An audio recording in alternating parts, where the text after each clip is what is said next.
Good morning once again. Yes, you're welcome to our today's session, the UN delivering as one for this special day, the Renewable Energy Conference and Expo 2025. We're very glad that as the UN, we get an opportunity to come together, share with the public what we're doing as the UN family. I know that we all, we have different mandates as different UN agencies.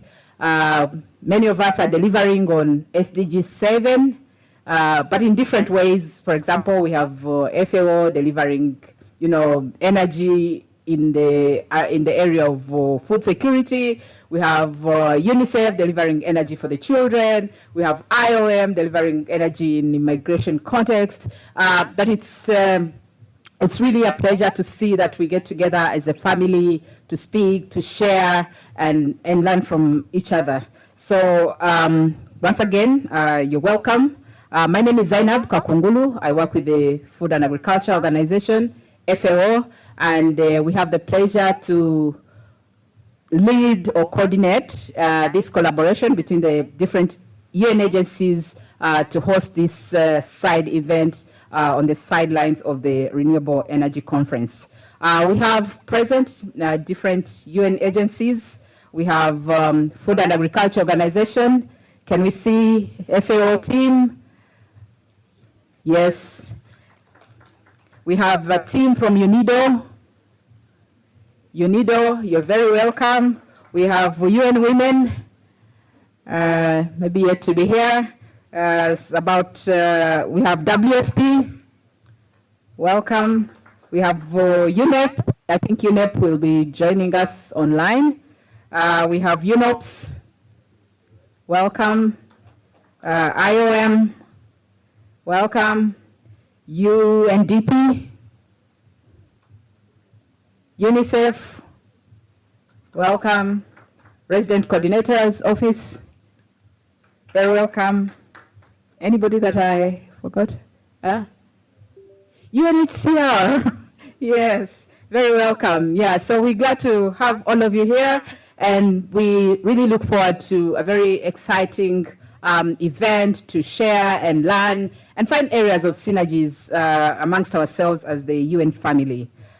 So without taking a lot of time, I'd like us to immediately go into the agenda.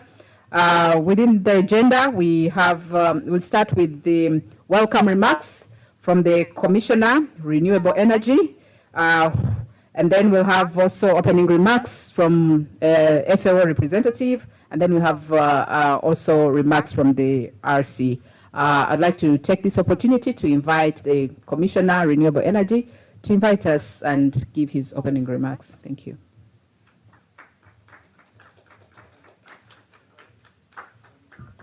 Thank you very much, Zainab, and a very good morning, ladies and gentlemen. Yes, the energy is a bit low. There is tea served on the sideline. If you woke up quite early, we can pick up a cup. Yeah, I want to welcome all of you on behalf of the Minister of Energy and Mineral Development to this side event specifically, but in general to the Renewable Energy Conference and Expo, which as always takes place about this time of the year. So on behalf of the ministry, we are glad that we have this special session as part of this year's event. We don't take it for granted that you've made this an option for you to come and partner with us at this event. This particular event on session on UN delivering as one is key. And it's a lesson for us in government also copy. We should be having events like this where we say government delivering as one. Because when we deliver from different points of mandates, sometimes they are overlapped. So I want to thank you for leading from the front and showing us what we should do. We think this is key for a number of reasons, some of which Zainab, you've hinted on. The first is that we have an opportunity to have these kinds of engagements to harmonize our mandates, because we have different mandates as UN, just like government would have. So this is a huge opportunity for us to come together, to listen to each other and be able to see how we can bring our mandates to speak to each other and reinforce what we are doing. But there is also an opportunity of spillover effect, because one UN agency is doing something that could benefit the other, and so there are opportunities for spillover and getting the benefit of that as we go forward with our work. Also important for these kinds of engagement is collective action, that now we'll be able to have a common platform of engagement that will improve our synergies as we go forward. And I think that is a big plus for this meeting here. And when you get the spillover, when you get to harmonize, and when you get to work together, then the chances of impact also grow. So we think that the engagement that we're having here is critical in increasing our outcomes, but also giving us better chances to the impact that we are all desirous of. Ladies and gentlemen, this particular event is held on the sideline of REC, and for us this is key, because as Minister of Energy and Mineral Development, we appreciate that energy is a driver of socioeconomic transformation. And we think having a conversation here is important, because then we get to see how that particular contribution of energy can be mainstreamed in each of the mandates that we are doing. And that's why we want to thank FAO and the leadership that thought it right to host this event on the sidelines.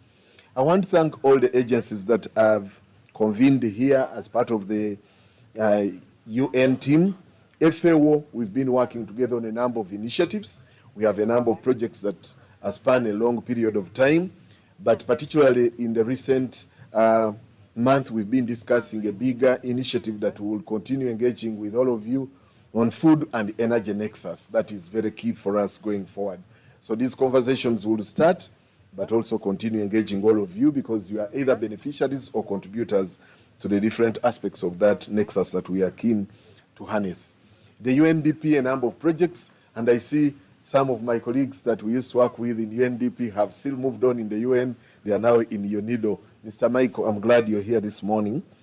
So UNIDO colleagues, we are working on a number of industrial processes, and I'm glad that you're here to be part of this initiative. When we started having a conversation at REC, one of the biggest players and supporters was UN Women, because of the very essence and importance of us having energy for women, energy for gender, and the benefits that come. So I'm glad you're here. IOM and UNHCR, that is key.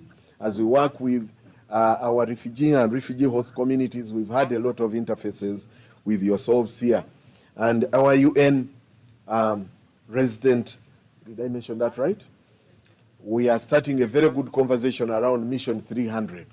And we are glad that we've had indications of support, both on technical but also on the logistical aspects, as we do the consultation that is key in this country, expressing our interest to be part of the cohort 3 as part of the African Development Bank, but also the World Bank initiative. So I'm glad that you're all here and that we are able to speak to each other, and I'm sure we'll be meeting on a number of these initiatives now and in the future. I thank you.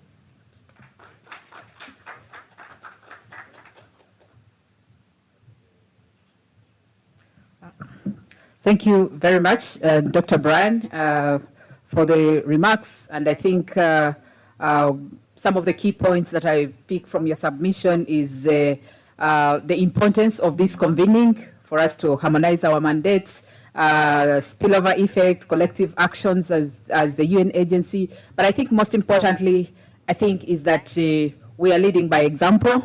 That was really very good, and we're glad to say that we hope to continue working with the government, providing support wherever we can, and together we believe it is possible to realize our targets for SDG7. Thank you so much, Dr. Brian.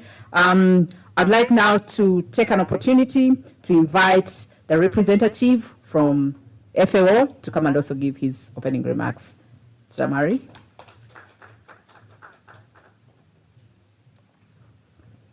Thank you, Zainab. My name is Jean-Marie Biakweli. I work as a team lead, policy and food system within FAO Uganda. So I'm here representing Mr. Yegaram Beraki, who couldn't make it today, and he apologized, so I'm replacing him.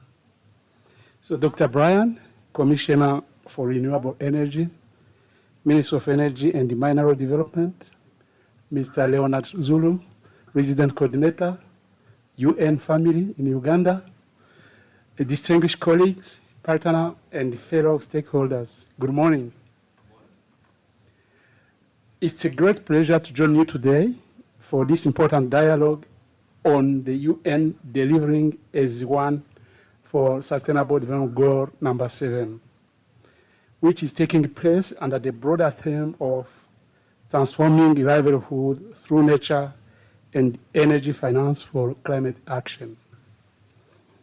This side event comes at a critical moment when Uganda, like many other African countries, especially in East Africa, is facing a dual challenge, which is how to accelerate access to affordable, reliable, and clean energy, while also ensuring that such progress contributes meaningfully to climate resilience, sustainable food systems, and inclusive economic transformations.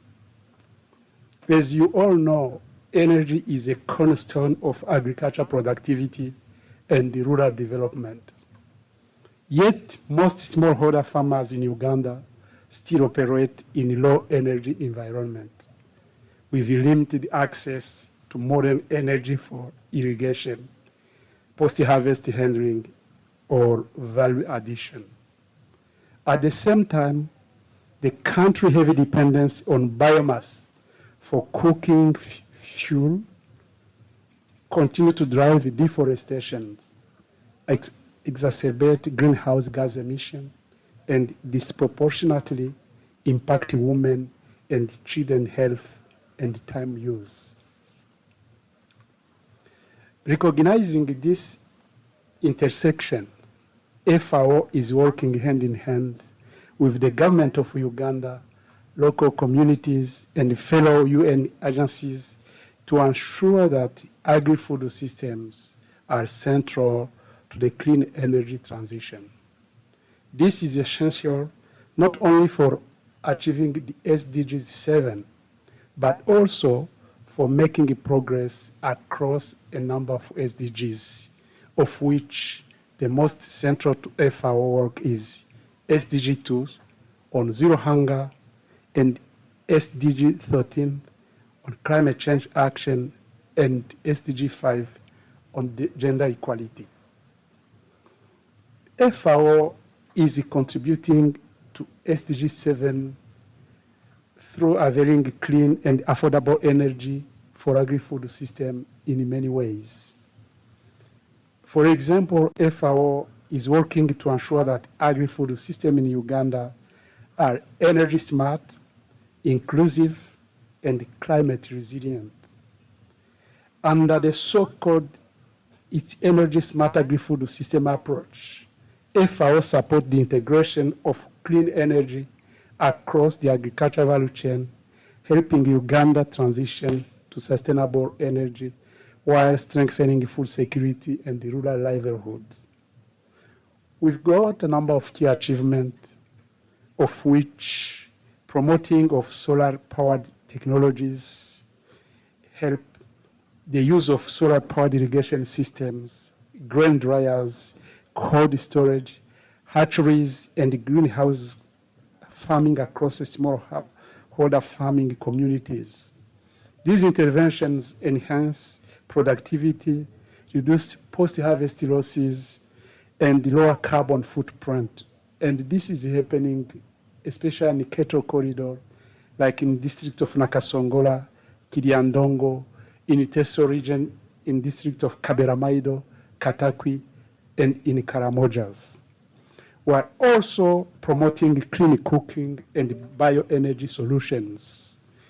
And these alternatives happen, for example, we promote on-farm biogas systems, improve the biomass cook stoves, and sustainable fuels, for example, the briquettes and pellets. Particularly, this is happening in refugee-hosting districts. especially in the northern part, central part of Uganda. In addition to that, we put a lot of effort to complement by awareness campaigns, for example, on LPGs and electric cooking. We also promote forest landscape management, supporting forest landscape management plan in the refugee hosting district to inform reforestations and land restorations investment. And this is happening, aligning energy access with environmental sustainability. We also carry out capacity development and technical assistance. For example, we have over 1,500 farmers, technicians, extension workers who have been trained on energy smart agriculture practices, solar system maintenance, and clean cooking solutions. So, in order to scale up, we need to have a number of interventions, for example, that will help us accelerate progress toward SDG in Uganda. And to do so, we need to mainstream energy smart solution across all agri-food system interventions. We need to strengthen coordination through joint programming, for example, building on ongoing collaboration between WFP, UNDP, UNICEF, and UNEP, and other, to design integrated programs that address energy, food security, health, and environmental goals. We also need to enhance policy support and evidence generation to inform our interventions. This entails supporting government effort to operationalize Uganda bioenergy strategy and the renewable energy policy through technical assistance, policy dialogue, and energy responsive planning. So we also need to work as one within the UN families. FAO remain committed to the delivering as a one approach, and we welcome stronger collaboration within sister UN agencies. For example, we can establish a partnership between FAO, WFP, and UNICEF to scale up clean energy solution in the school, health centers, and food distribution point. We can also establish partnership between FAO, UNEP, UNDP, and UNIDO, collaborating on energy financing frameworks, clean cooking market, and technical standard for solar irrigation and appliance. There is opportunity also for FAO and UNOM to partner and establish joint programming on gender-responsive energy access with women-led innovation in agriculture, energy technologies. And lastly, there is an opportunity between a partnership between FAO and the IOM to expand circular economy model in displacement setting, including second life battery and clean energy for green jobs. So, colleagues, distinguished guests, FAO Energy Smart Agri-Food System Intervention in Uganda illustrates the power of integrated approaches to deliver on SDG7 while supporting food security, climate action, and inclusive rural development.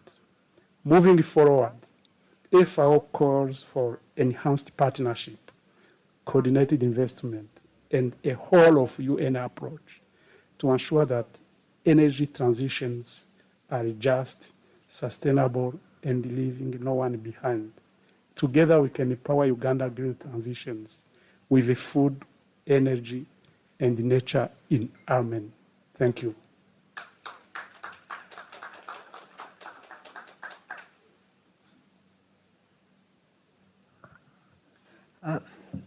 Thank you very much, Jean-Marie, for your good remarks.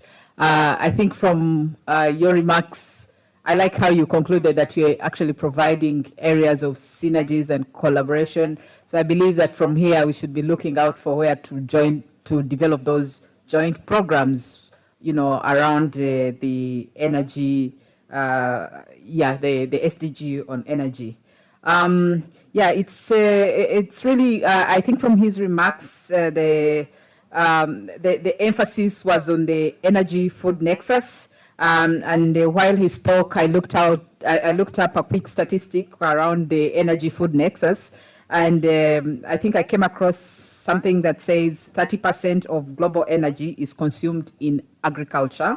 But also we know that agriculture is a source of renewable energy. So we can see that we have really a very strong interconnection between energy and agriculture.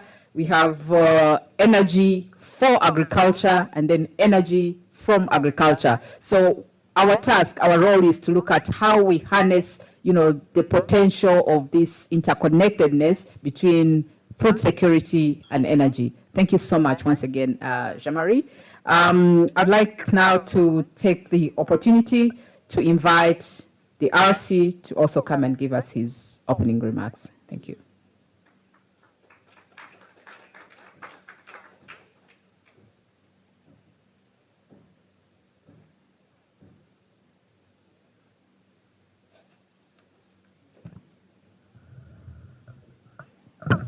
Good morning, everyone. My name is Leonard Zulu. I am the United Nations Resident Coordinator here in Uganda, and I'm very pleased to be joining you this morning in this very important side event. So my greetings to the Minister of the Ministry of Energy and Mineral Development, and my greetings to the Commissioner for Renewable Energy who was here with us. I think he's somewhere, maybe not. The FAO representative, representing the representative. My UN colleagues are present here. Ladies and gentlemen, good morning once again. It is a great pleasure to join you today at this important dialogue, named the UN agencies delivering as one for SDG7, Sustainable Development Goal number 7, which is ensuring access to affordable, reliable, sustainable, and clean energy for all. It's being held under the theme of transforming livelihoods through nature, energy finance for climate action. Allow me to begin by commending the government of Uganda and all partners gathered here for your leadership and commitment to advancing renewable energy and climate action. These conversations could not be more timely because around the world, about 685 million people still lack access to electricity, with sub-Saharan Africa counting for 83% of the deficit, with an estimated 660 million people having no access to electricity by 2030, of whom 85% will be in sub-Saharan Africa. Today, 2.1 billion people still rely on polluting fuels and technologies. These polluting fuels are charcoal, for example, coal, crop waste, dung, kerosene, and wood. They rely on this energy for cooking mostly, but also for warming themselves, etc. Nearly 80% of them live in sub-Saharan Africa. If current trends persist, 1.8 billion people will still be exposed by 2030 to the health, livelihood, and environmental risks associated with these fuels, with 6 in 10 living in sub-Saharan Africa.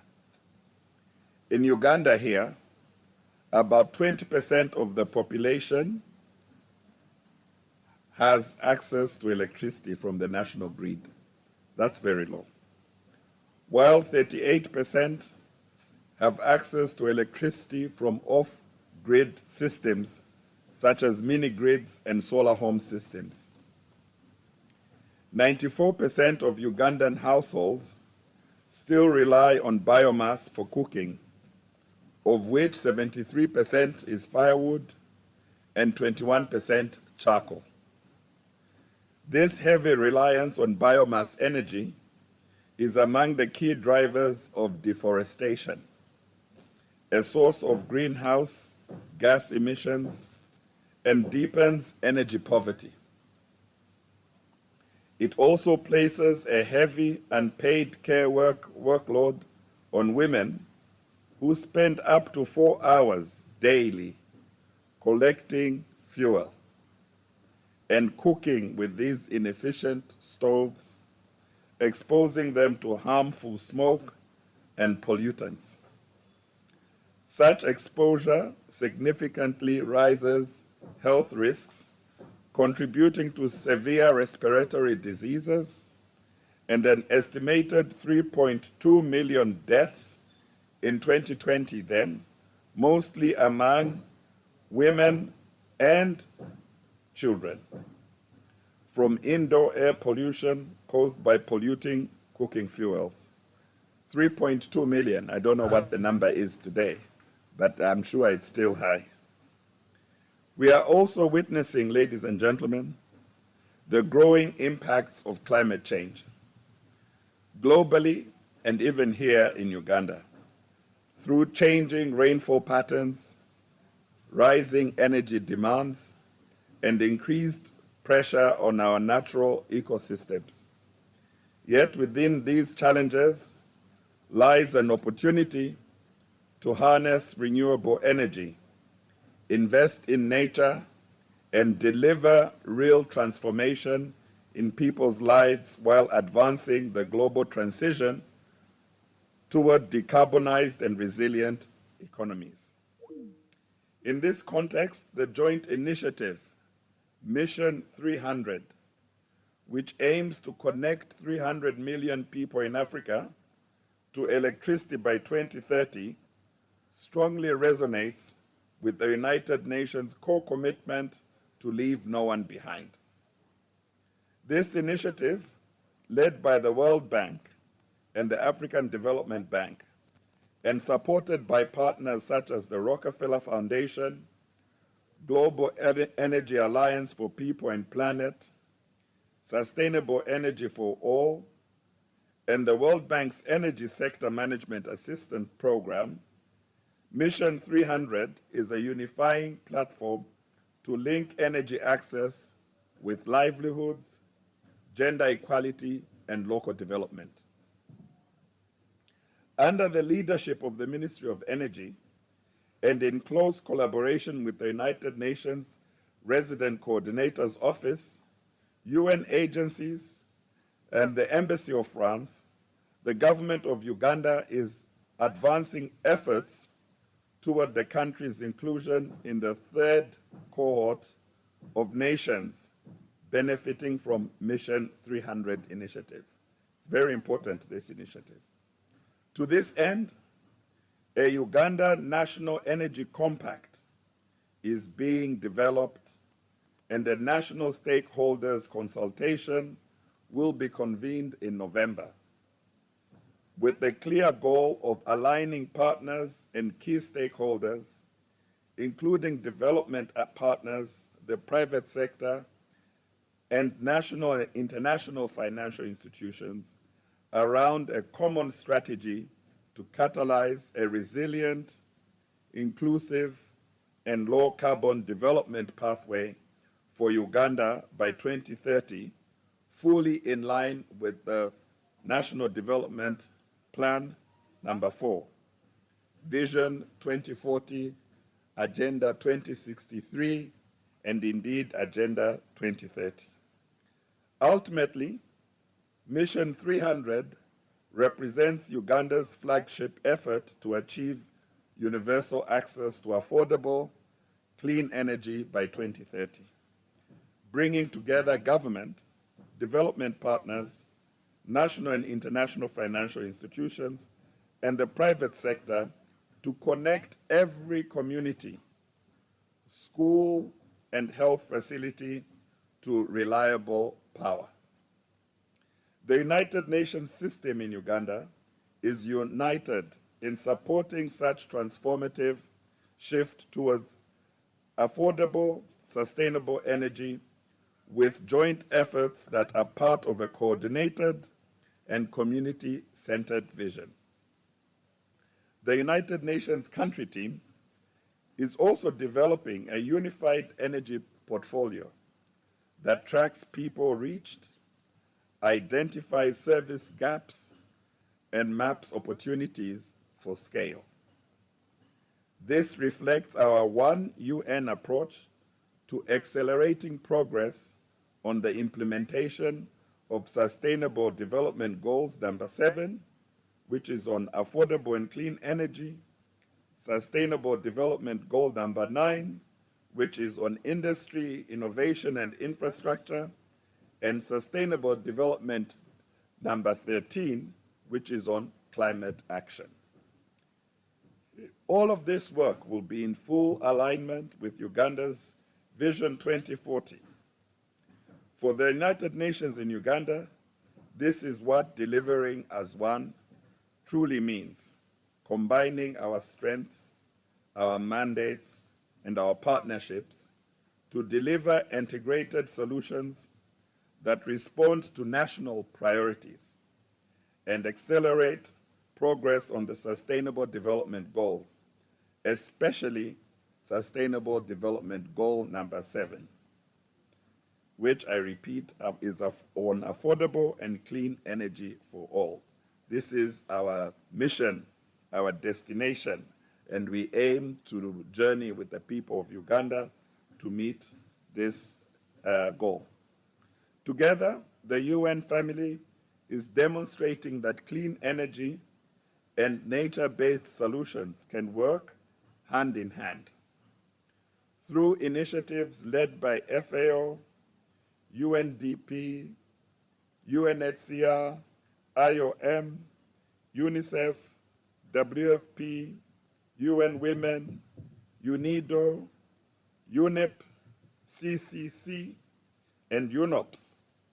I hope I have not forgotten one of the alphabets there. Efforts span from solar-powered irrigation, extremely important for agro-industrialization, storage for post-harvest, to control post-harvest waste, and clean cooking in schools, public spaces, women's centers, and refugee settings. We also include and move to renewable energy solutions in climate-smart agriculture. I would like to learn more and see these climate-smart agriculture initiatives. We also have clean energy solutions or renewable energy solutions in health, education, and wash systems that strengthen climate resilience and service continuity. Besides, UN agencies are driving innovation, capacity building, and investment in renewable energy markets while empowering women, youth, and local communities. This includes promoting energy-efficient technologies, supporting policy and financing reforms, and expanding access to clean and affordable energy that cuts emissions, creates green jobs, and advances Uganda's vision for a sustainable, low-carbon future. Colleagues, advancing SDG7 and climate action requires more than technology. It requires finance, partnerships, and inclusion. It requires that we bridge the gap between energy access and ecosystem protection, and that we ensure the benefits of the energy transition reach women, youth, and the most vulnerable.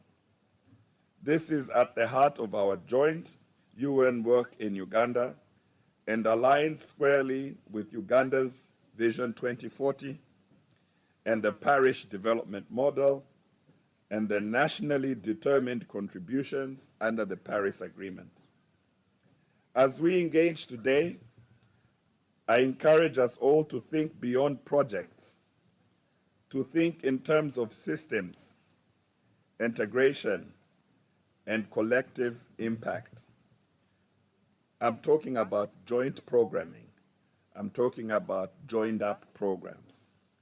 So let us work together to unlock new financing, scale up renewable and nature-based solutions, and ensure no one is left behind in Uganda's green transition.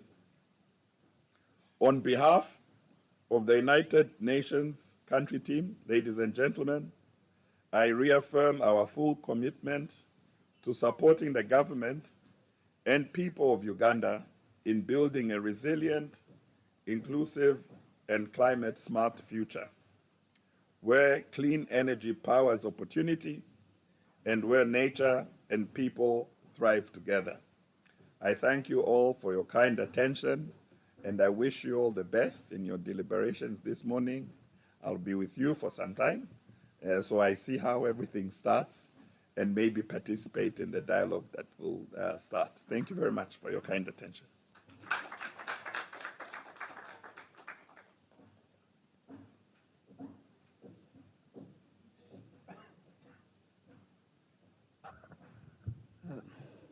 Thank you, Mr. Zulu. It was really, thank you for making time to come and speak to us and give us your remarks. And I think from your remarks, I could also just briefly share about, I think, the key take-home points that you emphasized in your remarks. I think as you spoke, I tried to count the number of SDGs that we address when we address SDG7. At one point I lost count, but by the time I lost count, I was at around 6 or so SDGs. SDG3, good health and well-being, because you told us about the effect of using the traditional biomass fuels on the health of women and children. SDG15, climate action. SDG2 on food security, SDG5 on gender, the impact of lack of access to energy on gender inequality, SDG9 on industrialization, and so on and so forth. So we can see that honestly, as the UN, we have we have a call, we have a duty to really put energy on our programming and the work we do around SDG7, because it's very clear that it's very integral for us to achieve other SDGs. And then I think in your closing, the key messages where we should look at joint programming as the UN family, look at how to continuously unlock financing, especially within the context of the shrinking financing space. And then, of course, as we continue to deliver as one, we make sure that no one is left behind. Thank you so much once again, Mr. Zulu, for the great opening remarks.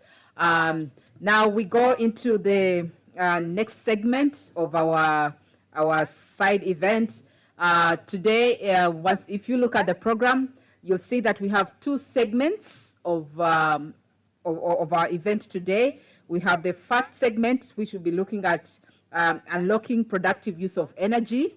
And here we'll be looking at basically the different activities, programs, or projects that are implemented by different UN agencies around unlocking productive use of energy.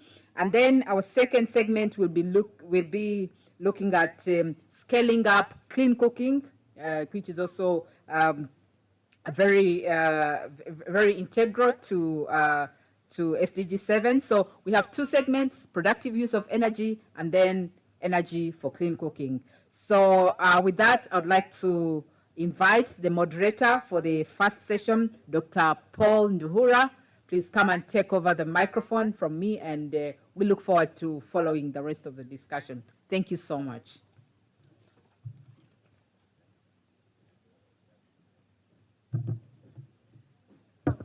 Thank you so much. A very good morning to all of you. Please give Zainab a big round of applause. Yes, so my name is Paul, and I'm very happy to be here with you today. Very honored, definitely, to be asked to moderate this session. But before I go into it, please allow me also on behalf of the National Renewable Energy Platform to welcome all of you to the Renewable Energy Conference 2025 and Expo. So please give yourselves a big round of applause. I think the fact that you came here very early shows that you really had, especially on a Monday morning actually, that you really had to put aside some of the other very important work that you have to do to be here. So we really appreciate you. Thank you. So I've been asked to moderate this session on unlocking productive use of energy for inclusive growth. And I really should say that I'm very humbled. Thank you, Zainab, the FAO team, and the entire UN team for giving me this opportunity. And it's very important even to start to think when you're contextualizing productive use of energy and inclusive growth, to think of the opportunities that renewable energy presents to all of us, whether we are farmers, entrepreneurs, women, youth, even vulnerable communities, displacement settings, and so on and so forth. So I think that's what it brings to mind. And I think the theme really fits perfectly into the broader theme of the Renewable Energy Conference, which is transforming energy systems, not just for livelihoods, but also for conservation. So I think you all agree with me that the question before us is no longer whether renewable energy is a driver for development. I think we all agree that it is. And we have seen it in many different spheres of life and where we work from. But I think the question that we need to discuss today is how we can really unlock the full potential of renewable energy to create inclusive, resilient, and sustainable growth. And of course, the UN family in Uganda, we have already heard from the previous speakers, is working together to support the ambitions of the government, especially towards achieving SDG7 and of course the broader sustainable development agenda, as well as the national development priorities that you will find in many policy documents, plans and strategies, such as the Energy Policy of 2023, the National Development Plan 4, and also the Uganda Vision 2040. So, of course, there are already ongoing several interventions. I'm aware of the United Nations Sustainable Development Cooperation Framework, where agencies are combining their expertise, whether it is through policy design, technology demonstration, financing, capacity building, to really catalyze change, transformative change in Uganda. So we applaud you, the UN, for the steps that you're already taking to support the transformative development of Uganda. So back to our topic now, productive use of energy for inclusive growth. I think it speaks first to what we have already started to hear this morning, that energy access really is not, it's not a technical aspect anymore. Yes, it is technical because we need the technologies, but it really goes beyond that. And it can be looked at as an enabler of opportunity, productivity, but also in our lives, dignity. When we talk about productive use of energy, we refer not just to the use of energy in lighting. And I mean, I have a solar system in my village home where we don't have electricity yet. And the system really powers my lights and maybe charges my phone when I'm there. And sometimes I think about it, am I really taking, taking what is sufficient from there? Am I using the energy for better services? But I want to think that this topic is taking us beyond energy, renewable energy for lighting in our homes, but rather to start to think of how we can use it for agricultural production, agro-processing, running of businesses, pumping water, of course, whether it is for home use, but also for irrigation.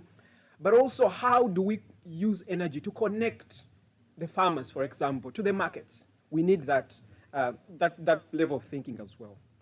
So, again, the transition to renewable energy is also really sometimes contextualized and, of course, correctly from an environmental perspective. And that is true, because renewable energy then helps us to reduce on the carbon emissions. But I think it goes beyond that as well. It is also an economic and social necessity.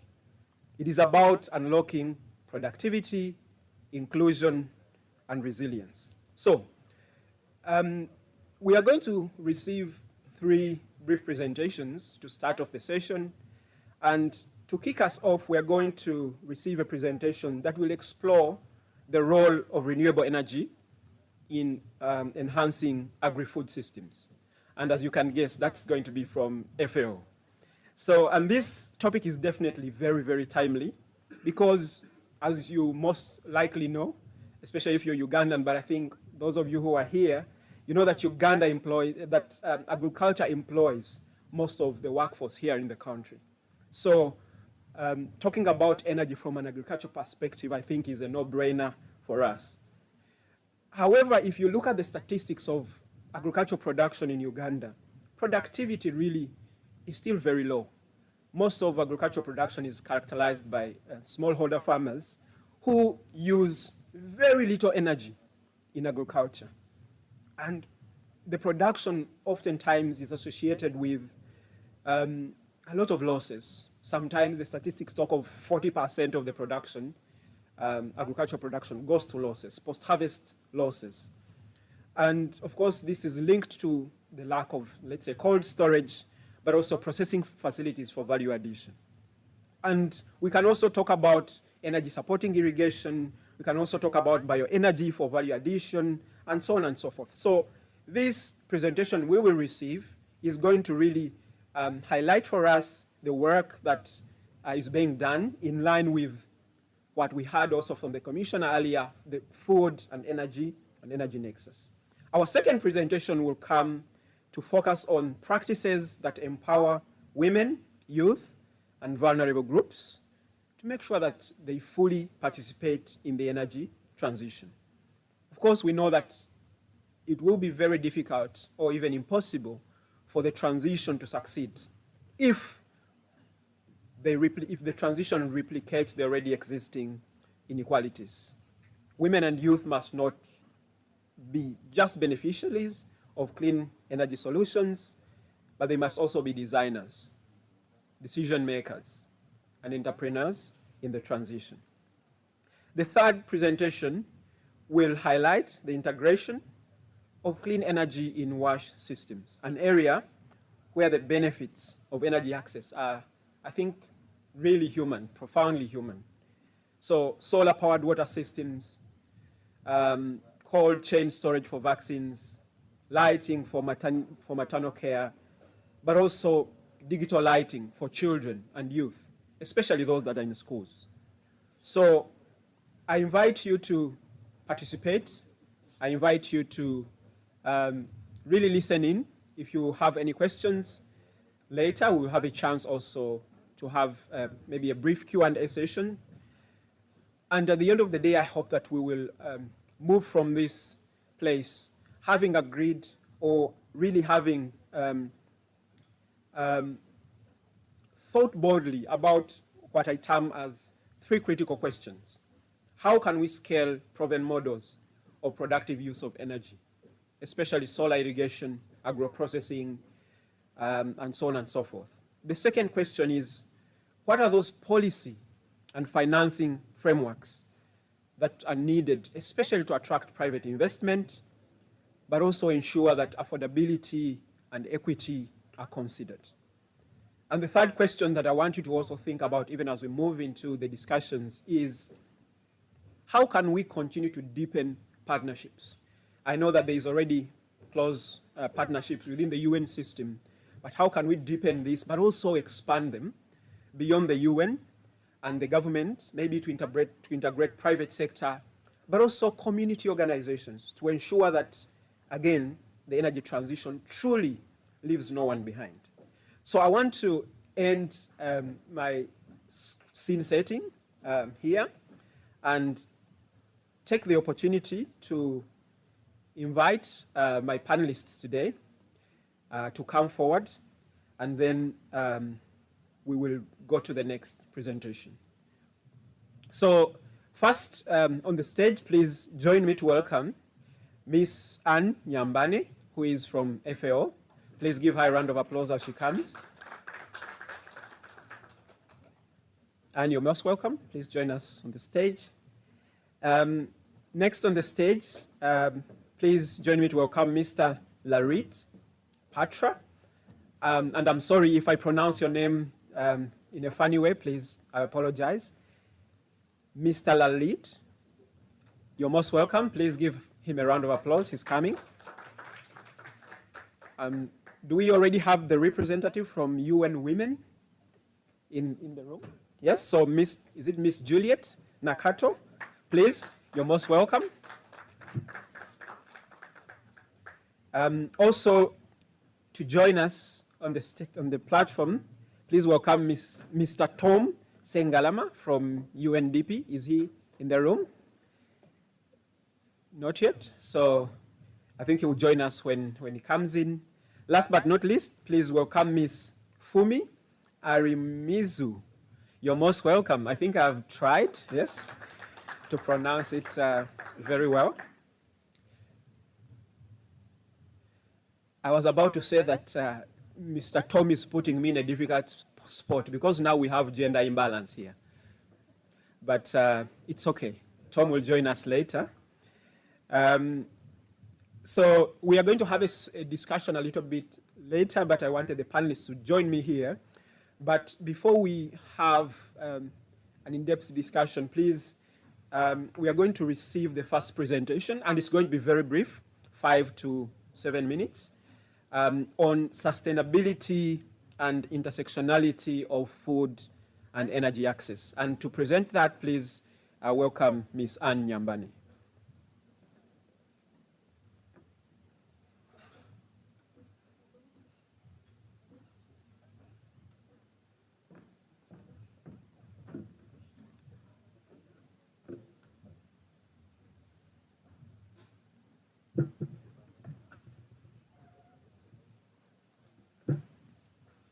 Okay, thank you so much. As Dr. Paul has indicated, my name is Anne Nyambane. I'm the Refugee Response and Sustainable Energy Specialist working with the FAO here in Uganda. And so it's really good that my colleagues have already gone ahead because they have really set a good precedence.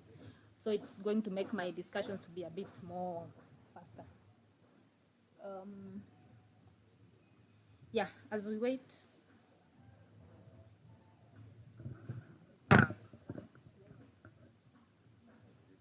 Yes.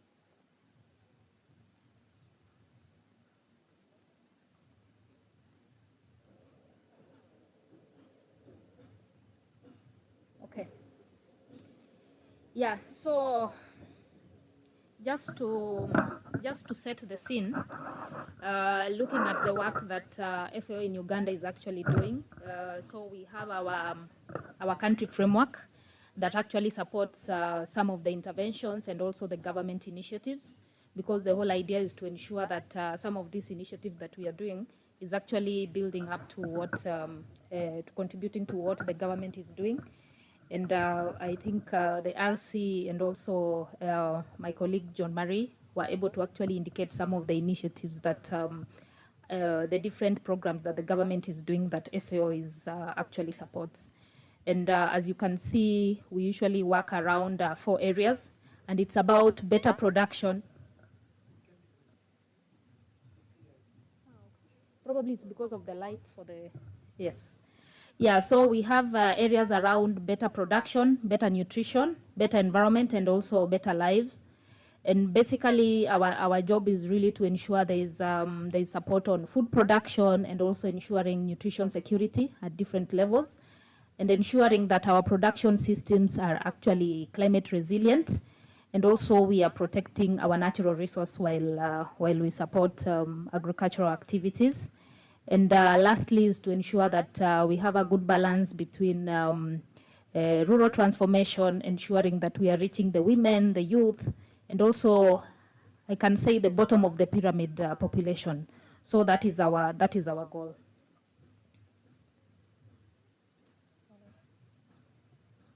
Yeah. So looking at FAO's role in the energy sector, our role is to see, and that is the discussions around the food and energy nexus that my colleagues mentioned. So how do we ensure that, first of all, our production system, because our production system need a lot of energy. So if you look at the agricultural value chain, from production to consumption to transportation to processing, and also at consumption level where the food reaches the market, there is a lot of energy demand, and you find that most of this energy demand actually comes from fossil fuel. So for us to ensure that our systems are actually support renewable energy technologies, it's really important for us to really identify what are some of the opportunities along the different agricultural value chain that we could actually tap into to ensure that we integrate renewable energy technologies along this different value chain. And because of that, at FAO, we've been working in different areas. And on the production level, FAO has been supporting agricultural production interventions, and basically is to ensure that with the changing in climate, we want to ensure that the farmers are able to continue growing their crops, and also despite the changes in weather patterns and the rainfall, and because most of these farmers are actually, they depend on rainfall for the agricultural activities. So how do we ensure that our farmers have the right systems in place such that they are able to produce their produce even when the weather is not as favorable?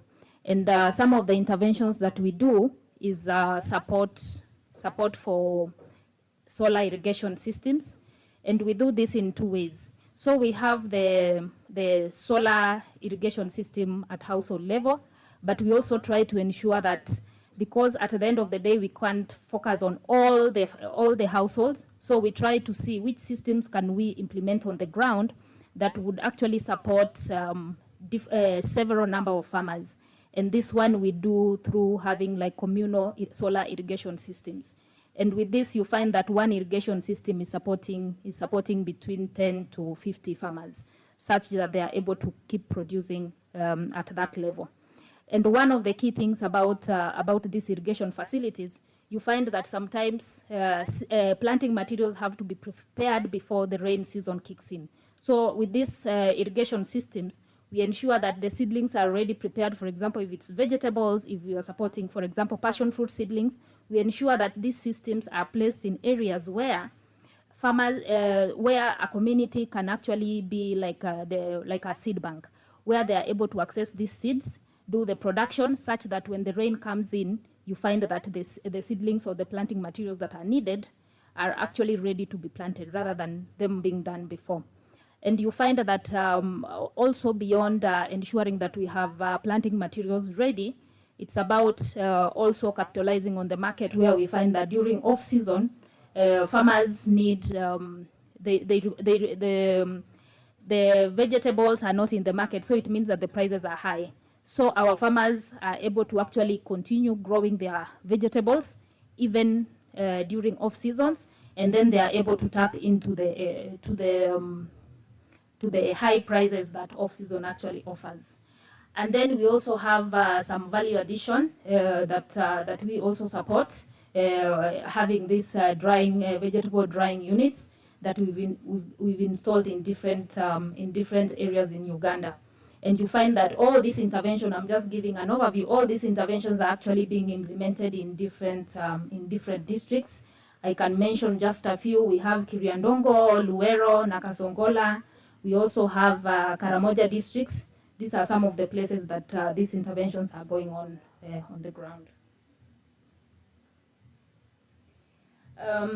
And then beyond the crop production that we support, we also support poultry value chain development.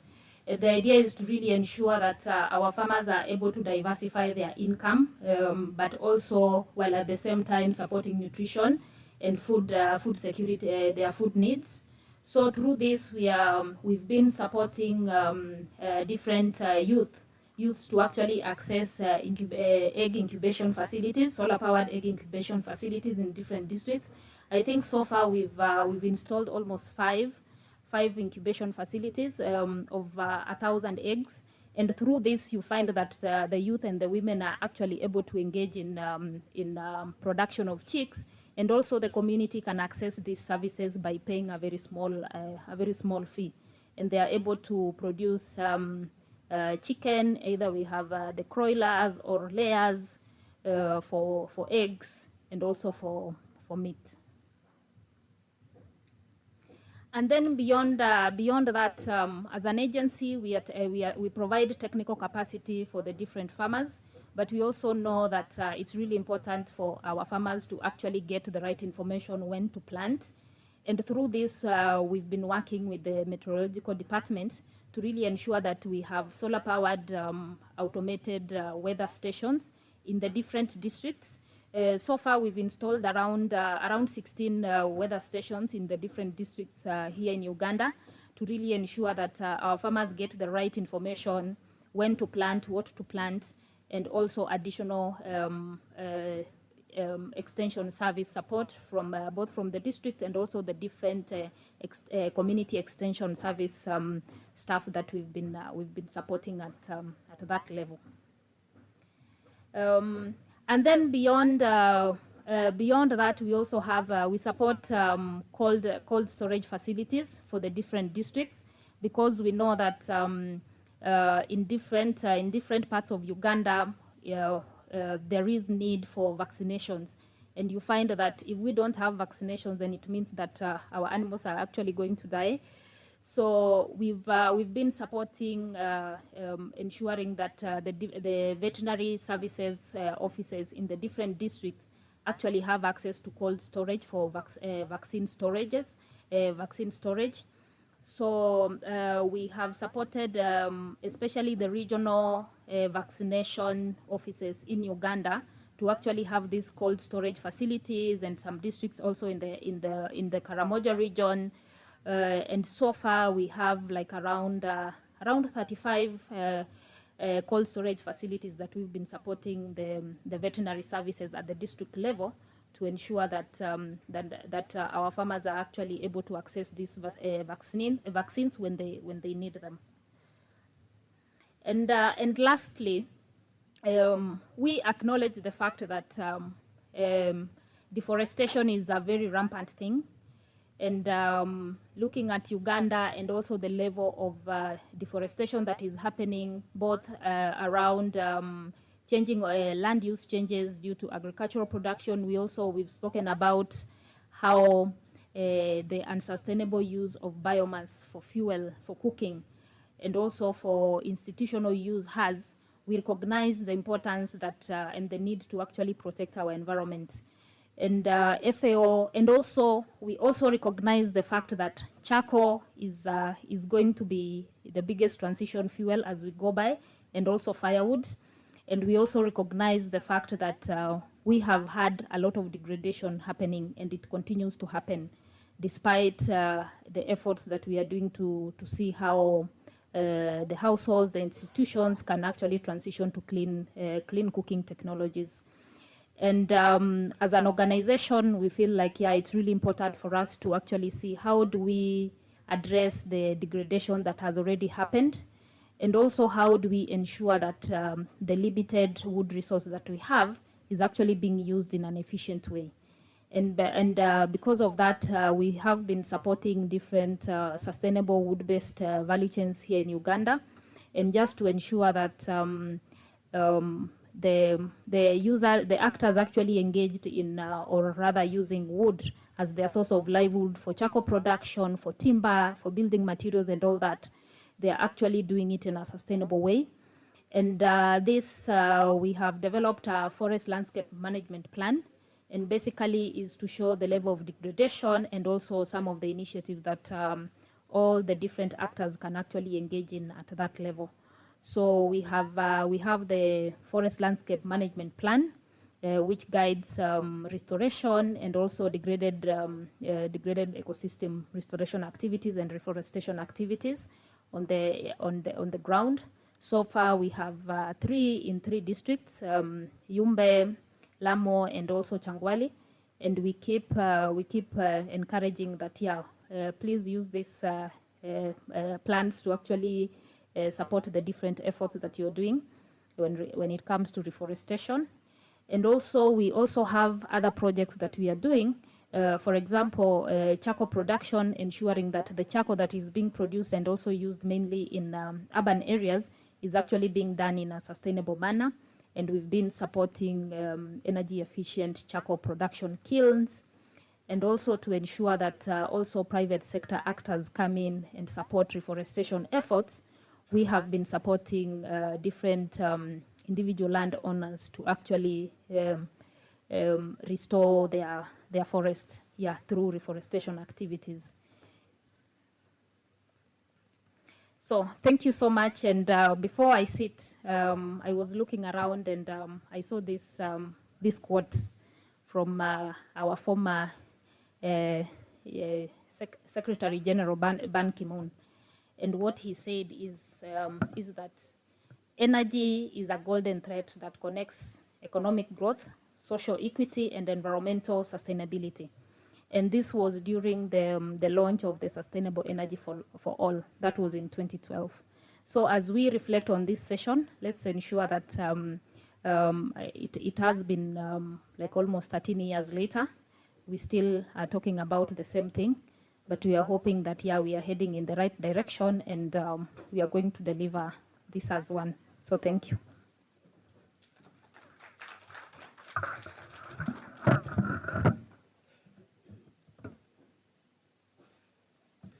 Yes, thank you so much, Anne, for your presentation.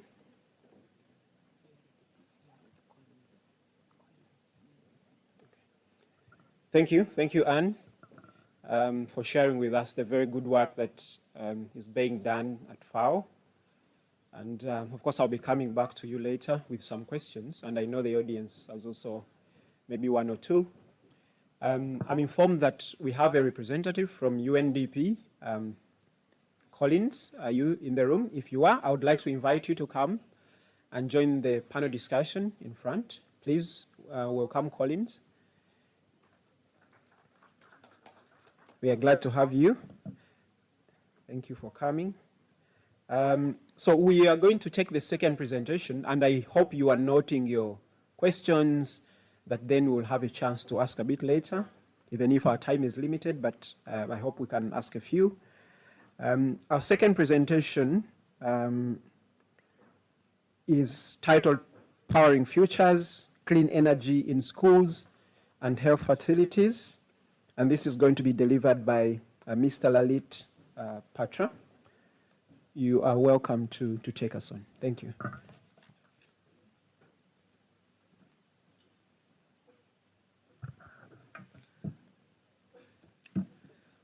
Thank you, Paul, for introducing me, and thank you for this opportunity to present. Let me not go a lot into the formality on, I see Honorable Resident Coordinator is here, the representative from FAO is here, and all the colleagues are here. I hope I'm audible enough. Yeah. Okay, colleagues, I have been given only 10 minutes time, even less, I guess, but so I'll try to go through my presentation very quickly. There are only 4 or 5 slides which I'll go through. We do not have a big space of energy work, to be very honest, because we do not work at agriculture industry level of energy. We work at a very small scale in the service sector particularly.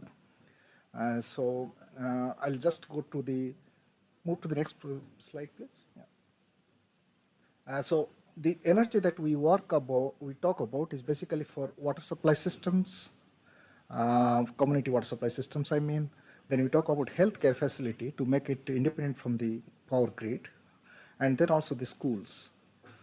So these are the three areas mostly we try to focus on our energy work. And they're all, I mean, the emphasis is obviously the clean energy.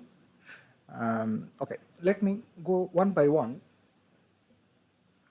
I have to do it.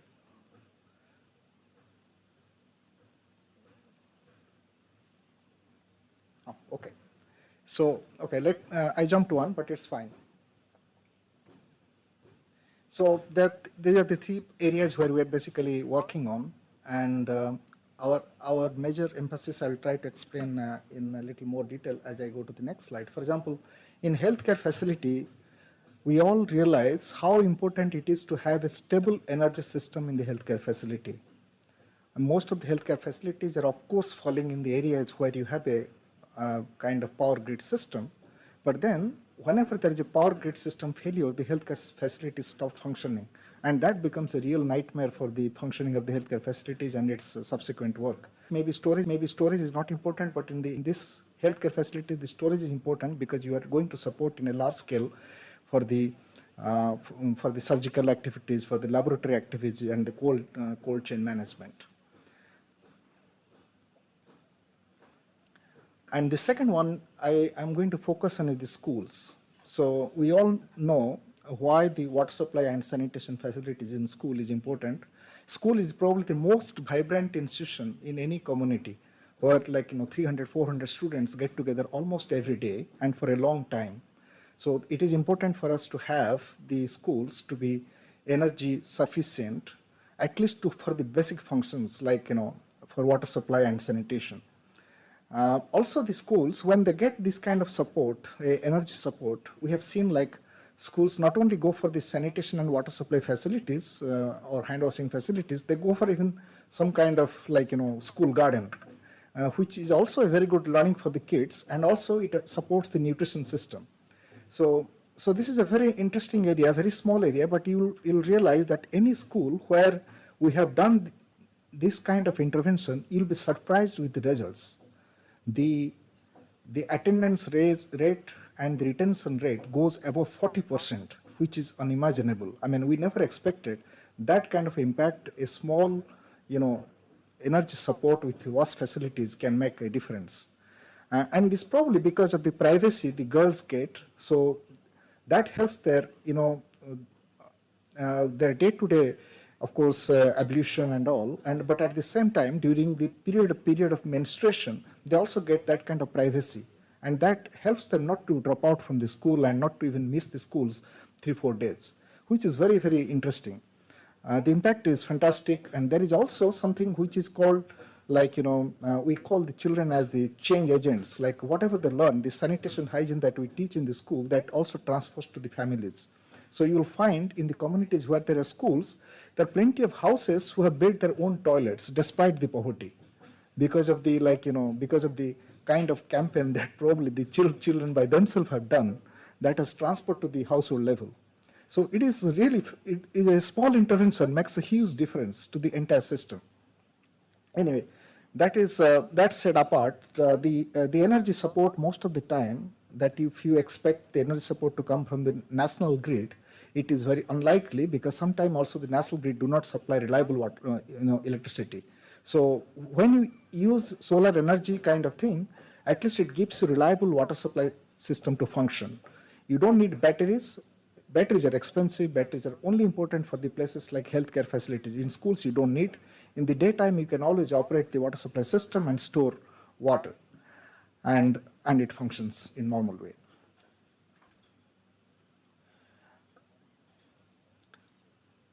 The last slide is probably a bit too crowded with a lot of words, but I'll just touch upon a couple of things. I think everybody knows that we are moving towards a direction of clean energy. Like there's a clear demand in the global global forums like COP29 or COP30, that we need to move to a space where the energy has to be clean, and every country makes a commitment through their national determined contribution, so that they can basically reduce the use of fossil fuels and all. To be very honest, Uganda do not really contribute too much to the, what you call the carbon dioxide or sulfur dioxide emissions, because it mostly use hydropower. But in this case, it is two things. It is promotion of additional energy by using, non-conventional stuff like solar energy, and it also provides a reliable electricity. That is what is our emphasis here. Okay, now when I say about the policy and financing, we have policies on different sectors, not only energy policy, not only climate policy, but you have policies in different sectors, like you have education policy, we have health sector policy, we have water and sanitation sector policy, but we need to see those policies in a climate lens and see like how you can probably make additions or revision so that the renewable energy, the clean energy can be promoted as a part of the national government policy. That is most important. Second one is also the financing. So where the money is going to come from? We often see that there is a funding crisis in, although we budget a lot, but then we don't find actually the real funding to come down because domestic resources are limited. So then what is how do we manage it? So the other way is to see can the development partners contribute to it? Yes, but the development funding source is reducing day by day. Everybody knows that. So there are other sources like Green Climate Fund, Environmental Facility Fund, Least Developed Country Fund, which are basically coming to the climate side and which probably can be utilized to this direction. But these funds are also difficult to access unless you prepare very good proposal, very meticulous proposal, submit it well, and maintain your credibility in terms of finance and accountability as a government so that you can get those kind of funding. The other aspect of funding is probably banks, development banks like African Development Bank, World Bank. Certainly we can use those kind of platforms to see how much fund we can get as a soft loan. But remember, this money is to be paid back, so this becomes like the liability of the government as well. But then the point is, this is doable, and this is doable at a large scale.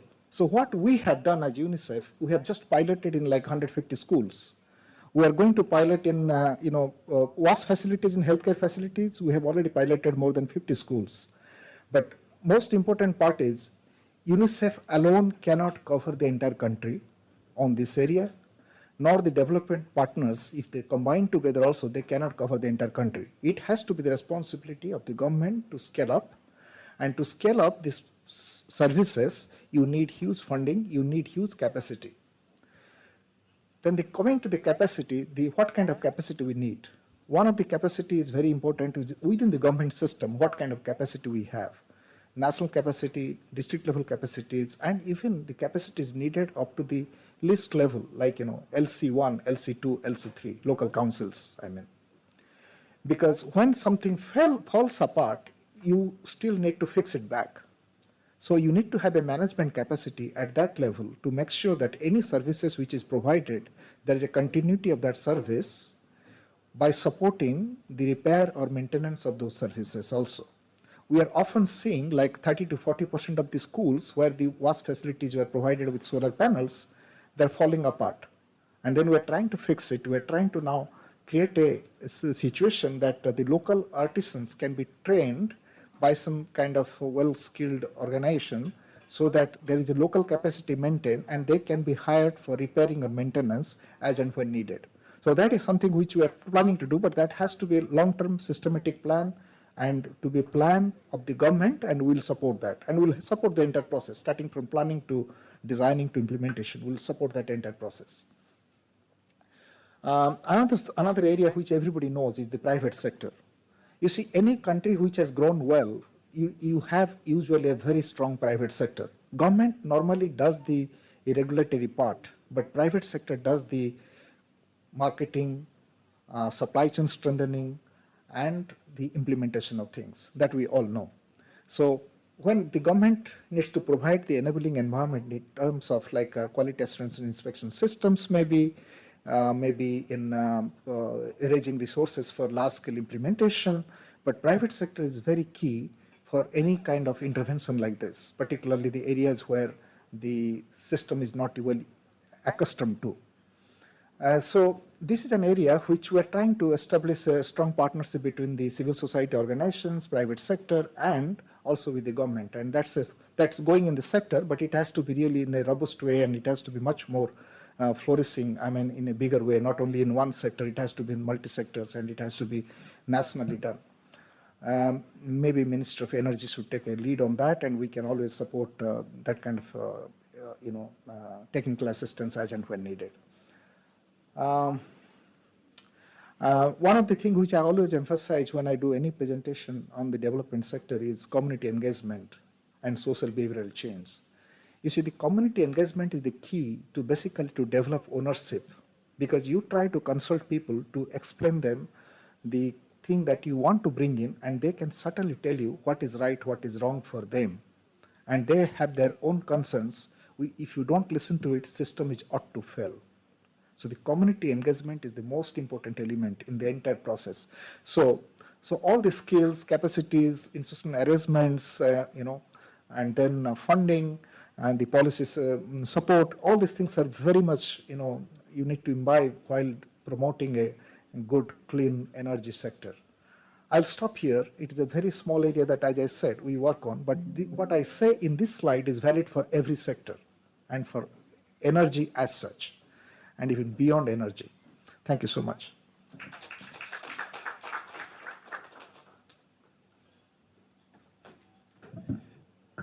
Thank you so much, Mr. Larit, for that insightful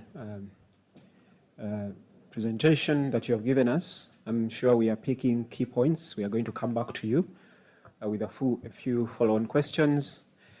So let's, I think, take the last presentation. And this is from Ms. Juliet Nakato, who is from UN Women. Please welcome her to the podium.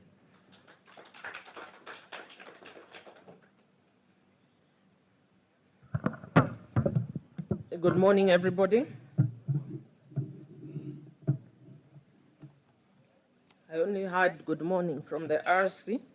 Good morning, everybody. Yes, thank you.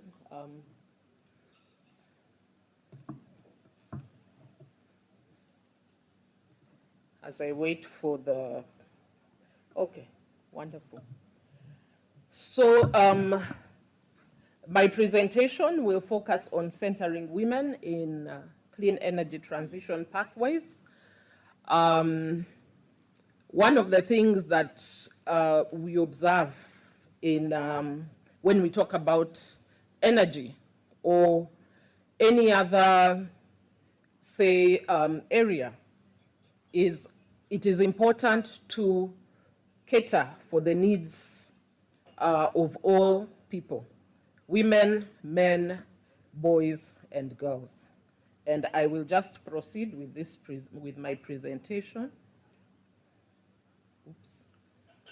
And some of the things that I'll just quickly go through is look at why gender matters in energy transition. Why is it important? Why should we even bother? What does gender-responsive energy transition look like? What are UN Women's contributions on the ground? What are the system-level enablers, and what is our call to action? I'd just like to bring to your attention the fact that over 600 million people in sub-Saharan Africa lack electricity, and nearly 1 billion lack clean cooking fuels. And I think this has been alluded to by the previous speakers. So 94% of Uganda households rely on biomass for cooking. And I'm a bit ashamed to say my household is one of those households. But as we go on with, the discussions, maybe we shall see why is this happening and what is it that we can do to improve the situation. And the other thing I want to bring to your attention is the fact that women and girls tend to bear the brunt of energy poverty through unpaid care work, harmful indoor air pollution, and heightened safety risks collecting fuel. We've had in different contexts, including the humanitarian or refugee settings, where we've had women and girls facing abuse or violence as they collect fuel. Gender equality is essential for effective energy transitions. Women make up just 9% of Uganda's energy workforce, which is far below the global average of 32%. This is not acceptable, and yet we have 58% female heads of households as compared to 66% in rural areas in Uganda. So, what does gender-responsive energy transition look like? One of the things we need to look at is gender-responsive policies. We must integrate gender considerations in national energy plans, NDCs, public procurements, and budget allocations. We have to have care-sensitive infrastructure. Many times, these are the issues around care are not well taken care of. It is assumed that, oh no, that's the role of women, that's the role of girls. But for us to all benefit, I think this has to, this is an area of concern for all of us. Invest in clean cooking solutions, solar lighting, water access, and public safety infrastructure to reduce the unpaid care responsibility. Because just imagine if women and girls were to say, let's take a day off. I'm not going to talk about striking, I don't want violent language, but just imagine they took a day off from all these things. What would happen? I think people would think twice. Then I think my colleagues talked about financing. I think we need to look at gender-inclusive financing. Innovative instruments like green and gender bonds, pay-as-you-go solar models, and blended finance to support women-led enterprises.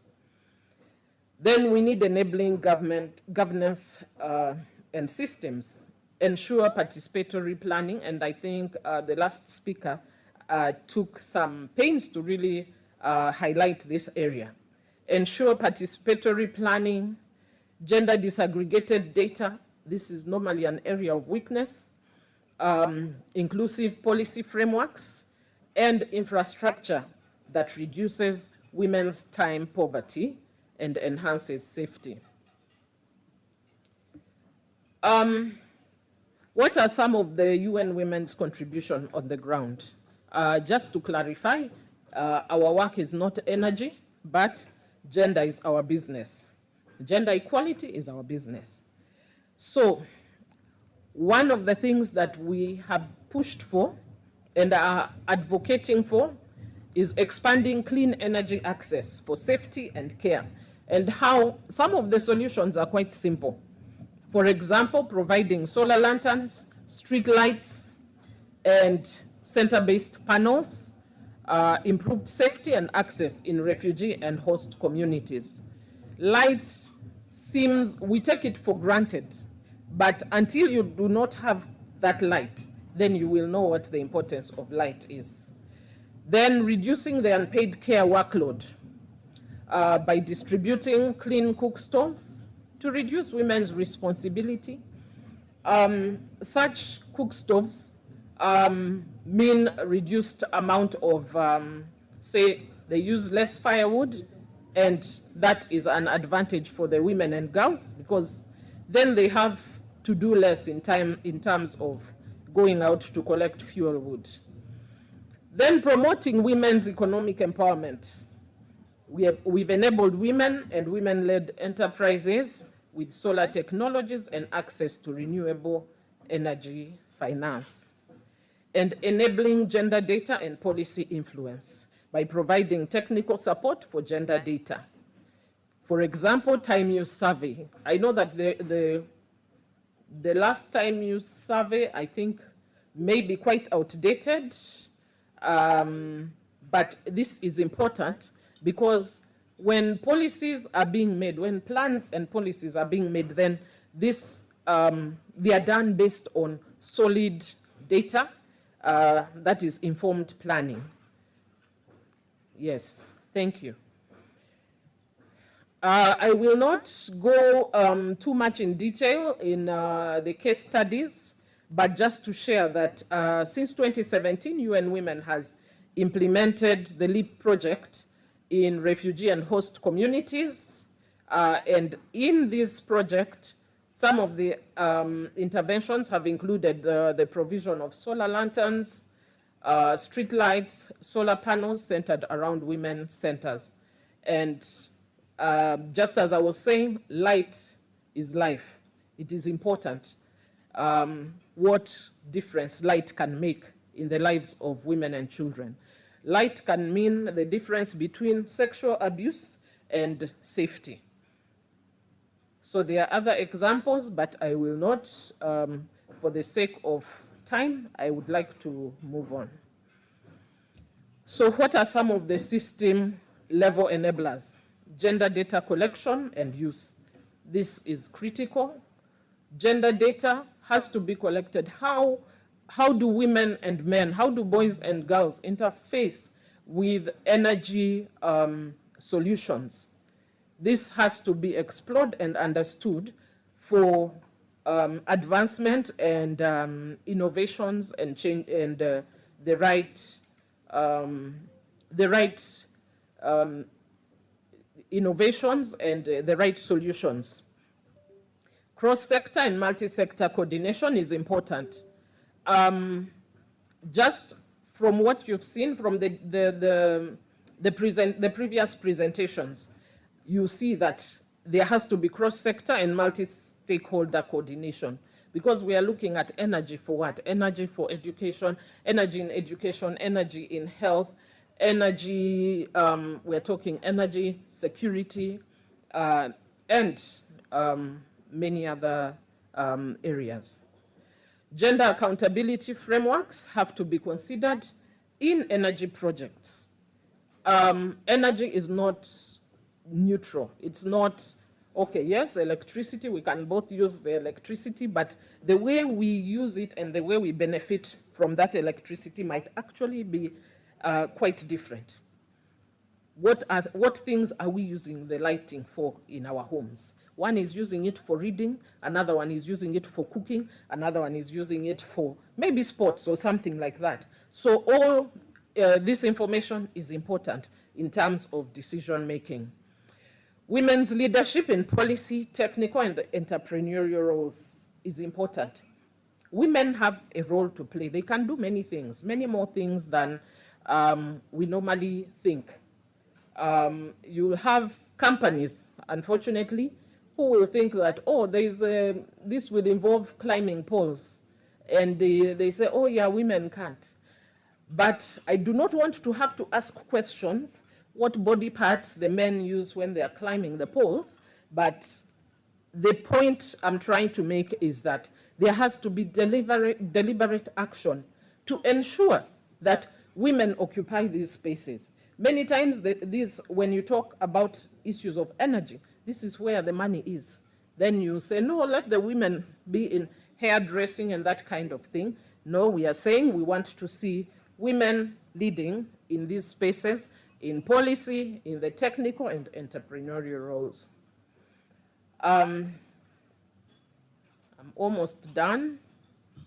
So, our call to action towards a gender-transformative energy transition, moving beyond access to shift underlying power relations and gender norms.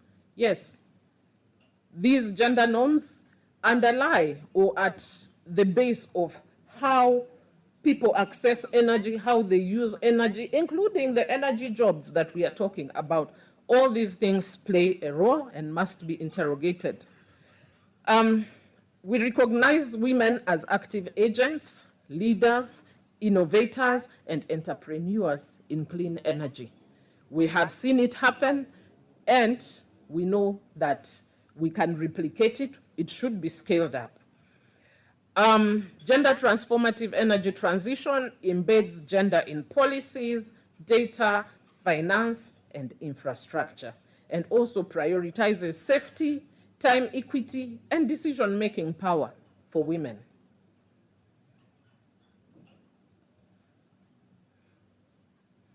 Thank you very much. This is all I have for you today, and I welcome any discussion on this issue. Thank you. Another big round of applause for Ms. Juliet. Thank you so much for giving us those insights into the linkage between gender, women, and energy access. Ladies and gentlemen, before we move on to the next presentation, and I'm informed it's a presentation, not a discussion yet, from UNDP, I would like to inform you that we have working tea today. We are not going to stop for a tea break, so if you have not yet grabbed a cup of tea or coffee, feel free to quietly stand up, get for yourself a refreshment, tea, a bite, and then we will continue in the meantime. So Mr. Tom is around from UNDP, and he's supposed to be making a presentation.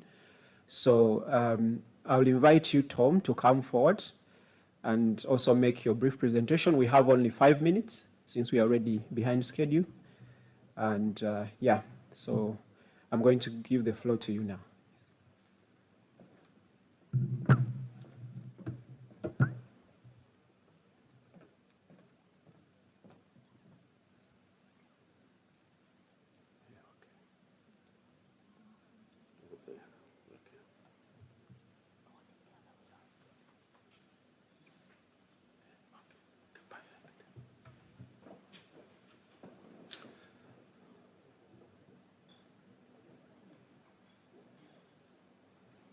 Yeah, we are trying to load the presentation.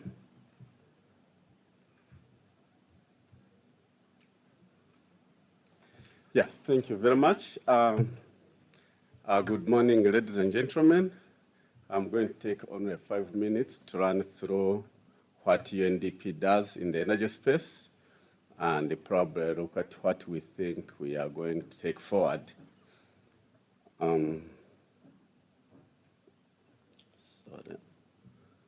Yeah, those are the 5 areas which I'm going to cover under the presentation. And we first looked at the national outlook of the energy sector, where we see that, yes, there is increase in electrification. Now we look at the current standing at around 58 to 60%, but the rural areas are still underserved. And I think that's where, as the UN, we need to be focusing our attention. How do we increase the rural area supply from 7–8% to where the rest are? And I was just down in the plenary. We saw that clean cooking is still languishing at 25% of the energy mix. And therefore, as we plan, we need to see ourselves positioning where the most need is in the energy space. We see that and this is consistent with what we had captured in this presentation, where we captured that 87% of the rural still use, we still use biogas energy. And that means that there is still a lot of work to be done when it comes to addressing the energy space.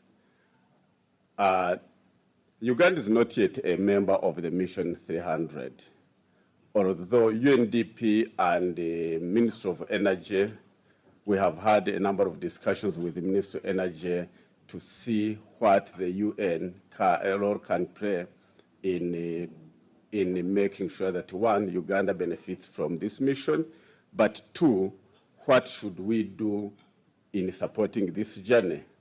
One of the areas where we think we should play a role is working with the government to accelerate the mini-grid, trying to see which areas where this government is really struggling, especially looking at the rural access, where extending the grid is very expensive, but also not necessarily very sustainable. But also improving the quality of energy supply. Even where energy exists, you find that people struggle to access the right voltage of energy they need. You find people have backup generators even when they have the grid. And then the aspect of clean cooking still stands out as an area that we need to focus on, especially given that from the Minister of Energy presentation, the PS has said 25% coverage on clean cooking. We are saying 87 still using biomass. So it's almost the same. The statistics on both sides are the same. And this means that we need to see where to position as the UN in supporting the government and the communities. UNDP has had extensive engagement in accelerating energy access, particularly in social services, where we have electrified rural health centers up to 26, actually it is 26, not 24. And we have supported refugees. We have supported clean cooking, demonstrating the use of differential tariffs in clean cooking, and this was demonstrated in Mulago, where we transitioned the whole kitchen into electricity, and this has demonstrated a lot of savings in terms of the biomass energy that they were using before. When they compare the costs, it makes economic sense for us to invest in this kind of transition. We have supported the border posts to be more efficient, to be lit 24 hours, and to be able to use their electric gadgets, including the computers, ICT gadgets, in around 27 sites and 53 border posts across the country. And we have constructed around 15 irrigation schemes using solar for productive use. So there is a lot of work we are doing in this space, and we think these are areas that are in need. Expanding energy in social services, schools, clean energy in schools, clean energy in rural health centers, clean energy in border posts, refugees. These are places where the national grid is not adequately distributed, but even where it is distributed, we find that the cost of operation and maintenance is still high, and that's where we need to really focus. Biomass energy is one of the biggest drivers of deforestation, and if we are going to make a difference in curbing deforestation and contributing to emission reductions, I think clean cooking for institutions, especially if you look at barracks, you look at prisons, you look at boarding schools, you look at health centers, this is where there is a lot of consumption of energy. When you look at the trucks per week that these institutions ferry, there is need, there is a case for intervention. We, as UNDP, also looked at how to optimize energy from waste, and we have piloted a lot of things. One, looking at the policy environment, but also piloting use of biogas. We have done this in 60 municipalities, where we have found that biogas actually can be a game changer if we do the right level of investment in transition, in making use of our waste. Instead of methane emissions, we convert this energy into biogas. And we have done a lot of trainings for the technicians, and I think the country, with all the studies that we have done on waste characterization and others, I think the country is ready to start this transition. But they need, one, technical guidance, consistent technical guidance, two, some level of investment. And probably not that we are going to invest, but we need to think through de-risking instruments that incentivize private sector to invest in this space. So that's where we are going as UNDP. We think solar PV is still an area of investment, especially in institutions, because one, solar cost is coming down, but two, it is easier to have distributed installations rather than extending the grid, which is normally very expensive. Two, once they have been installed, operation and maintenance is low, meaning these institutions with good guidance, they can sustain these installations. Clean cooking, looking at electric cooking, first of all, for institutions which have grid, we have seen that it makes economic sense for us to transition kitchens from firewood and charcoal to electricity if we work with the Uganda Electricity Regulatory Authority to implement the differential tariffs, which we have done for Mulago and is doing very well. We think we can expand it to other hospitals. We think we can expand it to prisons. We think we can expand it to even private boarding schools if we made a good business case and we show them the savings that they are going to make. I think boarding schools, especially the private ones, would be willing to invest in transitioning their kitchens from charcoal and fuel wood, which is now much more expensive than electricity if we apply the differential tariffs. So that's an area of interest that we can all think through and see how we can transition these institutions to more clean cooking. But to achieve this, we need to think very innovatively. We need to think about de-risking solutions because private sector fear to invest because they don't have the experience in that space and they can't figure out the returns. But if you can de-risk so that the cost of financing is is reduced, probably we can incentivize private sector to invest in this space. Then upscaling the waste to energy solutions. I mean, this country produces a lot of waste, but this waste is not optimally used to generate energy. If you go to the cattle corridor, for instance, they could all be using biogas to power their houses, to power their cooking, but they don't think about it. All the cow dung and all the waste is rotting on the surface. How do we work together to catalyze that space? In urban centers, if we can improve waste collection, so that the biodegradable organic waste is collected separately, and then we integrate this with the biogas, establishment of biogas plants, we can demonstrate that actually waste can be a very good source of energy for cooking in these places. So those are the 4 areas we think going forward we are going to work with, and we invite our colleagues to partner with us to develop them further. And those are the 3 areas where we are saying we need action. One, that is the co-investment and scale up of reliable energy in especially public areas. The other one is partnerships on cooking. There is a big gap that we need to fill. No single agency can fill it, not even government. And then support for the Mission 300. We need to see how Uganda becomes an active participant in the Mission 300. For those who are not familiar with Mission 300, is an initiative of the World Bank and the African Development Bank who are catalyzing investments to have at least 300 million people access energy by 2030. And we need Uganda to be on board so that we can see whether we can scale up the energy solutions, especially in hard-to-reach areas. Thank you very much, and I'm extremely sorry for coming in late. I somehow got lost. I thought we are all first going to attend the opening session, then we come here, and I was seated in front. Then I got a message that we are in a different place.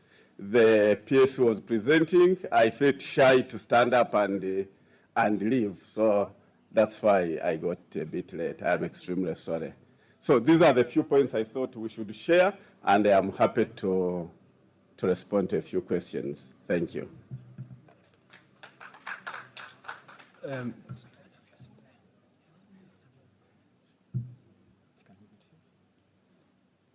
Yes, so since Tom is happy to answer questions, I've asked him to take to the podium. so that if you have any follow-on questions that you have for him, please make it ready.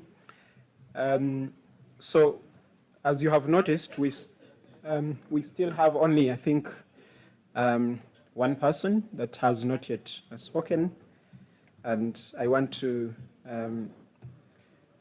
give her a chance from UNOPS, and also especially to prompt her with some questions that I think could also open up a discussion from her perspective, what we need to think of in terms of energy access from the perspective of UNOPS. So, Ms. Fumi, I'm going to ask you maybe one question, and then feel free to also do a deep dive into your work at UNOPS and how that relates to the broader energy agenda and SDG7. So,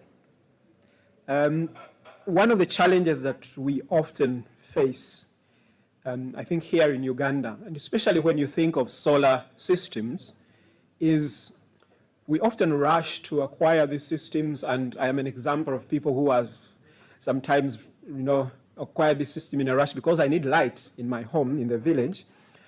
And rarely do we think of the challenges that may come, especially when it comes to maintenance, operation, but most importantly, maintenance of these systems that are deployed in the different communities. So, Ms. Fumi, given UNOP's extensive experience in procurement, infrastructure delivery, what specific sustainability measures have you put in place or are you aware about that can ensure long-term operation and maintenance of such solar systems that are often deployed to last-mile communities?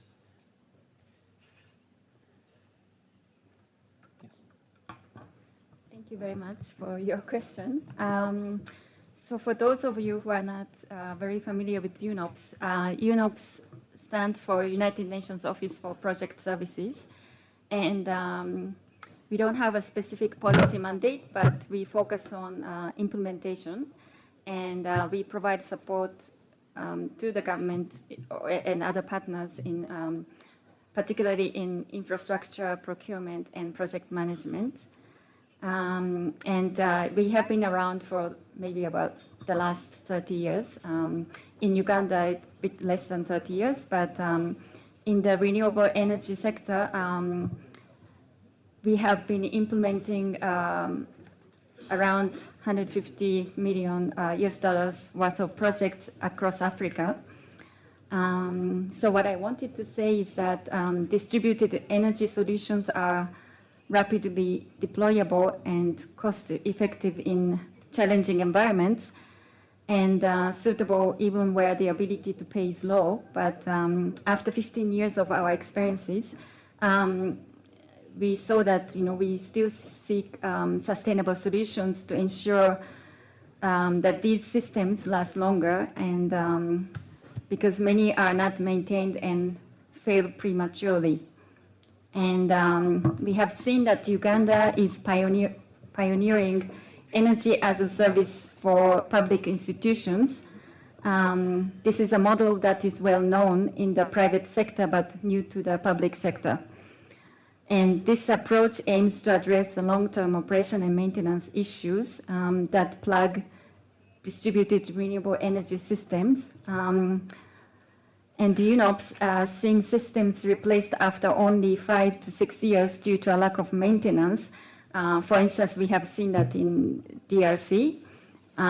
So we are focusing on long-term service sustainability.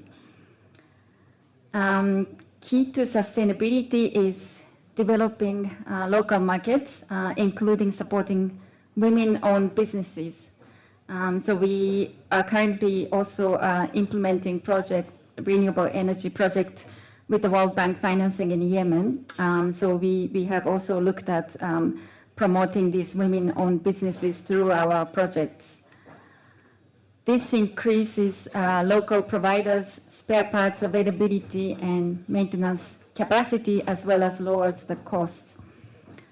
Combining procurement, installation, and long-term operations and maintenance under one entity, especially in hard-to-reach areas, avoids equipment delays and improves project success, as seen in DRC, where local farmers' knowledge of heavy rainy seasons led to delivery by boat. So without going into a lot of details, I'd like to just summarize how UNOPS ensures the long-term sustainability of energy solutions. So we use mainly two key strategies. One is to ensure long-term service sustainability. We prioritize this preventive premature system failure due to lack of maintenance, conducted through pre-implementation assessments to deploy optimal solutions.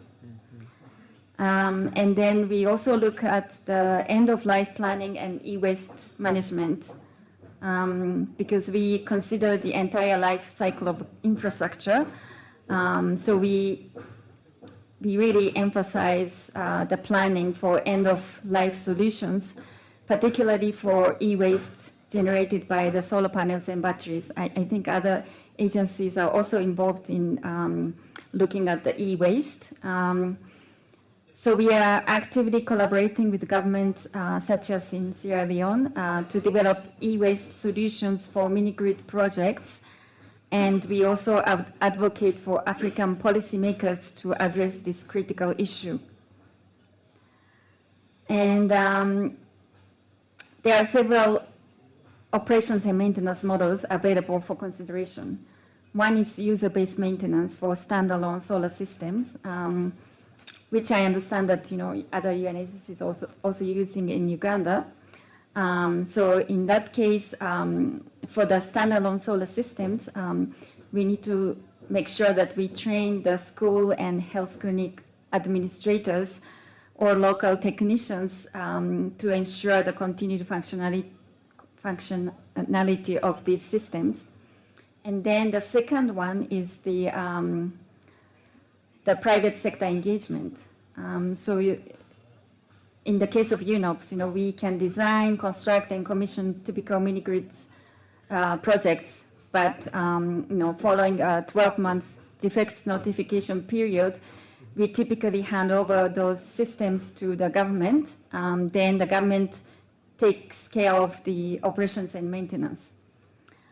But then there's also another model, which is to combine the design, build, and operate system. So this modality leverages the private sector investment. And in this model, a private operator designs, builds, and operates mini-grid systems. And to incentivize this private sector participation, donors can provide partial financing for capital expenditure, typically between 30 to 40% through results-based financing. We are seeing this trend in many other countries, like even under the Mission 300 initiative. In Zambia, for instance, they are adapting this results-based financing model. And then the private sector, the developer secures the remaining 60 to 70%, and the payments are milestone triggered and performance-based. And our experience shows that profit margins are often zero for the initial 1 to 5 years as operators recover their investment funds, with profitability typically achievable after 5 years, even with the partial investment support. And as our colleague from UNDP mentioned, tariff regulations are managed by the electricity regulator to ensure that consumer is getting affordable prices, but while preventing losses for operators. I'm almost finishing. UNOPS collaborates with the government on site selection, incorporating social inclusion policies to ensure vulnerable households have access to electricity. This is achieved through a mixed approach using the mini-grids, solar home systems, or mesh grids. A mesh grid is a smart, decentralized power system where multiple mini-grids or generation nodes are interconnected to share power, storage, and dynamic control, similar to a telecommunications mesh network. So this highlights our commitment to balancing private sector interests with the social welfare and regulatory frameworks. Yeah, so I stop at this. Thank you. Thank you. Give Femi a round of applause. Thank you for really being elaborate on the good work that UNOPS is doing, especially to ensure that solar systems that are installed, and not just for providing light for 1 year and then in the next year you're looking to install another system instead of prolonging the life. And I think in the Ugandan context, we still have that challenge. And we've been discussing it with some colleagues that there are examples of places, and sometimes these are hospitals or schools, where you will go and you will find 4 solar systems installed on the roof. And if they ask you, they say this was installed by so-and-so. After 3 years, another one came and installed another one, and after another. So you have a school which has 4 sets of solar systems, and you're wondering, does it make sense to keep installing new systems, or why don't we think of prolonging the life of the systems that are already installed? So very, very good point, I think, that we need to think about broadly, especially from the UN space or development partner space, where we always have interventions that come in. Maybe sometimes it's not a good idea to buy a new system anyway. It could be that you come and improve on the lifespan of the existing system. So thank you so much. You also touched on the aspect of e-waste. And I don't know to what extent here in Uganda we are very serious with that. I know that there is a lot of work ongoing with regard to e-waste, especially in displacement settings. But when you look at the city, for example, here in Kampala or any other of the cities, how serious really are we as a country to make sure that this e-waste is handled in a proper manner? I don't know of very serious initiatives in that line, especially practical initiatives that are collecting and recycling. Yes, they are there, but maybe they are not so popular. And to a layman, e-waste still belongs under their beds, yes, or somewhere in the garage. Why? Because most don't know where to put it. I have a friend of mine who tells me that now she has about 7 electric pressure cookers that are not functional, and she's looking for where to put them, and she has no idea. Because she bought, I think, some which were not very good quality, and then they were failing continuously. So how do we make sure, how do we take this message that e-waste needs to be handled properly, but also provide the centers where this can be collected and handled in a proper manner? So thank you for raising that as well. I wanted to go to the audience. I have a long list of questions here for the panelists, but I know that we are really time bad, and I want us to use the next 10 minutes. If you have 2, 3 burning questions that you want to ask as a follow-on to the presentations that were made, I want to give you a chance now, and I will only give to maybe the first 2 or 3. If you are there and you have a question for any of the panelists, I would like to give you a chance now. I see one hand up, and I think I will start with you.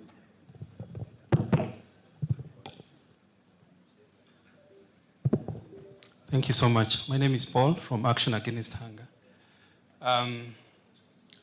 Thank you for the presentations. From the 3, that was UNDP, UNICEF, and FAO, their presentations included local skilling. I think there was irrigation skilling, WASH, and there was the other skilling from UNDP. And then there was also community engagement from UNICEF. So and of course, tying it with what you've been talking about in terms of maintenance and operations and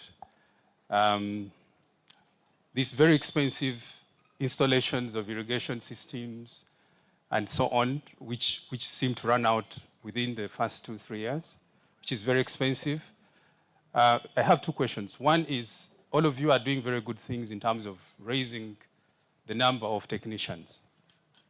I'm not sure whether it is quantified, the gap is quantified, and we know the extent to which we are closing the gap, and whether it is spread across the country. And then, based on the experience that you have, on the systems that you have installed, and the technicians you have trained, and the community capacity in terms of engaging them and so on, what is your experience in terms of, because we have a very big problem, there are so many irrigation systems that have been installed that are supposed to be serving thousands. Those numbers remain in paper, but on the ground, they are not. Is there something else that you are doing now, based on that experience, to try and make sure that that is not happening? I mean, we don't have enough money now, and I don't think we shall have enough in the future. Thank you very much. Thank you, Paul. Any other question?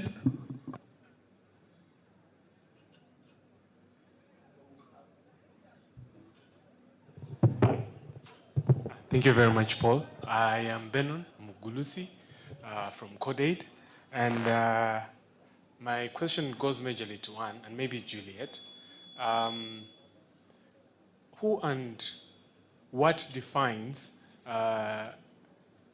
sustainable use of forests and for timber and for firewood in Uganda's case? And I ask because until we're able to break the link between charcoal for clean cooking and have a sustainable and actually practical solution, we are still going in circles. And if we do not have a very viable alternative for the use of timber, the question about sustainability and sustainable use of those forests is going to be a very, very tough one. Thank you. Thank you so much. One more. We need gender balance. Thank you so much, Paul. I'm also actually called Paul.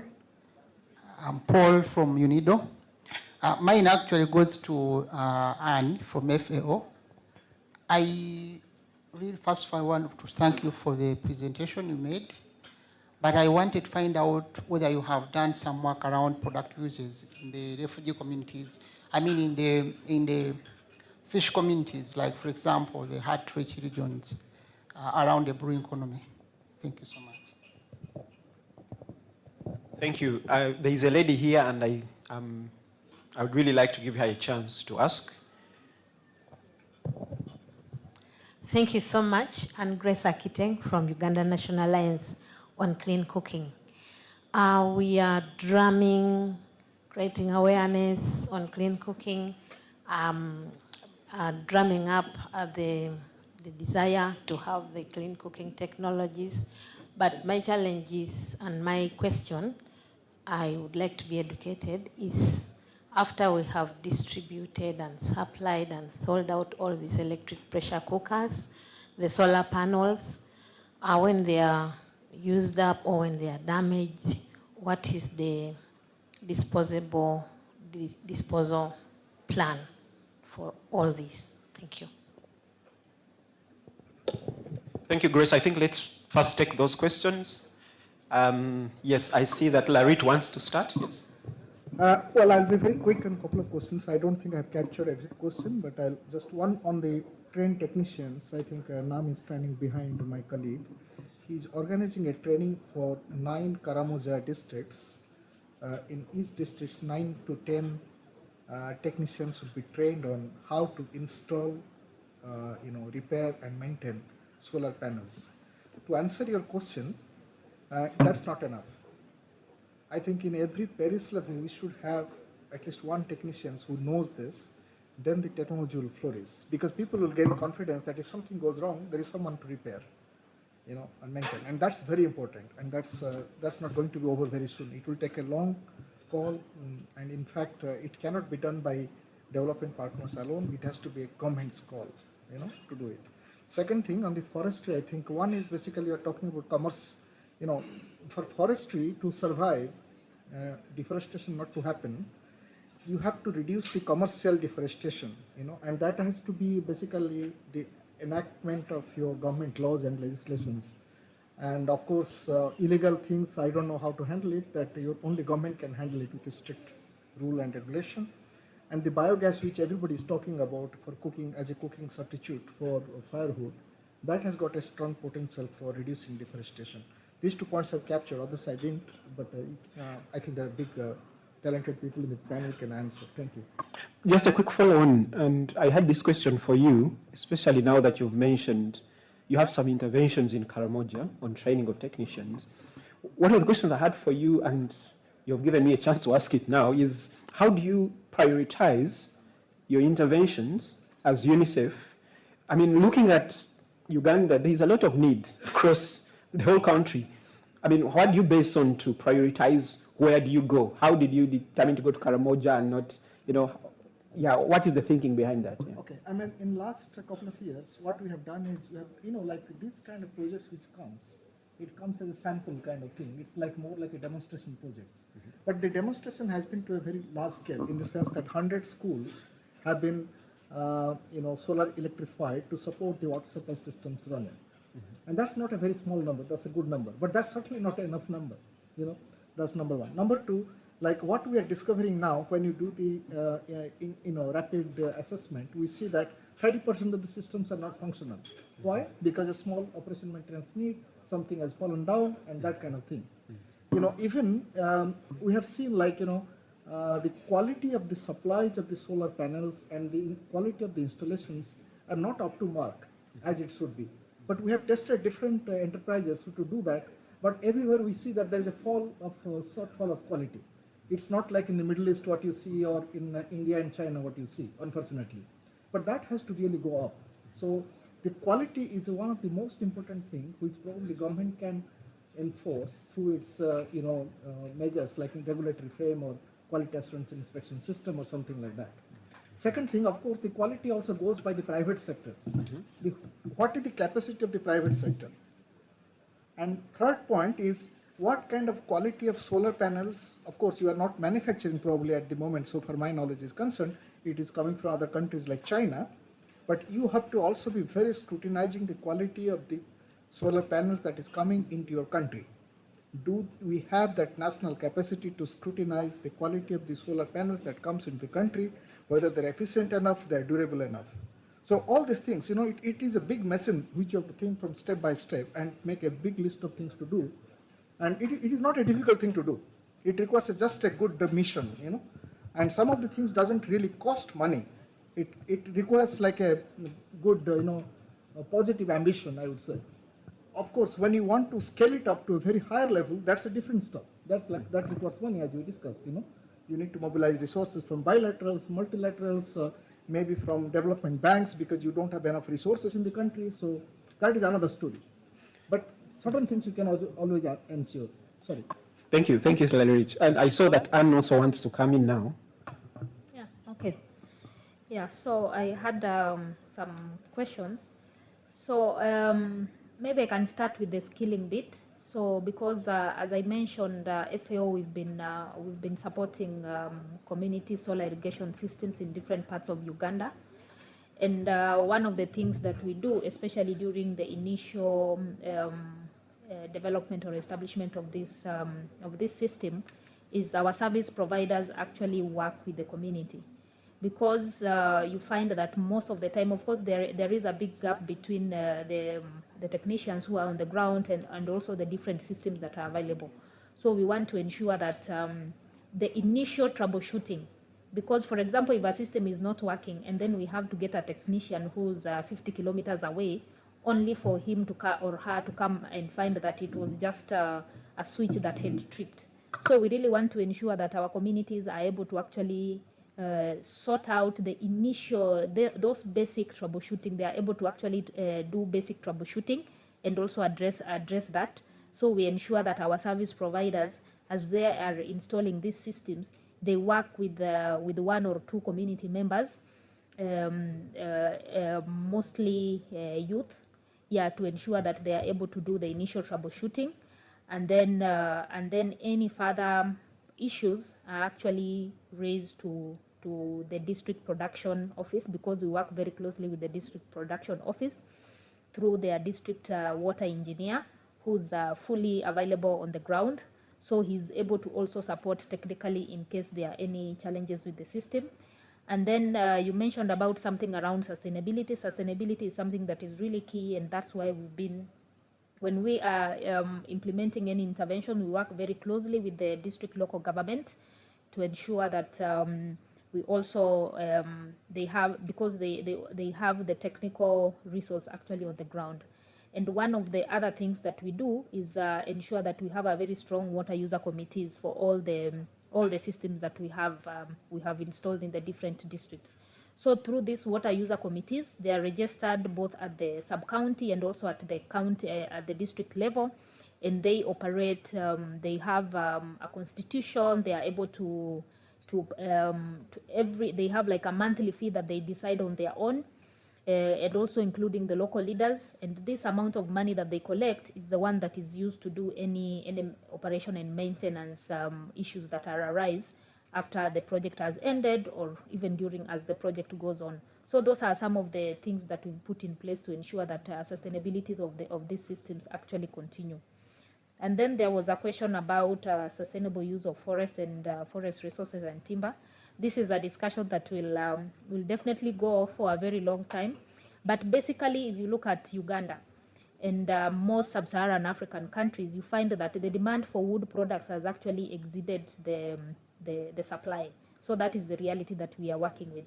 And the whole idea is to ensure that first we need to address, the first thing actually we need to really understand how bad it is on the ground. So we really need to ensure that we have the right data on the ground to really know how the forest resource, how much do we have and how much have we lost. And then the second aspect would be to really look at how do we ensure that we are addressing the existing demand. Because the reality is that we have households that use firewood and charcoal.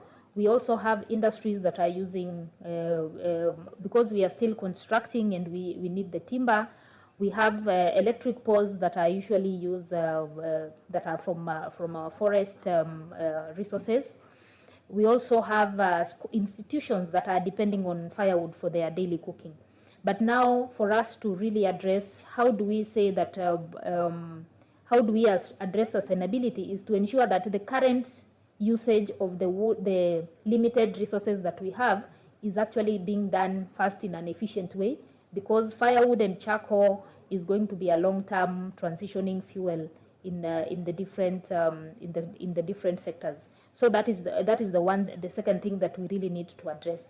And then the third thing is looking at what has already happened. We really need to ensure that we are doing reforestation and degraded land restoration activities at the local level, ensure that these communities have the right planting materials on the ground. We bring in large farms to actually support reforestation. We have farmers to support agroforestry activities. So it's not as straightforward as I'm talking about, but it's something that we need to really put a lot of effort to ensure that we are doing what we are able to do at the smallest scale as we can. And then there was a question about the fish community. Actually, at FAO, we have a program that targets aspects around fishery, and through that, we are able to support in either establishing fish ponds among different farmers, and also supporting the existing fishermen in Lake Victoria and also along the Nile to ensure that as they are doing their fishing, they are doing it in a sustainable manner, and also ensure that they have access to this cold storage such that the fish actually gets to the market. Yeah, so those are some of the things that we are doing. But just to mention, there's an aspect about e-waste that has been mentioned. There is some effort that is going on in the e-waste sector. Maybe I'll leave this to IOM to actually tackle that, because they have been involved in aspects around e-waste. But there are some initiatives that are happening on the ground to ensure that that all the electronic waste that comes from the solar panels, the solar cooking technologies, and even our phones, they are collected in a safe way and also transformed into usable products. Thank you. Thank you, Anne. And on the statistics bit, I read recently that in Uganda, we are cutting trees, let's say twice as more trees as we are supposed to be cutting annually.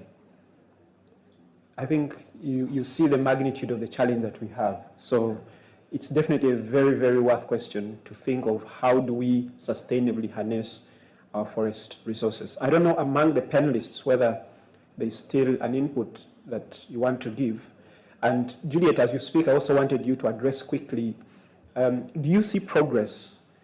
Because you're discussing about centering women in clean energy transition pathways. Do you see progress? If you look over the last 5 years, 10 years, do you see progress in that?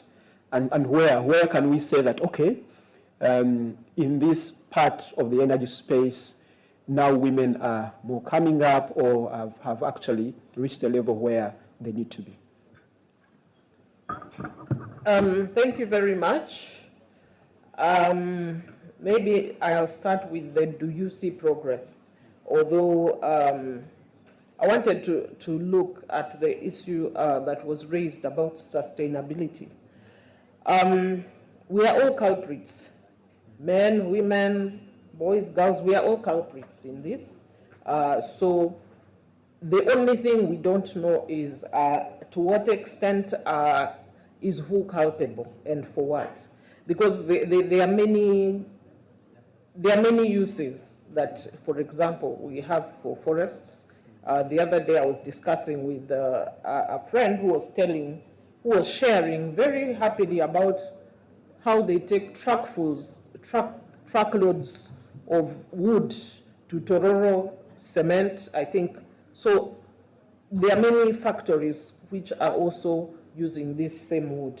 So there are many homes using the fuel wood, but until we have viable options, we are going to have challenges. And one of my suggestions, I think I agree with Anne that the data, let's first be very purposive about collecting data.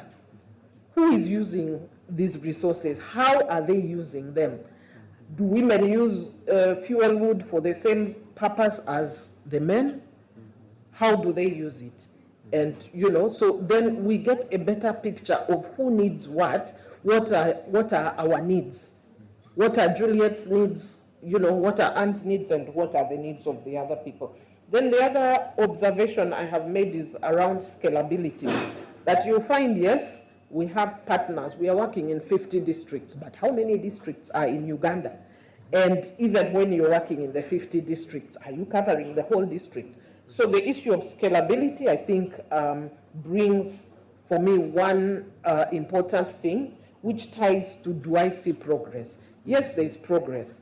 One of the things that I have observed in this sector is the TVET. Government has been very purposive about building the TVET institutions. And I think this has provided or opened up opportunities for women and girls, young women and girls especially, to learn. And I think, for me, therein lies the solutions that we could draw some solutions from there. Can we look at community-driven innovative solutions, say around e-waste, around,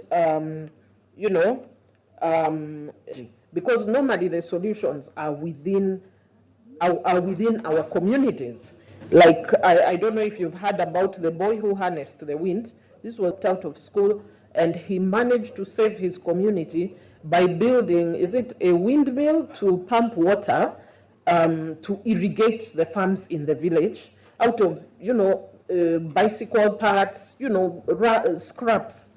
And I'm just imagining, suppose there was a fund, wouldn't that possibly spark such innovation? And then we'll see,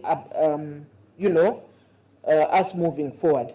Then, as much as there is progress, there is still there are still some challenges, and some of these challenges are related to negative social norms within the community, where we are like, what should a woman do? What should girls do? Should a girl be climbing, say, to set up, is it solar panels and that kind of thing? But one of the things that we have seen is when the community tests and sees the benefits of women and girls' involvement, then these norms start changing. The status quo starts slowly being chipped away, and I think these are things that we can look at. Thank you. Thank you so much, Juliet.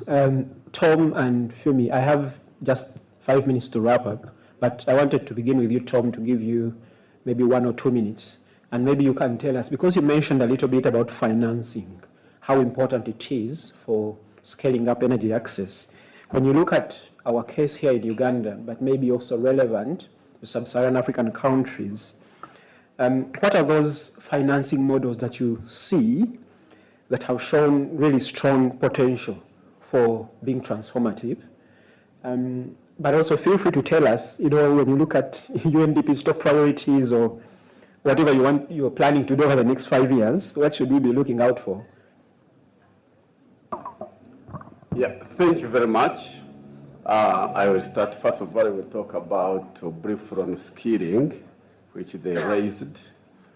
When you look at all the solar installations that we have implemented in different health centers and border posts, we have integrated the aspect of skilling. There was an aspect of the local technician, the local electric technician in that area, whom we would systematically identify together with our contractor uptake, and then train that local technician to do the troubleshooting wherever there is a problem. So that local technician would have a contact of the health center where we have installed the facility, so that wherever there is a problem, he is quickly called to come and troubleshoot. And when he identifies the problem, then he's able to, if he can fix it, he fixes it. If they can't, then they scale it up to make sure that a solution is found. So the local technician approach has been a bit helpful, but probably we need to improve on that model. So that's integrating training is very, very important in sustaining these initiatives. Now, talking about energy financing, I think we have, even without going very far in other countries, in this country, there has been a financing model that helped when this country was very low on electricity. When they passed the law on public-private partnerships in energy generation, there was a model where private companies were incentivized to establish small hydropower plants across the country. And I think they established over 15 hydropower plants, very small ones, that the power would then be sold to the national grid. Others established farms, solar farms. There's one in Tororo, there is one in Soroti, there is one in, I think, in Gomba, which were also established under the same arrangement, under the Get Fit program.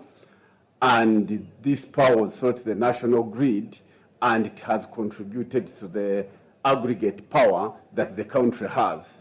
So there has been a private-public partnerships in investing in energy. And we can do it in biogas, we can do it in geothermal, we can do it in scaling up energy for productive use. So what we need to do is to work with the government and think through these de-risking instruments, see what has worked, what has not worked, what needs to be improved, and then we support the scale up of energy access.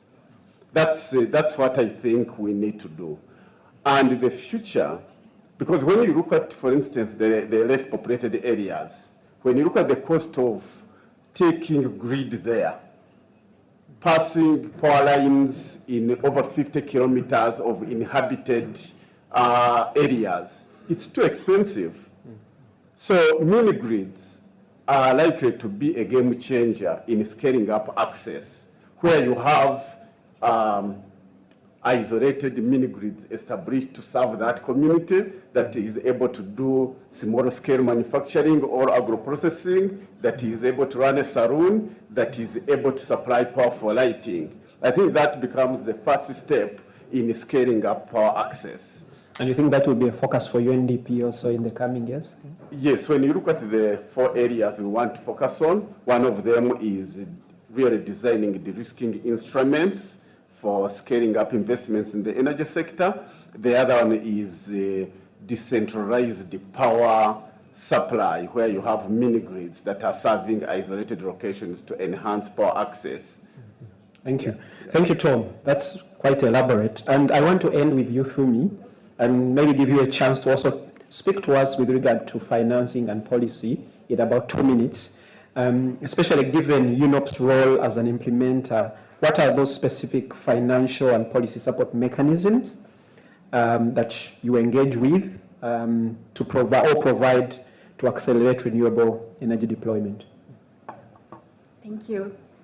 So yeah, we use different ways to provide support to the government. I mean, we are not a funding agency, but we can provide policy and technical support. So one area is the financial risk mitigation. So for instance, in Southeast Asia, we have used our currency hedging facility because sometimes the project tariffs are paid in local currency, but financing is in hard currency. So just to balance this or mitigate the currency risk, we use the hedging facility. And secondly, we can also provide advisory and capacity building support, like similar to what UNDP colleagues mentioned. We also have some transactional advisory services and financial modeling support that we can provide in PPP and project preparation or de-risking. Then, yeah, for the program management and capacity building, we provide essential program management, capacity building, and implementation support. And like sustainable energy for all is actually hosted by UNOPS, and we also work with them very closely in Sierra Leone to complement these efforts. And then the third one is promoting affordability. So in our projects, in order to promote affordability, for instance, in Tunisia, we planned to utilize on-bill financing. So what it does is that it allows customers to pay for clean energy upgrades through their regular utility bills, so that it can eliminate the need for upfront payments. So these are some of the things that we do in UNOPS. Thank you. Thank you so much, Fumi. How many of us here, if you're not from the UN system, before you came today, you had heard of UNOPS? Raise up your hand. You're not from the UN system, but somehow you heard about it. Yes, this is a good number. How many of you have never heard about it until today? Significant number also.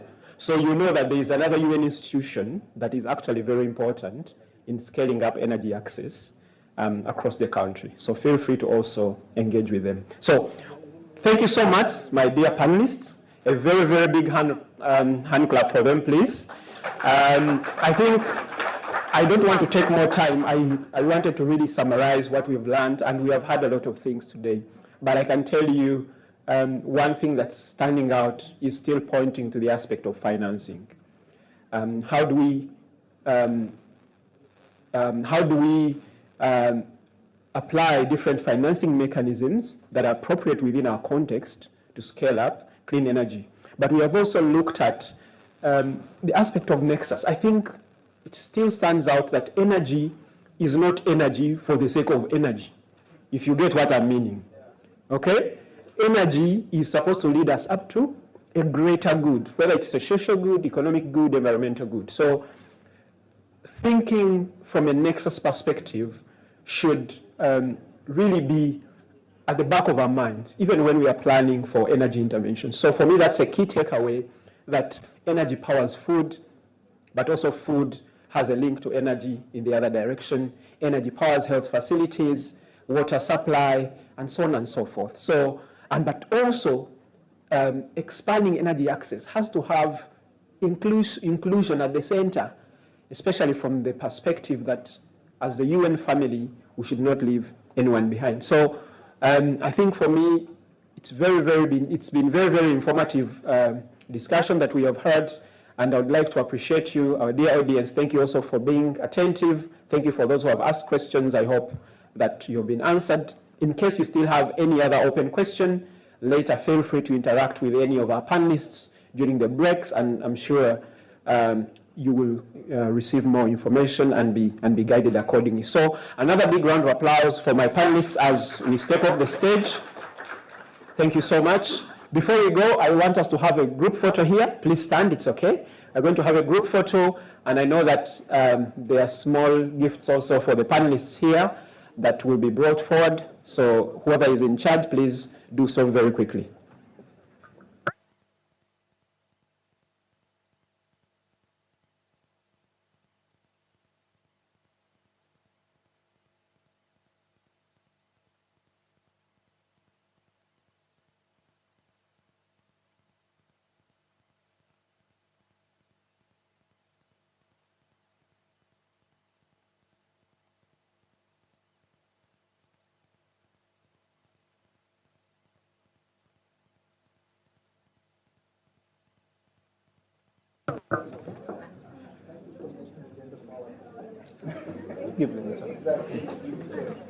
So we are going into the next session. I've been advised that I can also take the opportunity to introduce the next session, and particularly the person who will be taking us through that as the panelists leave the stage. So the next session is going to look at, is going to give a chance to other UN agencies, but also having a few more come back to also share with us some of the very, very interesting work that they are doing that is linked to the energy space. And I don't want to take more time. I would like to now take this opportunity to invite Mr. Michael Chiza, who is going to help to moderate this session, to take us forward. Please join me and welcome him to the podium. Thank you.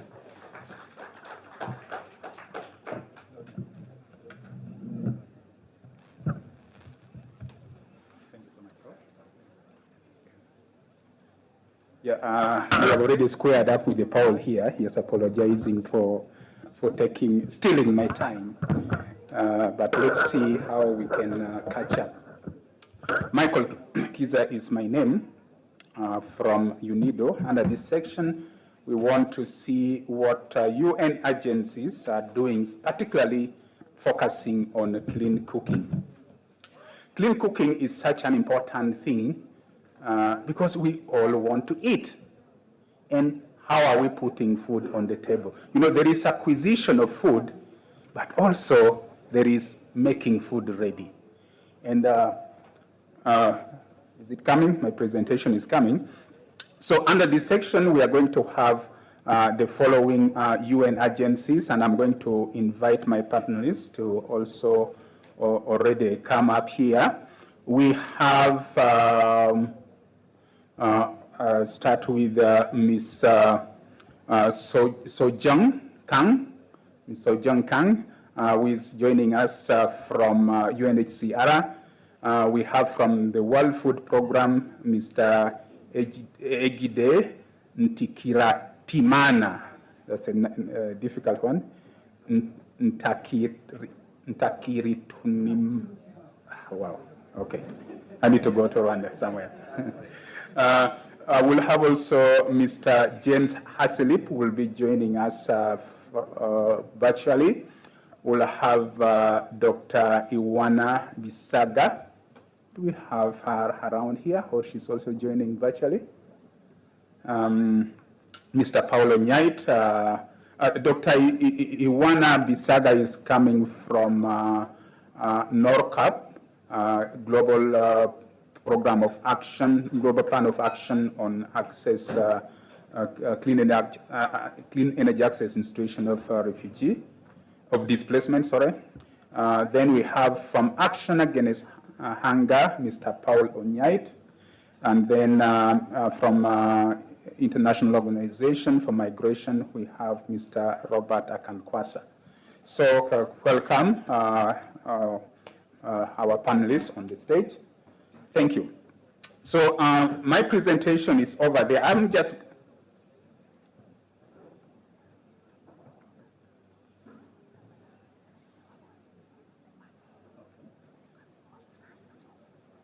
okay. Also, we have Ms. Anne from UNAC, Uganda National Alliance for Clean Cooking.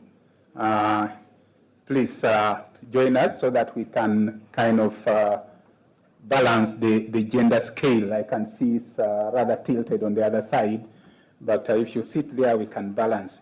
So now,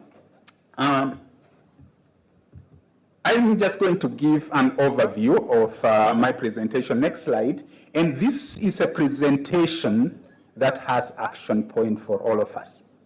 And I hope the outcome of my presentation is that by 31st December 2025, all, you know, I was, is Ms. Juliet Nakato still here, who confessed that she's also still using charcoal. So I want that by the end of this presentation, all of us here stop using charcoal for cooking, because electricity is the cheapest, the smartest, and the safest cooking technology that we have. And when I tell people like this, say, not with this UNIDO scale electricity. And I want to take this opportunity to change your mind. Let's move. And sorry, in that, that slide, I said, ensuring that there is equitable and inclusive utilization. I want you to mark that word. Why am I saying equitable and inclusive? Because there are many women around here, even sitting in this boardroom, that say, I am the only one who can cook with the LPG at home because the maid is going to burn the house. The maid that will not learn how to use EPC well. So this equitable and exclusivity is very important. Next slide, please. So in the next slide, oh, and they want to move the slide? Okay, sorry. So you missed that point. That is the expected outcome of this presentation. So now, sorry, which direction am I moving? How do I move it? Oh, okay, I've got it. So this is the content. Let's move at this. Where are you on the energy ladder? Now, this energy ladder, I think if you have not known the energy ladder, it assumes that, is this the light? It assumes that the rich are the ones that qualify to use electricity and the poor should use all these kind of things here.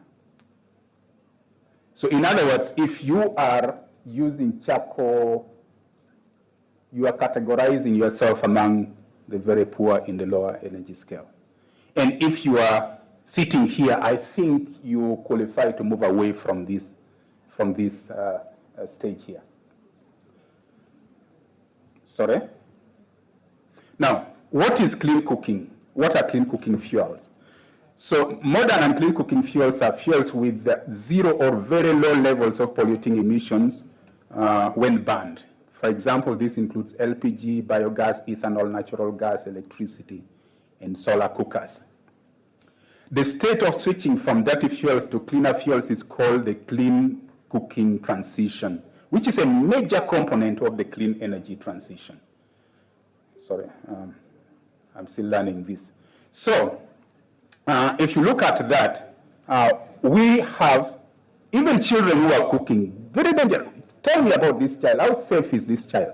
This is happening. This was presented, I took it from the Monitor, a Monitor newspaper, August 2025.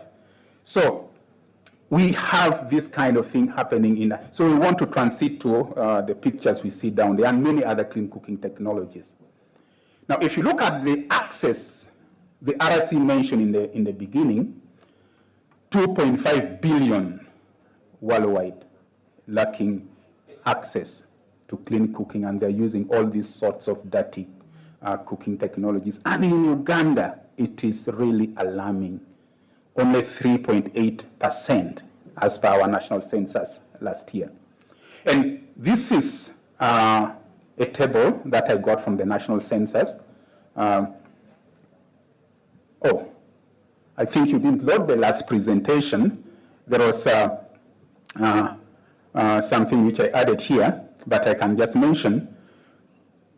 So, as UN and government agencies and government and UN NGO staffs, we like talking about these statistics to create projects. And I had so many of these being mentioned, and out of this we say, oh, access is low. But as individuals in this room, what have you done yourself? Have you transitioned, or are you still part of these statistics? And if you compare these statistics with the population demography, you see that we are having about 31.5% in the middle class. Out of this, about 6% are in the upper middle class and 3% in the high income category. And yet, access to clean cooking is 3.8%. What is the problem? Can't we change if we are in the middle class? So, now, this gentleman here, Dr. Fatih Birol, Executive Director of the International Energy Agency, mentioned this, that this lack of access to clean cooking is one of the greatest injustices of our time, especially in Africa. My question is, who are the perpetrators of this injustice?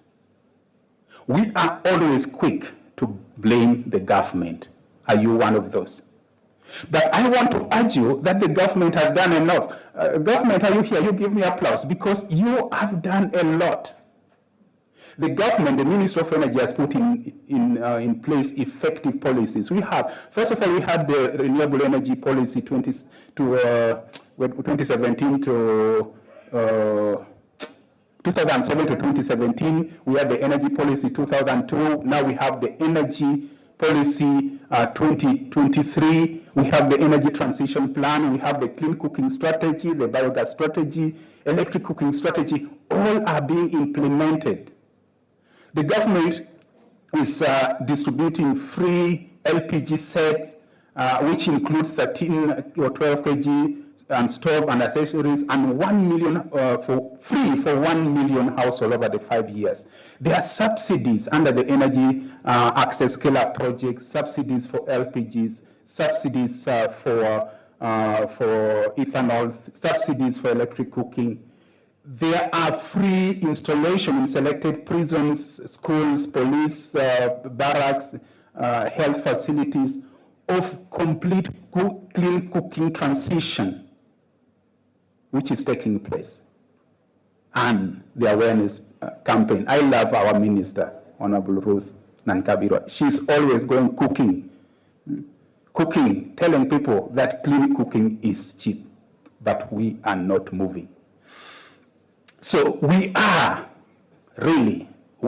including some of us sitting here, the perpetrators of this injustice. Why? Men are more inclined to spend money hanging out with the friends or spending money on cars, gadgets, while claiming that clean cooking fuels are too expensive, and you subject your families, smoking their lungs out, and you say, charcoal, you have a special kitchen outside for cooking with the charcoal. You cannot come in because you are watching your TV, you don't want the smoke in.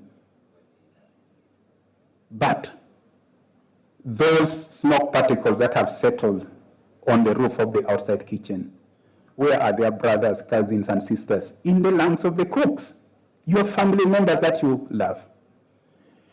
And then the working women, most of you sitting here, sometimes you have this gas, you have the LPG, you have the ethanol, but you say, I'm the only one who can use because these maids are dull. They are going to play and burn the house. but we talked about inclusive access. And you're here making these statistics, using these statistics to create projects that in your own household, you are doing the contrary. We have to change. So, is clean cooking too expensive? Oh, something. Excuse me, I told you to load the second. Something is missing here. Even there is a table. I don't know.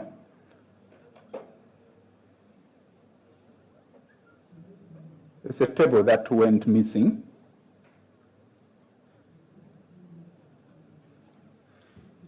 I wanted to show you, but maybe I'll just read from here. There's a table that I had there, which was quite interesting, which shows that, for example, when you cook beans, 1 kilo of beans on charcoal, you're going to use charcoal of about 3,000 shillings. When you cook that 1 kilo of beans on an electric hot plate, you're going to use electricity of about 1,800 shillings. When you cook that 1 kilogram of beans on electric pressure cooker, you're going to use electricity of about 490 shillings. 490 shillings. When you use that, you cook that 1 kilo of beans on LPG, you're going to use electricity of about 3,500, just slightly more expensive than charcoal.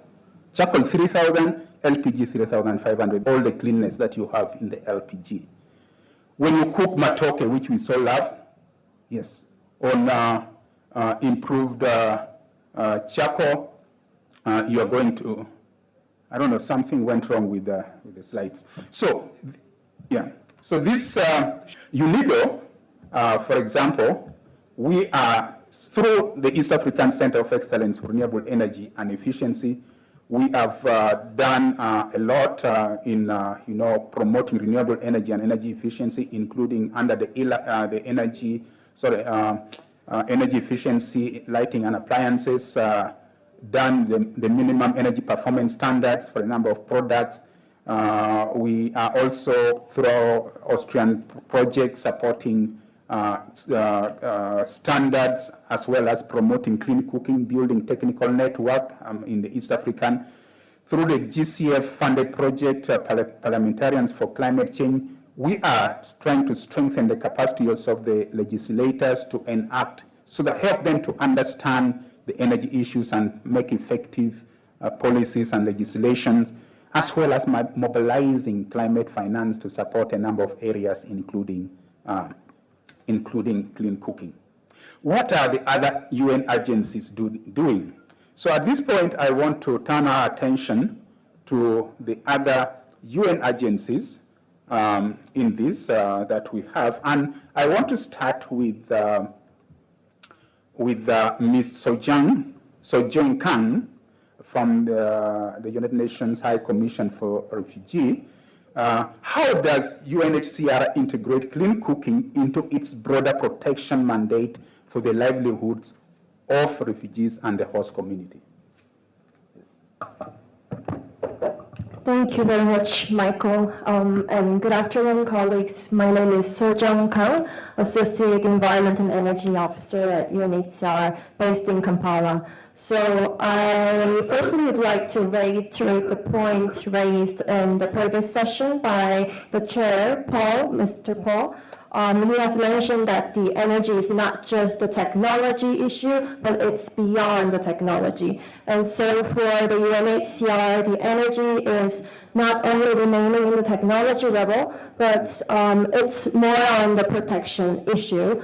So we have seen that many refugees they are exposed to the protection risks, the safety risks when they are traveling a long way to do the collection of firewoods, since they are heavily relying on the firewoods for their clean cooking energy.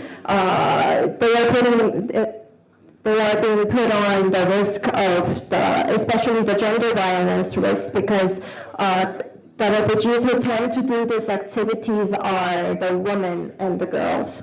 So we see it as a big protection risk, and also the time that they are devoting into this activity of firewood collection is preventing them from doing other important activities like the livelihood activities and the education. At the same time, the health issues are important for us because the firewoods are being used as the cooking energy source. It's also creating the respiratory illnesses, and yeah, these are the risks in terms of the health that we see in the refugee setting.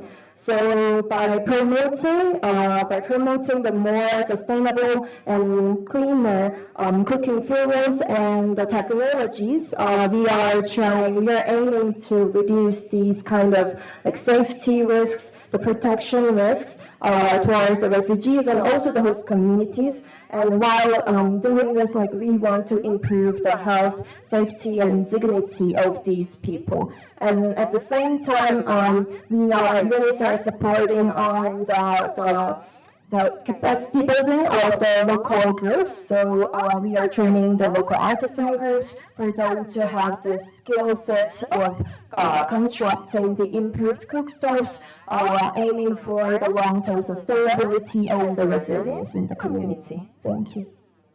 Thank you so much, Ms. Sujan. I made a mistake in I skipped something. I skipped presentation from SALCO partnership. I'm sorry, it's presentation SALCO partnership from UNEP Copenhagen Climate Center, which will be presented by Mr. James Hasley. Apologies for that. Multi-stakeholder partnership, market creation, and carbon financing importance. James is joining us online. Thanks, Michael. Can you hear me there? Yes, we do.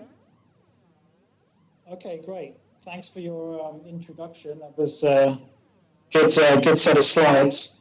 You should be able to see my screen now. Can you see the front slide? Yes, we do.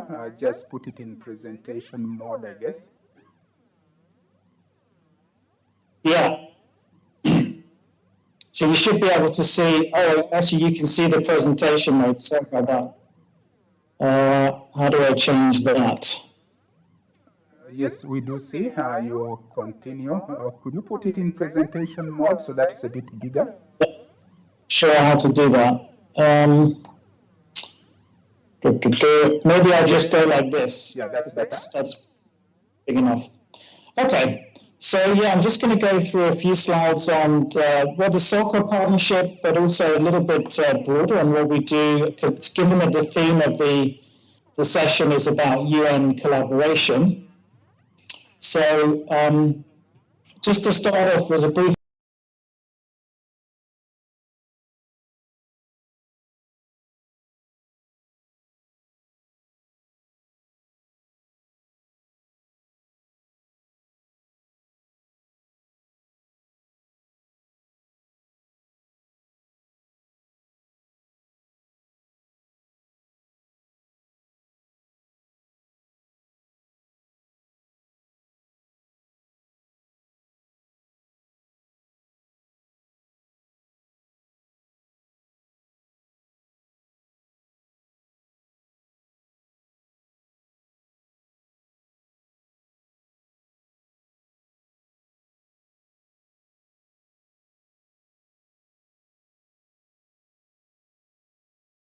capacities and resources between the relevant UN agencies operating in this space. It's quite a tricky area.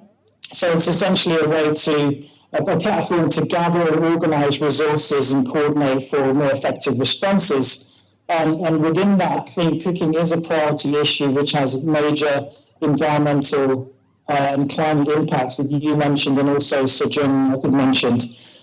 This is just a screenshot of actually how mass forced displacement, as it's called, was featured in UNEP's last Horizons report. It's something we published last year. This is UNEP headquarters as one of I think 8 global themes or risks and trends that we as a global community should be looking at also as an environmental issue.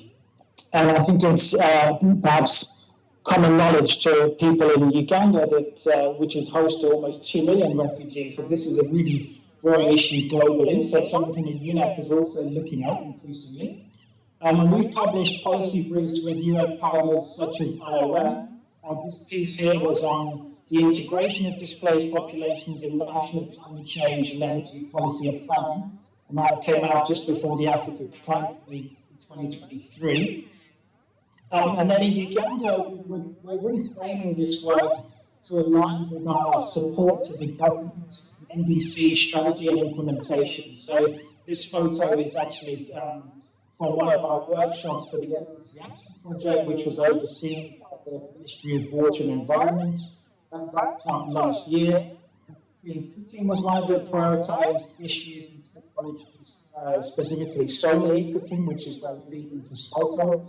And also the topic of displacement was raised by many stakeholders and the importance, including displaced populations in climate change, energy policy planning, and resource mobilization. So that's the kind of UNEP entry point into the space.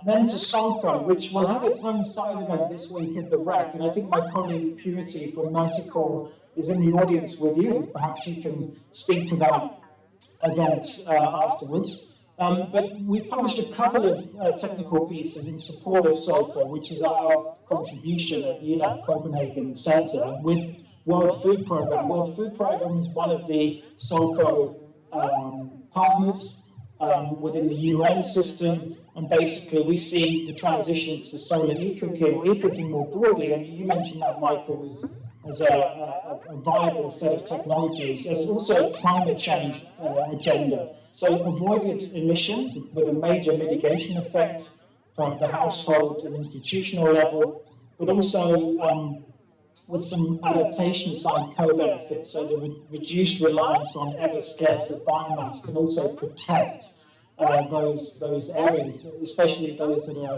are hosting large populations of displaced, which have a sort of influx and major environmental shocks and impacts. So we see that especially relevant in those situations.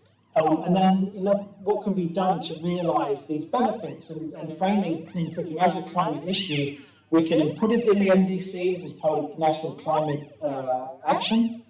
And then that in itself is a means to help unlock climate funds, grant or concessional financing, which is traditionally outside the scope of the humanitarian sector, because the accreditations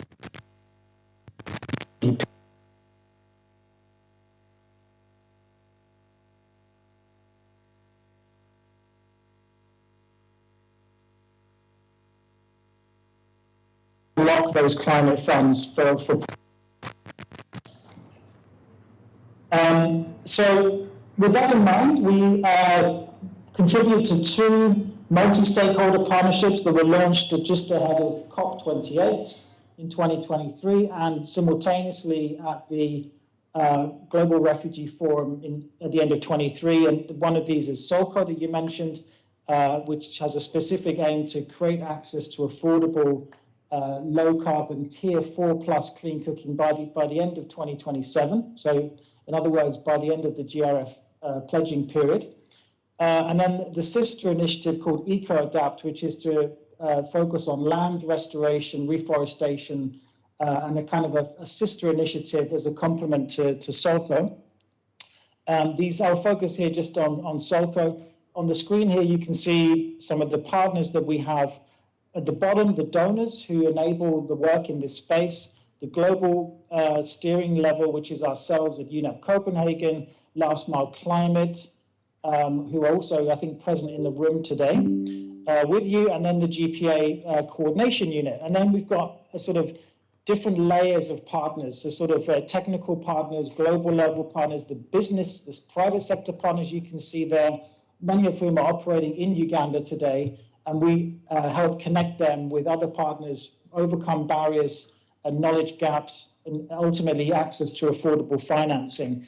And then on the top line, you can see the UN agencies that we work with and governments, including the government of Uganda. And we report this to the to the OPM in Uganda. Just to be clear about the kind of technologies that we focus on, we're not only looking at pure electric cooking. In the off-grid space, we have to be sort of pragmatic and realistic. So what we talk about is PV-supported Tier 4 plus technology. So this also includes some of the biomass gasifier technologies that can hit Tier 4 performance with the aid of a fan that is powered by a PV cell. So there's a sort of hybrid selection of suppliers here, and many of these companies are operating in Uganda. But some of the demand-side barriers and supply-side barriers need to be overcome, and that's what we work towards helping in the Solco partnership.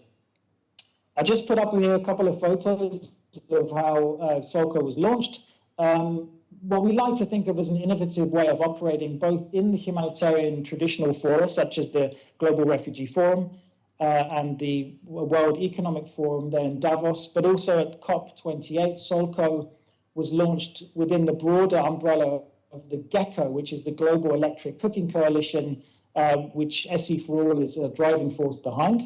And then at the sidelines of the Africa Climate Week in 2023 that I mentioned.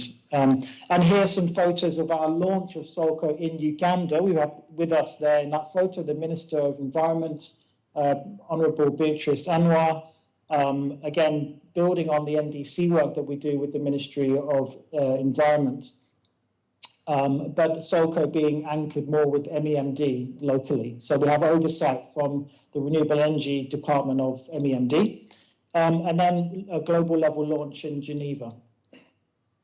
So just going back to the Uganda specific, so our starting point for Solco is really the second pledge of the government to the GRF, which is to include refugees in NDCs and NAPs, that's the National Adaptation Plans, to reduce carbon emissions from deforestation and to enhance access to safe, clean, and affordable energy. So that's the starting point, and then we can, from that, we can position both Solco and EcoAdapt as complementary mitigation and adaptation side initiatives with a primary and secondary focus that is presented on the screen. This is actually developed by our partners FAO, who support both Solco and lead on EcoAdapt in Uganda. So that's a slide prepared by FAO. As is this slide, when, my colleague Emmanuel Ikakoro, who I don't know if he's in the room with you today, but if he is, then perhaps he could speak to this, the sort of architecture for the partnerships, both EcoAdapt, but also Solco. And important here, of course, is to work with the humanitarian agencies. And I'm happy to see that Sojung is on the panel there representing UNHCR, and Najid, who is our close collaborator at WFP. So this is just to give you a bit of an idea of how UNEP Copenhagen Center supports partners on the ground. You know, we are not on the ground. We're just technical people sitting up here in Copenhagen, but we believe we can offer support to partners that can then make a difference. So thank you, Michael. I hope that was clear, and over from me. Thank you so much, James. That was very, very clear. So you've had it. Even with the solar energy, you can cook with the solar electric system. So that is all what is that partnership is all about.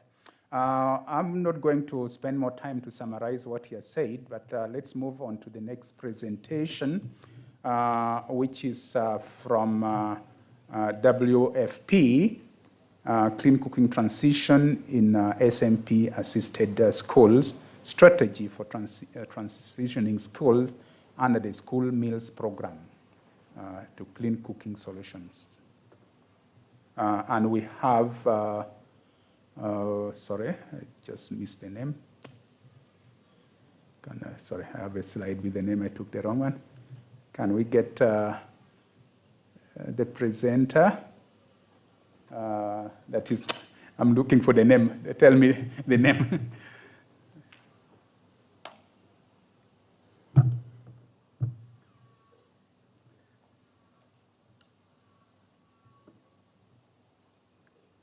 Good afternoon, everyone. Thank you very much for joining. Can you put my slide on?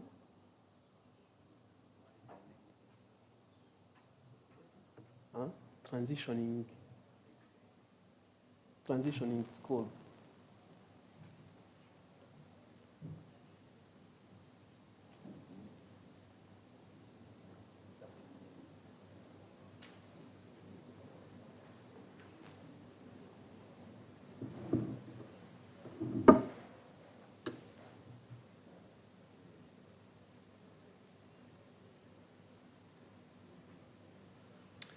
Okay, welcome everyone, and thank you for joining. At WFP, energy is a cross-cutting enabler at the work we do around food systems. That means that we do have access to energy in food value chain, from food production, food processing, food conservation, and cooking. But also we do have some interventions around the early warning, where we provide access to energy to farmers to receive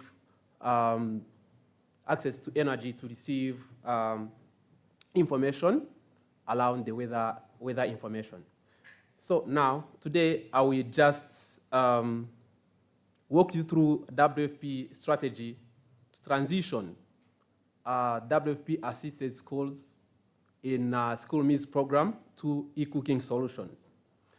In this presentation, I will just explore how e-cooking can transform school meals and contribute to broader development goals. So WFP is assisting 320 schools in Karamoja regions in school feeding. So where we have started is we started providing food, but we didn't think about how that food will be cooked. If you can see a picture on how before it was a pure open fire cooking. Then we have tried to transition a little bit to locate improved cook stove, which have reduced the use of firewood by 60 to 70%. But now, with UN Greening the Blue Agenda and sustainability objectives of WFP, we are transitioning schools into e-cooking. That's why we have also trying to model other cooking initiatives in Karamoja to make sure that we embed on zero emission. Okay, talking through that, WFP is a global leader in clean cooking and school meals. So in 2024 alone, we have reached about 1.5 million through cooking interventions, and you have distributed 54,000 improved cook stoves to schools and 35,000 to households. These efforts have significantly improved health and reduced emission and enhanced learning initiatives. So our vision is that by 2030, we need to position ourselves as WFP, as a leading agency to champion cooking, clean cooking in schools, and be a key technical partner to the government of Uganda for schools meals program. To do that, we need to make sure that at least we transition the assisted schools from open fire, from unsustainable cooking to clean cooking in Karamoja. So looking at the context now, most of the schools rely on firewood that are leading to deforestation. And this leads to emissions and health of learners and cooks. So this is a timely opportunity to align with Uganda climate goal and SDGs. So our expected impact by 2030 is to make sure that we benefit more than 400,000 learners and 2,000 staff with a safer clean cooking. But also, we want to couple this with community outreach, whereby we shall reach 500,000 households. And this will significantly reduce emissions and deforestation. So health outcomes will be improved, especially for women, girls, and time saved will support education and livelihood outcomes. So those are WFP value proposition when it comes to cooking in schools. And WFP brings a comprehensive value proposition around demonstrate viable ecosystem e-cooking models, generate evidence through data and research, and partner through other platforms like School Meals Coalition, Global Electrical Cooking Coalition, Sorco, EcoAdapt, to make sure that at least we move from unsustainable cooking to a better clean cooking. So we help also the government to implement at scale the viable e-cooking models by offering technical assistance and procurement of those e-cooking appliances, and that support have to be provided to the government of Uganda. So the context designing those particular intervention, the context matters a lot because there is no one size fits all approach, and this have proven not to work. So which means we need to look at the geography, rural, urban, conflict affected. We need also to look at the capacity of schools. We do have small schools, medium and large, and super large schools, because we do have some schools which host almost like 3,000 learners. So cooking for 3,000 learners, it's very different to cook for, let's say, 400 or 200 learners. So understanding those contexts, it ensures that WFP effectively approaches properly the sustainable solution around e-cooking. So there are some key components to that particular transition, which around the 5 pillars, which one is infrastructure. So where we work in Karamoja, we do have diverse, like kitchen infrastructure. In some schools, we do have no kitchen at all. So, and those learners have to eat lunch. So what we are doing is to make sure that we work with stakeholders and the government of Uganda to make sure that we upgrade and build new kitchens. In building new kitchens, we ensure that those kitchens can support any clean cooking technology. We also do capacity building, and this have been discussed in the previous sessions, by training cooks, by training local technicians, by also making sure that we use some STEAM programs and peer networks. So we do evidence and monitoring by integrating indicators, clean cooking indicators, into MIS and conducting some impact studies. We do some community engagements around schools, doing some demonstration and making sure that at least community, they come and learn from schools. Another important one is innovative financing, where we are planning to leverage carbon markets, and we do some result-based financing and also something around public and private partnerships. Our implementation timelines, we have had our internal alignments. We have agreed that we move that way.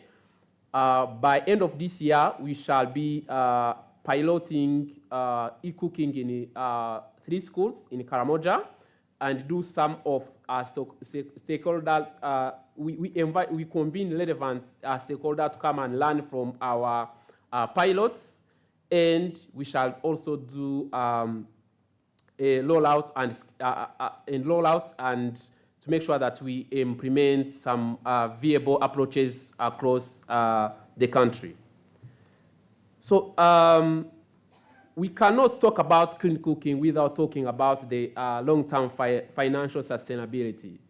simply because in our approaches, we have learned that if we do on-room cooking, it's cheaper, but also it's expensive for end users. This needs to make sure that at least where we start, we need to make sure that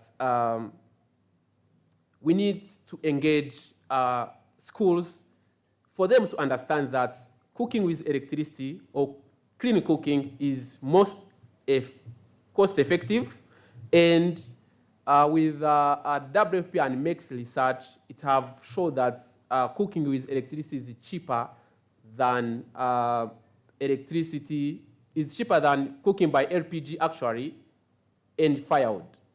So we need to make sure that we leverage the carbon financing, and at WFP, the carbon credits go to end users or the governments, not the technology provider.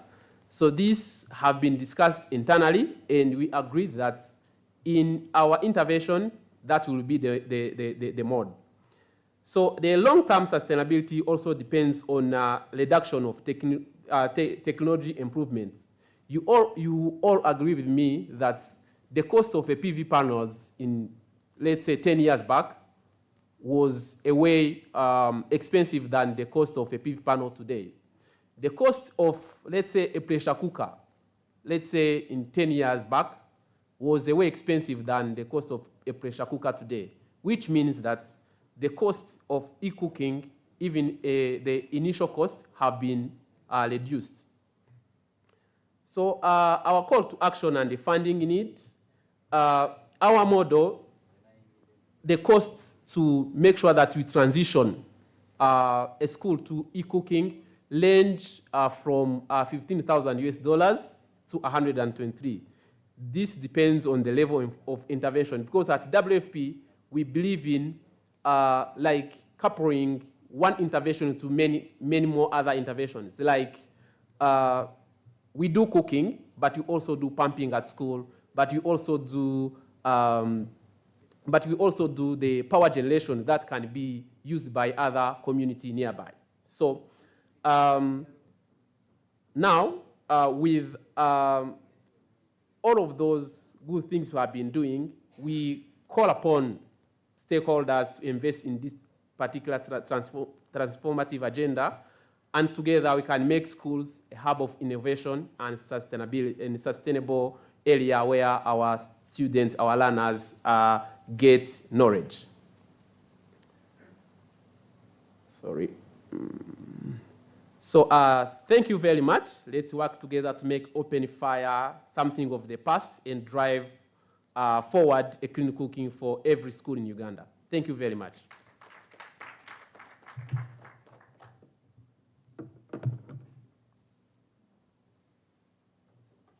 Thank you so much, Mr. Ejide Ntakiru Timana. That's one, still a difficult one. So, thank you so much. Key message, again, clean cooking is the cheapest. Electricity is the cheapest. And I'm so proud that you have gone even to the highest level of electric cooking, that is using solar electric cooking. This is where we want to move, especially for the schools. Great job being done by WFP there.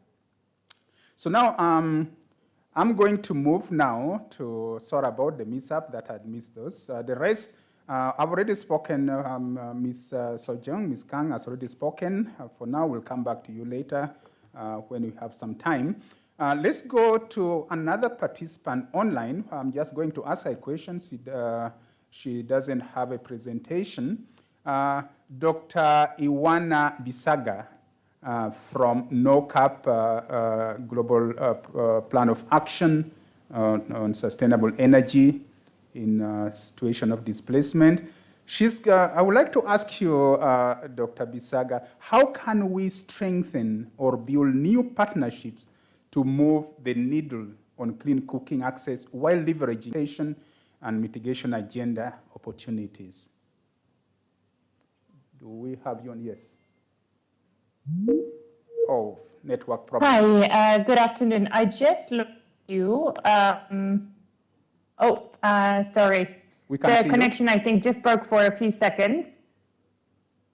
So I wasn't able to hear you. Sorry for the last about 5 seconds. But can you hear me now? Yes, we do. I was just asking you, how can we strengthen or build new partnerships to move the needle on clean cooking access while leveraging the global climate adaptation and mitigation agenda and opportunities? Please. Yes, thank you. Thank you very much, Michael. And yeah, good morning, good afternoon, I suppose, at this point already to everyone in the room and anyone online.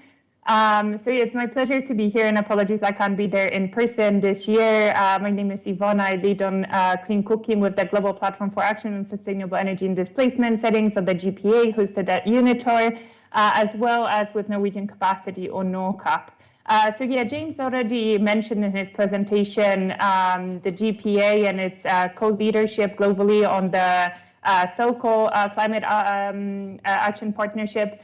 So that's obviously one of the ways of building new types of partnerships and meaningfully engaging with multiple stakeholders spanning the private, public, and non-profit sector, as well as, and in particular, I want to stress this, community-led organizations, community-based organizations, refugee-led organizations, to really understand what we can do to move the needle on clean cooking at the local level, while at the same time advocating for that to be prioritized in the global and national agendas.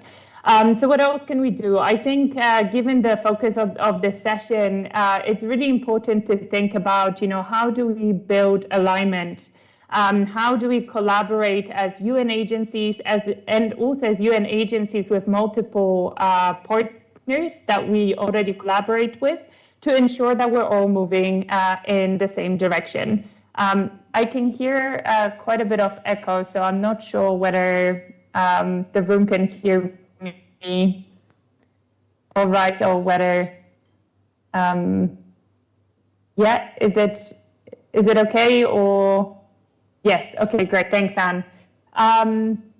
So yes, I think this is really important. How do we sort of move together in the same direction? What can we do to strengthen what we're already doing, to course correct, with things that might not be working, and learn from each other to maximize the sort of successful initiatives and successful examples, particularly of clean cooking delivery models.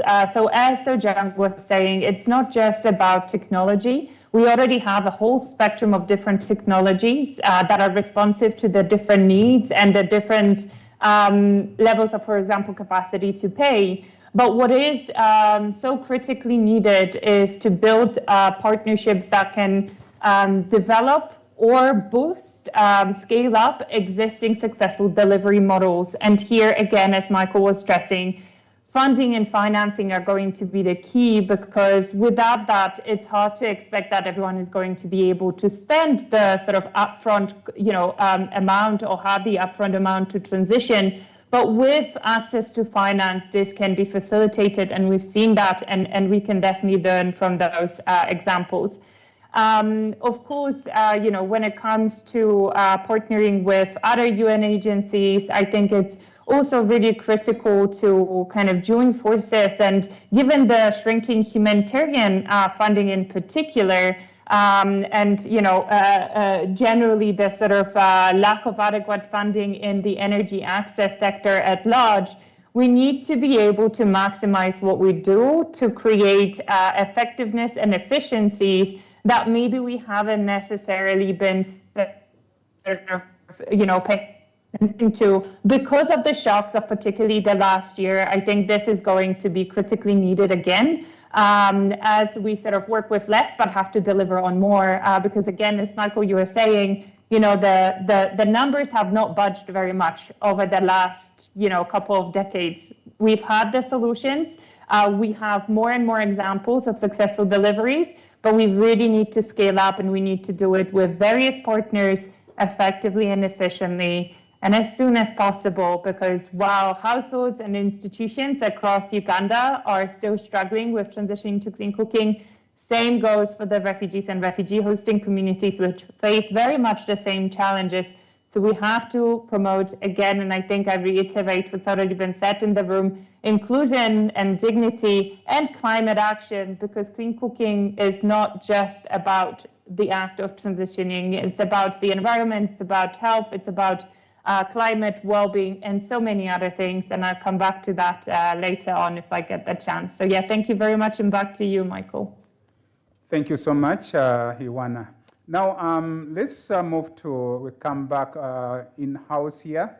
And I would like to speak, Mr. Paul Onyait, action against hunger. We are getting hungry, so we need some action. But you know, you cannot act against hunger without cooking the food. Maybe you can eat raw cassava sometimes, but most of the foods we have to eat, to cook. So, how are you addressing the issue of cooking? How have FAO and Action Against Hunger supported the last mile renewable energy connectivity in refugee setting through infrastructure, models, and strategic partnership? And what results have emerged from these efforts? Paul, please. Thank you very much, Michael. So that refugee settlement is Chirandongo, just to be specific, where FAO is supporting us. So what we have done together with FAO, we have worked closely with Uganda National Alliance for Clean Cooking. We have worked with the district local government. We have worked with Office of the Prime Minister. We have worked with UNHCR, WFP, and also the Refugee Welfare Councils. So as you might expect, one of the most important things to do is to create demand. You've just been trying to create demand for clean cooking, even in the room here. So the most important thing we had to do was to create that demand, to create the awareness of the importance of moving away from unclean to clean cooking. And that was quite successful. And then now we had to bring on board the private sector, most especially Shell and Starbucks, who are distributors of LPG. But in order to really make access better, we had to make sure that they also engaged local vendors to reduce the distance, because access is money, affordability, but access is also distance. So they engaged local vendors who shortened the distance within and around the settlement to make that access possible.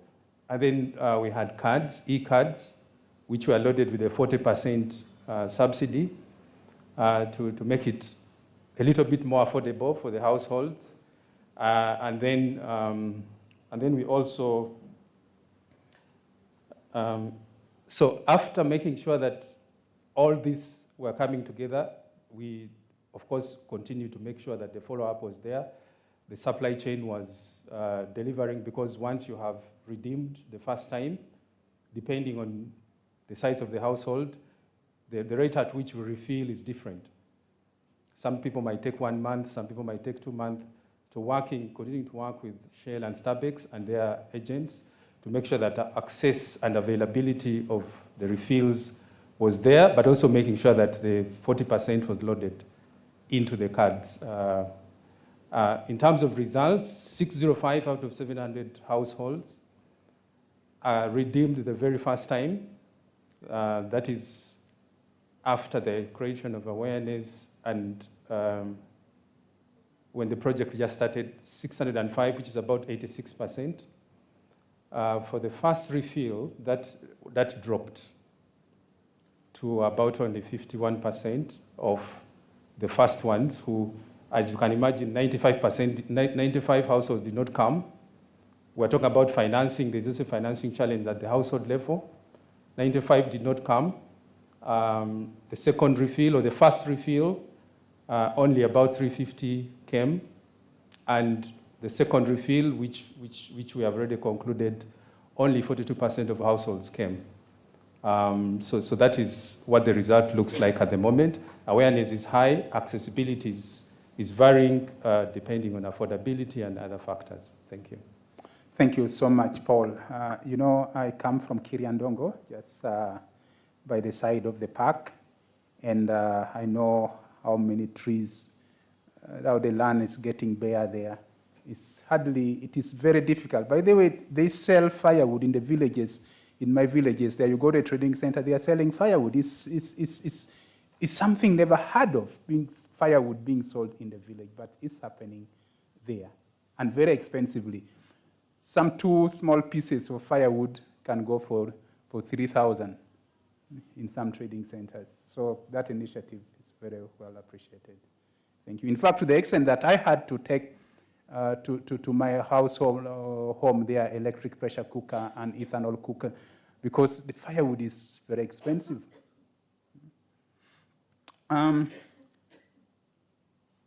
Let's come back to another UN, which is not the UN, but is UNEP.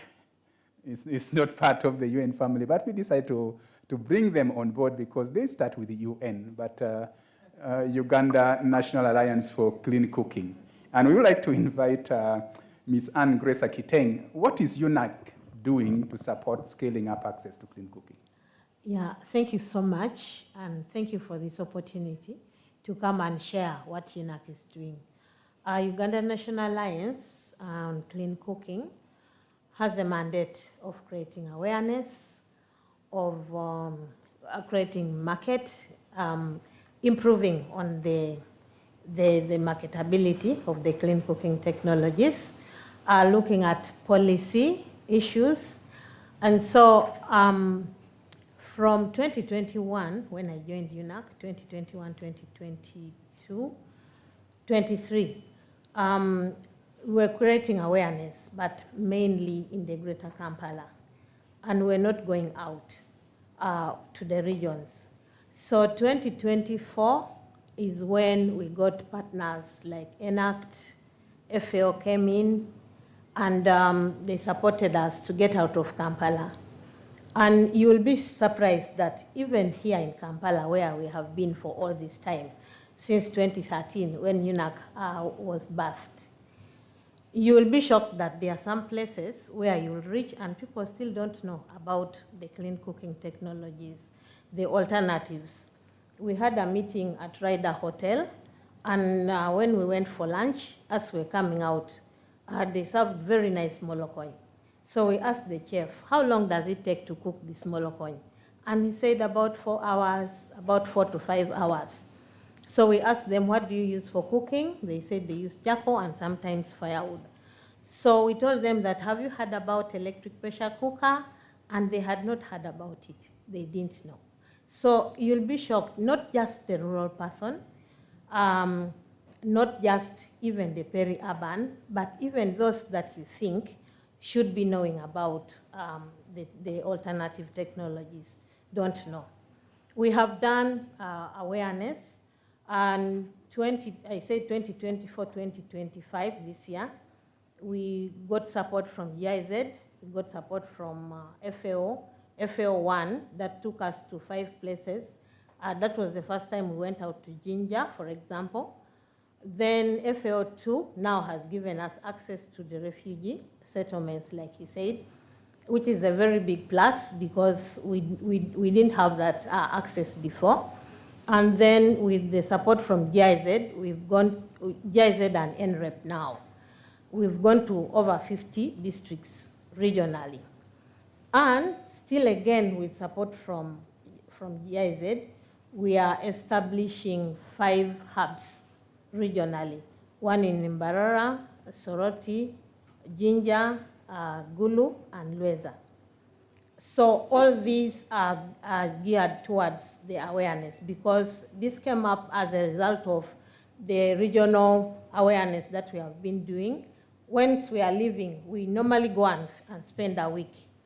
So once we are leaving, people ask, so after you've gone, where are we going to get these clean cooking technologies? And that is all because of awareness and making people to know that there are alternatives that they can use apart from the firewood. And the alternatives we are talking about are even cheaper as compared to the firewood and the charcoal. You talked that in Chiriandongo, you buy firewood at 5,000. Even in my village, I come from Kabaramaido, a bundle of firewood is 5,000 shillings.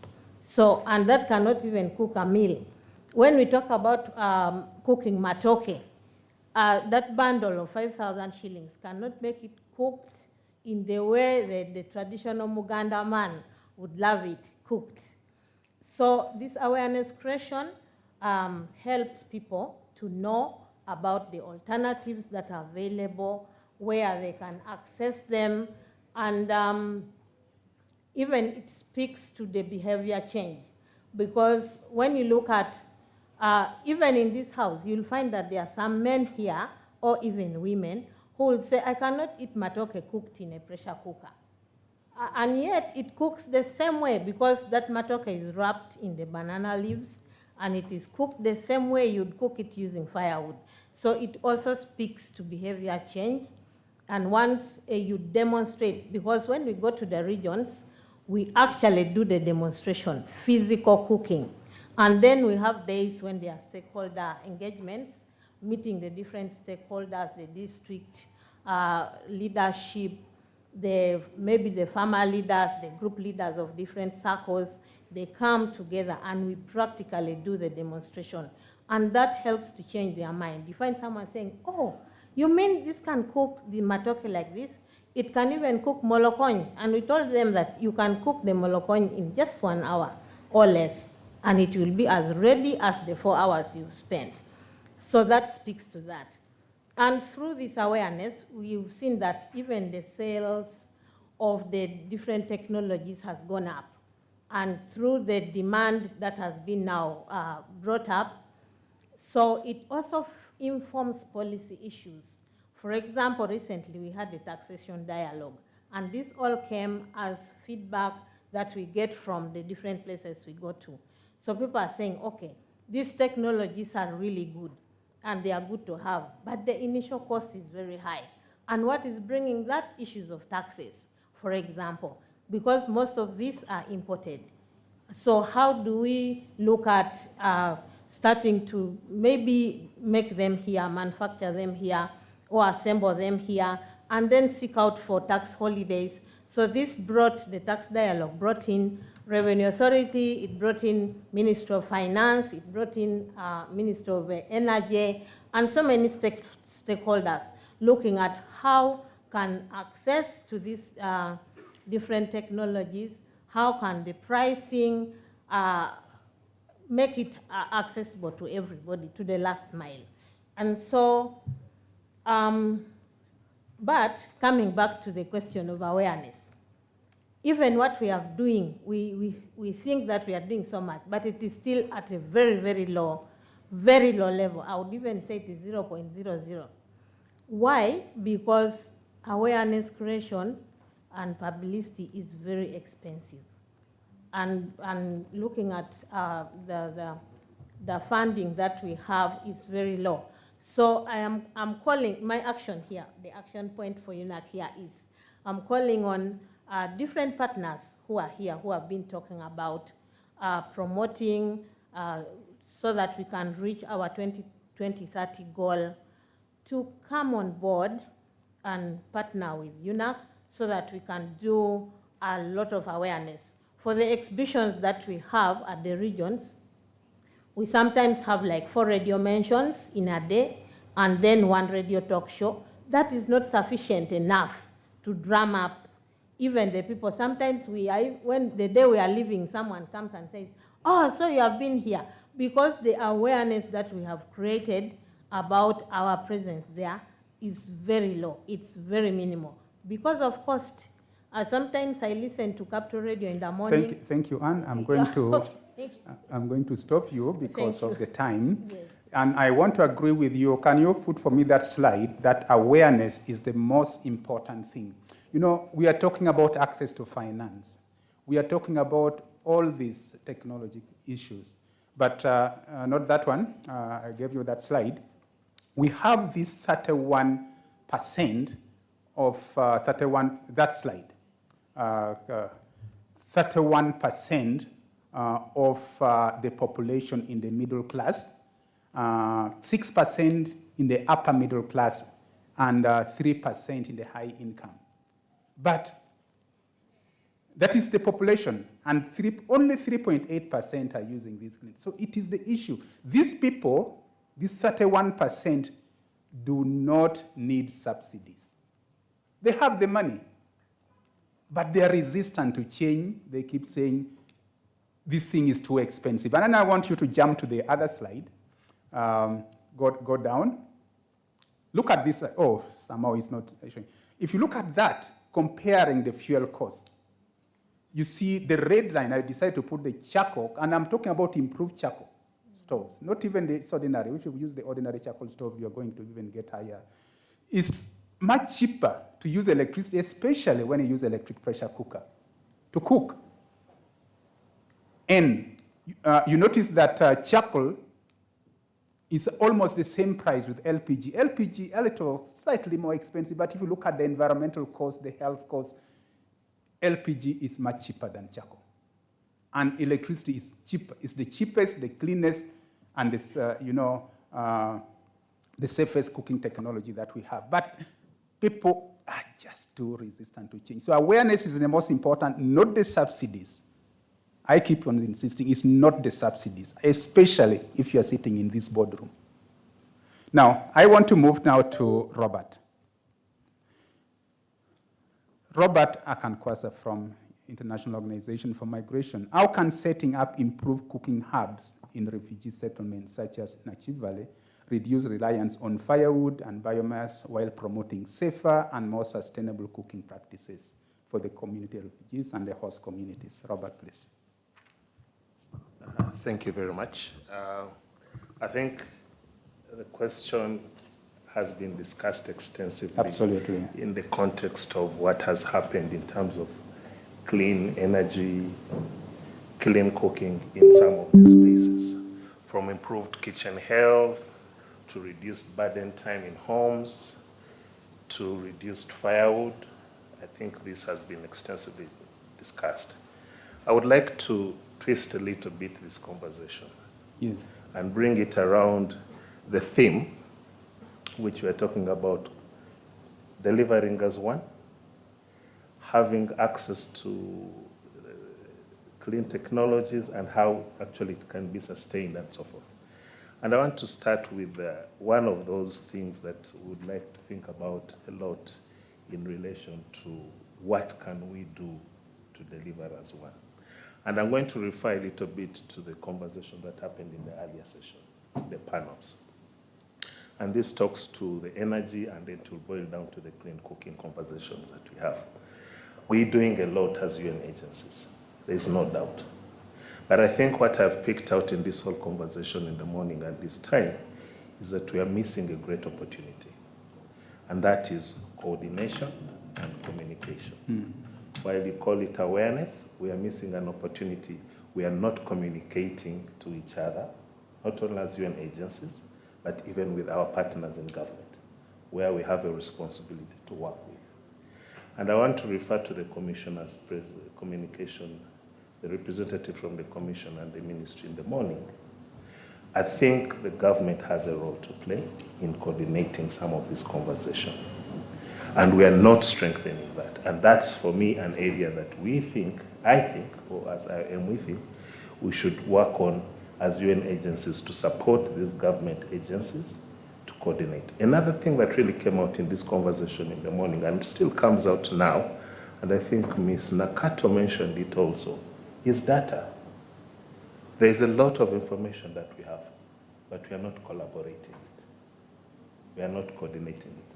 Even when I hear the conversation we have here, there's a lot of information that could actually be used to triangulate the kind of information that gives opportunities. And I want to move a little bit now to the areas again, which I see as opportunities in relation to the theme. And all these, when you strengthen them and you start narrowing them down to the conversation about energy, clean cooking, we shall start getting some of these answers resolved.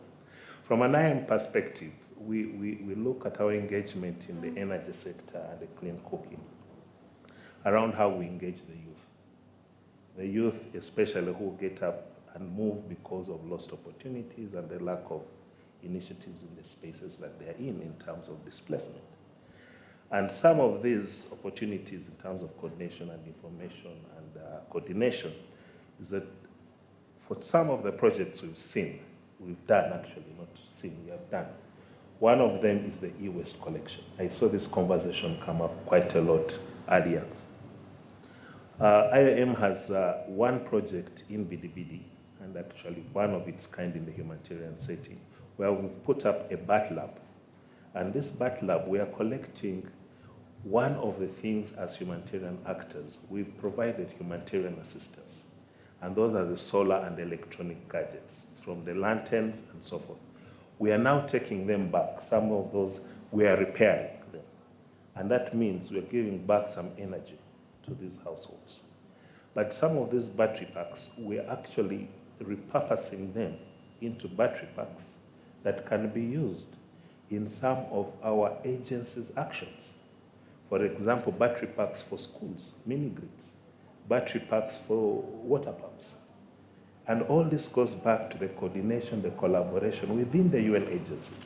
Those are opportunities that some of the actions that IOM is involved in can actually come and bring the UN agencies in the same space.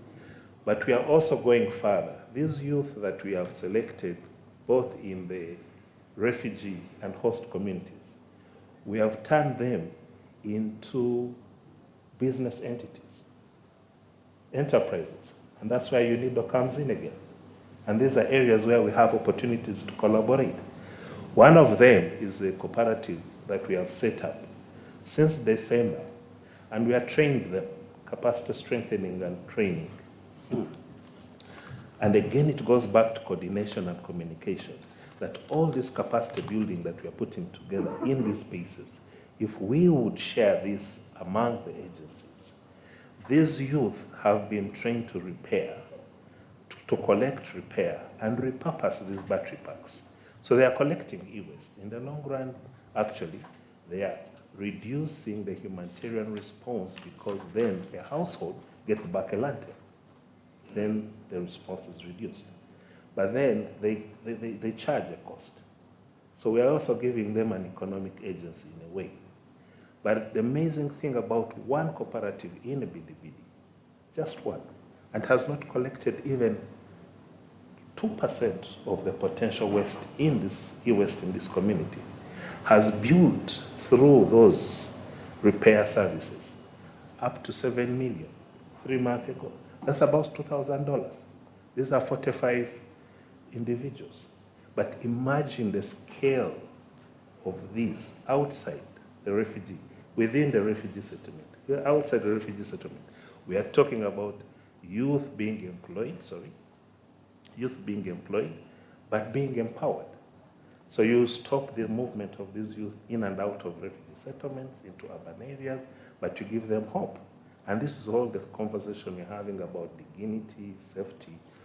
And another thing which I wanted to add on in these youth as you conclude, we have formulated, they are women, youth, girls. So I think these are opportunities that we need to look at in terms of strengthening the coordination and scaling up within delivering as one, but the scale up of access to energy. All these are systems, well coordinated, well communicated, can bring access to energy and clean cooking inside institutions. Without speaking about the hubs that we've supported in Nakivale, specifically, based on your question, we have actually reduced some of the schools' consumption of biomass by about 75%. Wow. Thank you. Thank you so much, Robert. And that's a really great job that you're doing. I like that also you're including not only, providing support, but also skilling the youth and giving them jobs.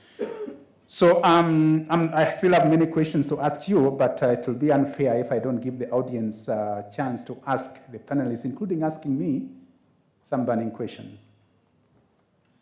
That is Sarah, Ms. Sarah Bapire from UNAC. Then I'll take, I don't get the name again. Let's go with those two first. Sarah, and then you'll tell me the name. Is that not Sarah? Oh, sorry. I'm getting my eyes are getting, you tell me your name, I thought you were Sarah. Thank you. My name is Lydia Nabkera. Lydia, yes. So, my question is, as we work towards clean cooking, where are the pellets fitting in all this? Because I see there's LPG, which is tier 3, then there is electricity, which is tier 5. Pellets are tier 4, and pellet producers do not have any sort of help from anywhere. We have invested so much money, we are willing to work. One of the challenges we have now is the EIA. It's very expensive. They require us to first do the EIA before setting up. It's very expensive. We would like for you to maybe help us harmonize with NEMA, because I can't pay 30 million just for an EIA of a pellet factory producing like maybe half a ton per hour. Then also, as women, you tell us to invest, you tell us to come to the front, but except Ministry of Energy, other places I've been to have been not receptive. Others don't want to give me the information to enable me move forward. Now, lack of data.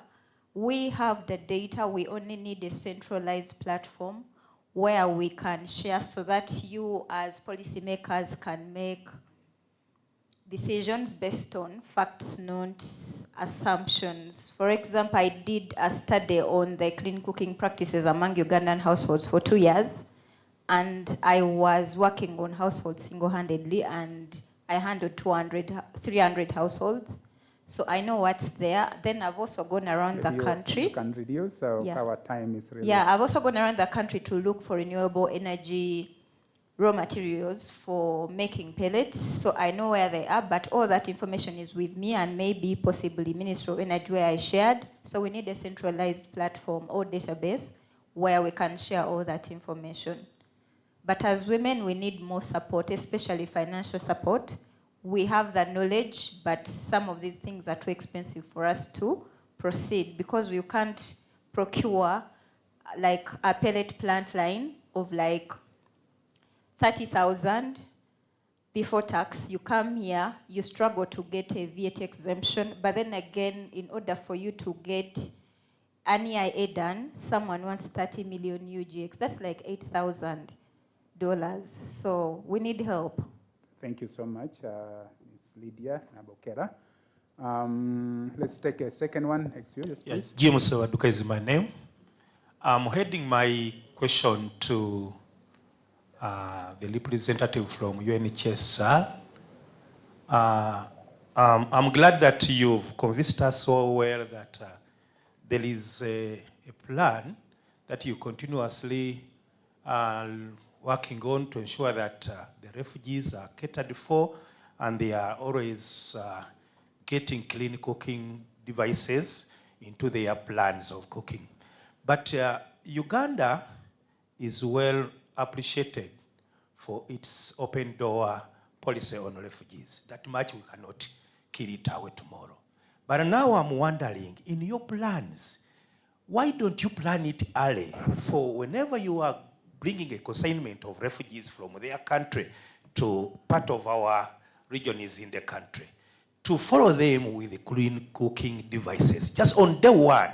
Because of course you know, a human being must eat and must ease. Mm-hmm. For that one, it has no alternative. You must eat and you must ease. Why don't you plan it earlier? Because now, for example, I've seen it in Chiliandongo. The refugees that dropped in for the first time in Chiliandongo came around 2012? But much earlier. Oh, much earlier than that. But it's last year, when I've heard it from UNAC and from CF that they have just enrolled a team of partners who have just distributed clean cooking devices in Chiliandongo. Thank you. I think I'm going to cut you short there. I think that is well. Okay, thank you so much. We really, I'm going to, let's run. I think maybe I will take only one more. Or if you can make it really super short, just next to you, this lady, make it 5 seconds. Thank you so much. My name is Pamela Ebanyat from Ripple Effect Uganda. Mine goes to ACF and UNAC. a lot has been said about alternatives. Question, please. I'm really on tension because okay. of What have you done about conservation, especially making use of wastes to create maybe briquettes for the start? Because I think that would be helpful. Thank you. Thank you. And then the other one. Thank you very much. My names are Coach Rosette Marine, and I'm a marketing and communication specialist. So mine is a slight insight into, I've been listening to the panel, all protocol observed, and I really feel that the reason as to why we are actually failing to take off is we're failing to embody the whole ecosystem.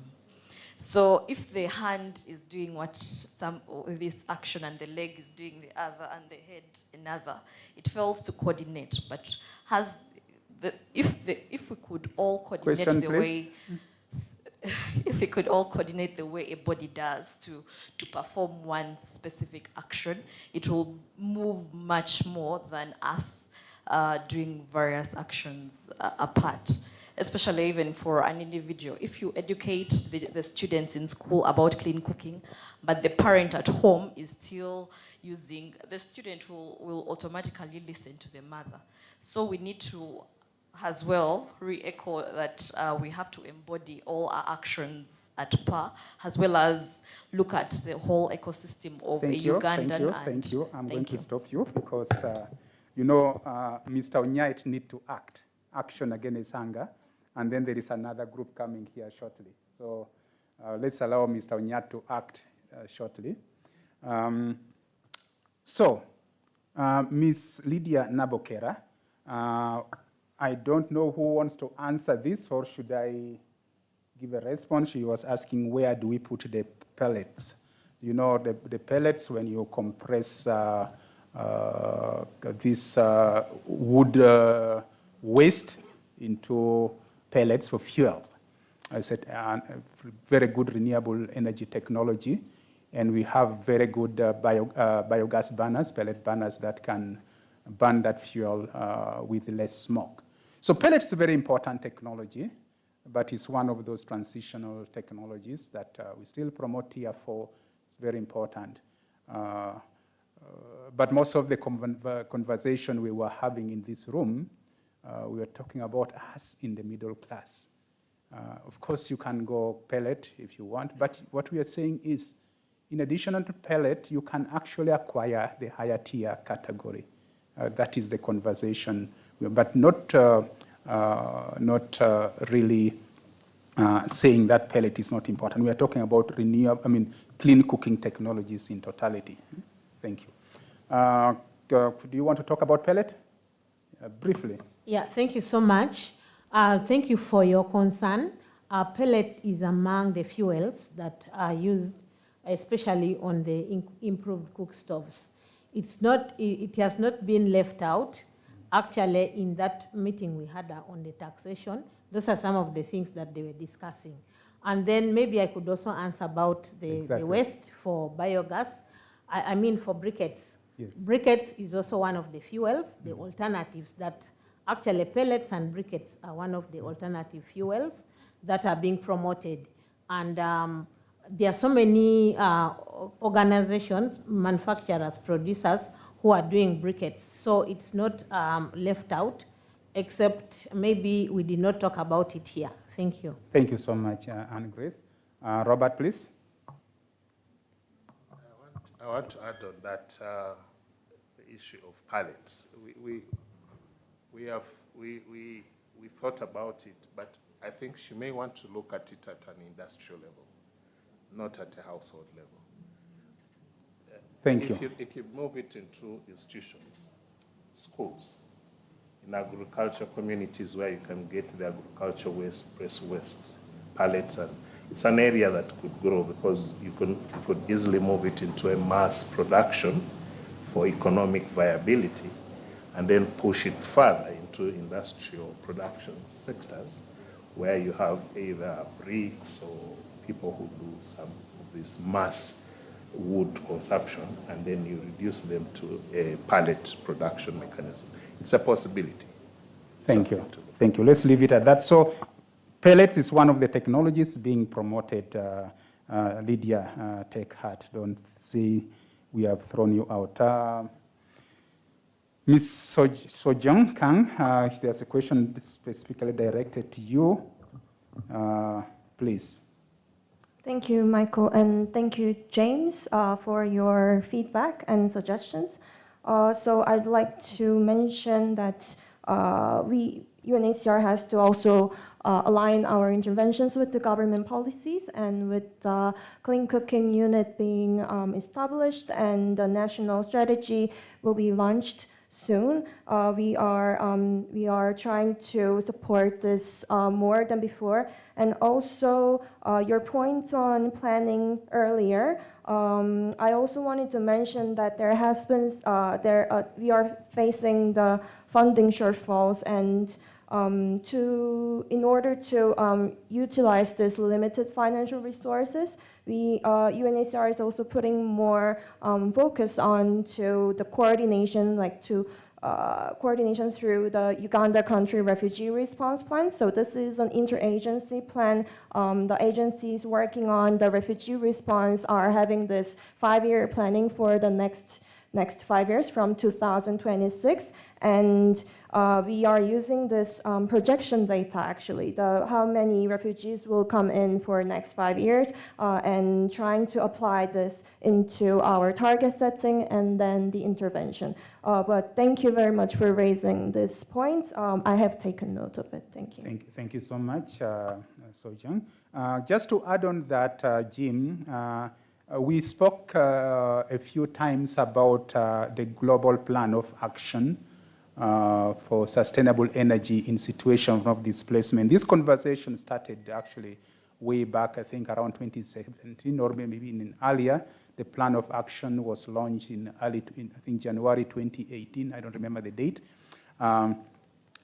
where they came to the refugee agency realized these issues and say, we are giving food without fuel, and they are cutting the trees. So that was when that plan came in, and it's a lot of actions around that global plan of action for sustainable energy in situation of displacement. Somebody, I think James and you wanna talk about it. So it's not just that it was realized yesterday. Thank you. So that said, I want to thank so much my panelists, including those that are online. And I'm going to maybe, since the other panel took a photo, I'm also going to request that we take a photo, and then we'll invite, okay, Paul is going to conclude that section. Thank you. So let's, quick photographer. Yes, as they take a photo, please give them a big round of applause. I think it's been very, very informative. Thank you, Michael and the team, for the very insightful engagement, and also to you, the audience. I think I see someone is also preparing a few gifts. You should increase on the smiles. So thank you so much. And yes, as you go downstairs, you will receive also your token of appreciation.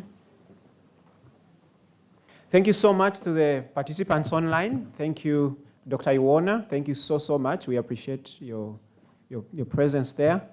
And so let's move on to the closing remarks. We need to close. I need to help you to take action against hunger in the next 5 minutes, hopefully. But before I invite the person who is going to give our closing remarks, I would like to remind you that we'll have a very, very informative session in the afternoon that is specifically led by Uganda Solar Energy Association and GOGLA, and we'll be looking more specifically at productive use of renewable energy for progress, launch, and dialogue on Uganda's market outlook. So I invite you that immediately after your lunch at 2 p.m., please come back to this room, and let's have this very short session for about 1.5 hours before we go for the official opening. So once again, the session will be on productive use of renewable energy for progress, launch, and dialogue on Uganda's market outlook. So it would be good to see you. So allow me to invite Dr. Nicholas Mukisa, who is the Deputy National Coordinator for the National Renewable Energy Platform, to come and give us the closing remarks. Please give him a big round of applause.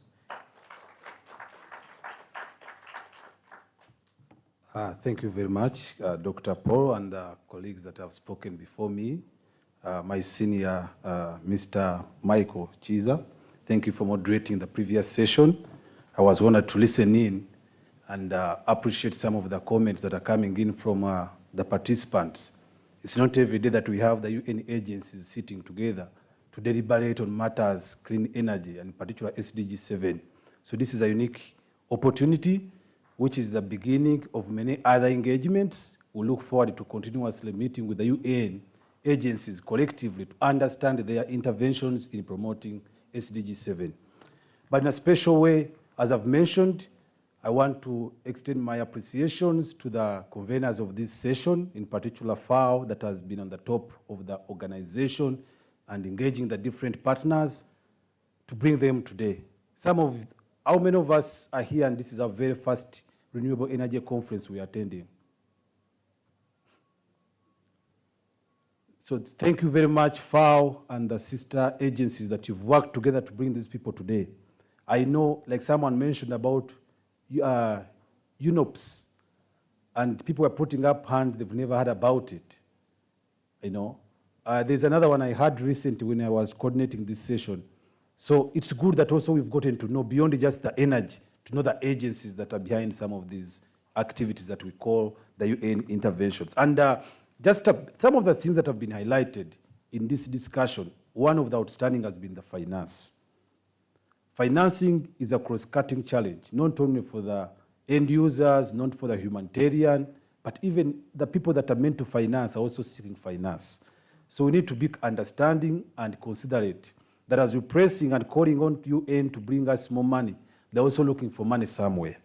And I believe we would be supporting them to ensure that they are able to stimulate the flow of these resources we need to improve the livelihoods of the humanitarian and the development side of the country. There's been a mention of the mini-grids, and in addressing access to energy in this country, we cannot be silent on what off-grid can render as a country. Today we stand at about 60% access as a country, but 40% is off-grid through solar home systems and mini-grids, and communities living in the humanitarian, where most of the agencies are operational, are areas that are not underserved or unserved. So mini-grids and solar home systems and off-grid systems are very paramount and crucial in this area. And we need to ensure that even the business people in this place, please endeavor to provide quality products. You're doing a disservice to your own people by selling to make a profit in the name of, you know, making many sales, but yet you're delivering things that cannot sustain the communities. We've looked at the possibility, and James' colleague from UNEP has presented what the Solco partnership is doing. We are considering what can be done to change the livelihoods, and I think someone mentioned, why are we leaving out pellets? I don't think anyone has left out pellets, but maybe the technology was not just mentioned. Works have been ongoing, and I know several companies under the Solco partnership that have been supporting and promoting the use of pellets. Of course, as you've mentioned, pellets is also like a new technology that not many people have yet embraced. So there's still a lot of work to be done in awareness, behavior change, even affordability of the technology. I think some businesses have give a stove free of charge, but you must ensure to procure the pellets on a monthly or periodic arrangement, which also is a bit of constraining. So one of the takeaways for me in this session was the support by the World Food Programme in the Karamoja region. And I can ask all the implementers and the players in this hall, how many of us have run a project in Karamoja? Most of us might have been running projects for the last 20 years, but we've always left Karamoja out. So I want to congratulate the World Food Programme for taking a step and going out to reach out to the Karamajongs and train and teach them on better nutritious approaches. And we are committing to support you, to join you in that endeavor. We are engaging with our partners in the ministry to ensure that we support you and, you know, advance the work you've initiated in Karamoja. Lastly, is the aspect of data. You know, I always ask colleagues, I tell colleagues that everyone you're sitting with in a hall knows something you don't know about, but you need. There are people I'm seeing today that I've always seen their names, but I've never seen their faces. So as they're speaking on the panels, I start to add a name to a face. So there's lots of information. A sister I think it was Rita, was mentioning how she has done data on household. And tomorrow, in one of the the main plenary, we shall be launching the knowledge management system, which we've developed. I think you've seen some of the QR codes on the doorway, which we've developed, try to aggregate information, data, so that we don't do repetition and duplication of efforts. Where UNEP has implemented, World Food Program goes and it does the same study. After that, another one, Solco partnership comes. We want to minimize that. There's already sufficient information. Can we resensitize what is available and produce projects and produce interventions that will change people rather than continuously bothering them with the responses to how do you cook, how much do you spend on cooking? That we know. We need to think with what is available to see what intervention can we forge around to ensure we improve the livelihoods. Since I'm the one standing below lunch and this session, I want to call this session to an end, but I hope we are not leaving. We are staying around. There are very many sessions ongoing. Please endeavor to join other discussions. Thank you very much for God and my country.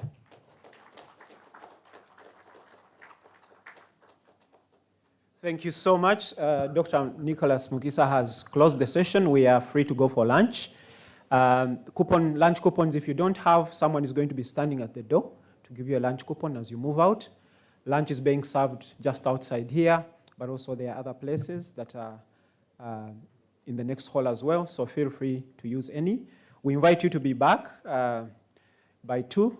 We have only 30 minutes to have lunch and then be back to attend the session on productive use of renewable energy. So thank you so much, everyone.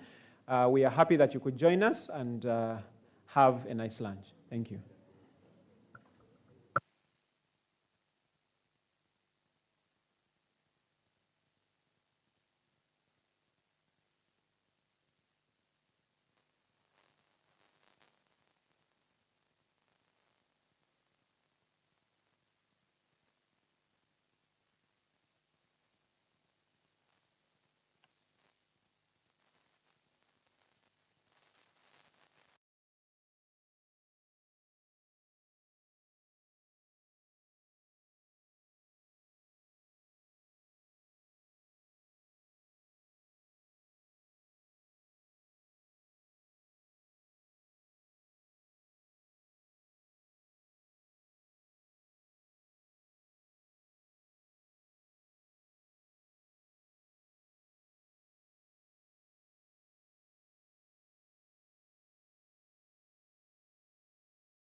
will look at an assessment that UNICEF in collaboration with Gogla conducted to just find out the status of the supply side.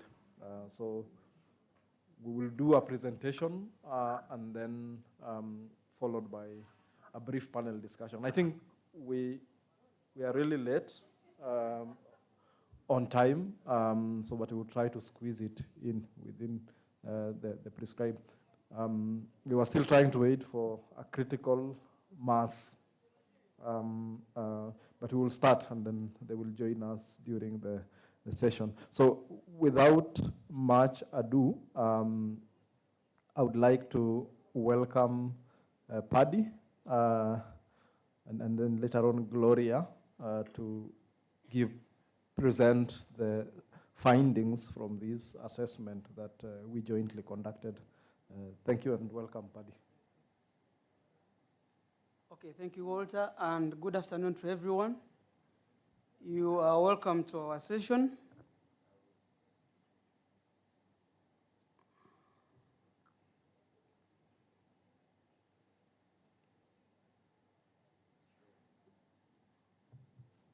Not sure if my presentation is clear for you, but could you?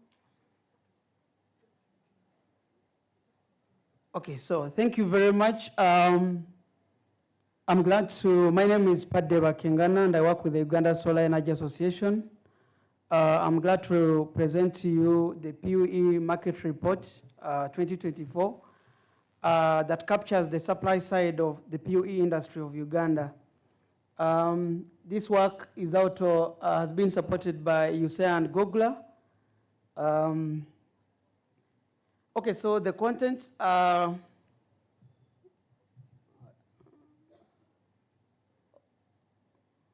Okay, to give you a brief about UNICEF, UNICEF with support from Gogla developed this supply side survey. And then we went through Uganda in the PUE companies to at least speak to them and to highlight some key issues that are affecting the PUE subsector. One of the key issues that we captured was the inventory of PUE companies in Uganda, the footprint, nature of companies, business models and distribution channels, technologies being promoted, because that is also very important for us to understand which technologies, PUE technologies, are being promoted by the companies. And also we were interested in the sales performance, how are companies performing on sales. Is uptake very high for them? Is the demand very high? Because that again speaks to the demand. And then we also interested in the success factors and the key challenges that these companies are facing in order to inform the sector. So briefly about UNICEF. UNICEF is the Uganda Solar Energy Association, a membership association based in Uganda that brings together private energy players in the energy sector, and also that looks at promoting solar energy business in Uganda and East Africa. UNICEF was founded in the year 2016 by private sector players and has been here for over 9 years and a key player in the industry. And of course, we are collaborating with Gogla. Gogla is the Global Off-Grid Lighting Association. It's the association and the voice of the off-grid sector, the whole industry globally, with over 200 members. And I know some of you, or most of us in this room, should have heard about the work that Google is doing mostly on policy advocacy around the world. So I'll run quickly through the presentation just because we are not, time is not our friend. Of course, because this session basically points to productive use of renewable energy, I would want us to understand what is PUE, what is the productive use of renewable energy. And for us, we want to understand it as the energy, like using energy to create value or to increase productivity. Not just maybe beyond lighting, using energy to create productivity, to create value, to increase maybe, for example, if we are using energy in agriculture, then can we bolster, use energy for increasing our produce? And just like you heard the minister this morning when she was opening the workshop, she said that energy is the enabler of progress. And now you can see how if we use energy productively, it is good and huge impact energy can do in agriculture, a huge impact energy can do in the tourism and hospitality, huge impact energy can do in transport and in many other sectors. For example, most of us have been sick at some point, and if you go to a hospital and there's no power, there's no energy, I don't know what can happen.